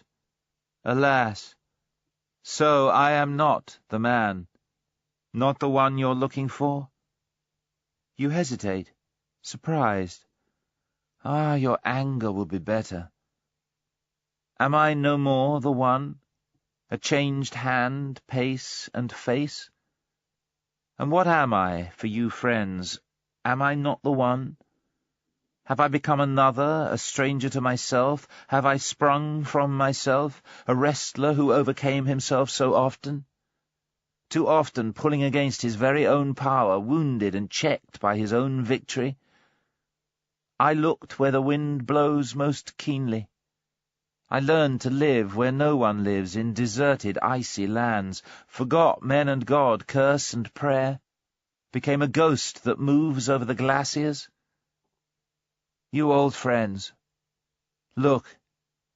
Now your gaze is pale, full of love and horror.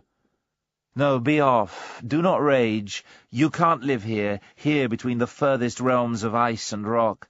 Here one must be a hunter, like a chamois. I've become a wicked hunter. See how deep my bow extends. It was the strongest man who made such a pull. Woe betide you. The arrow is dangerous, like no arrow. Away from here, for your own good. You're turning around? Oh, heart, you deceive enough. Your hopes stayed strong. Hold your door open for new friends. Let the old ones go. Let go the memory. Once you were young, now you are even younger. What bound us then? A band of one hope. Who reads the signs, love once etched there, still pale? I compare it to parchment which the hand fears to touch, like that, discoloured, burned. No more friends. They are... But how can I name that? Just friendly ghosts. That knocks for me at night on my window and my heart, that looks at me and says, "But we were friends?" O shrivelled word, once fragrant as a rose. O youthful longing which misunderstands itself! Those yearned for, whom I imagined changed to my own kin, they have grown old, have exiled themselves. Only the one who changes stays in touch with me.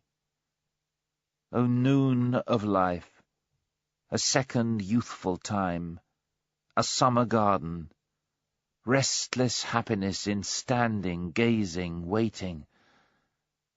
I wait for friends, ready day and night. You friends, where are you? Come, it's time, it's time. The song is done, the sweet cry of yearning died in my mouth. A magician did it, a friend at the right hour, a noontime friend. No, do not ask who it might be. It was at noon, when one turned into two. Now we celebrate, certain of victory, united, the feast of feasts. Friend Zarathustra came, the guest of guests.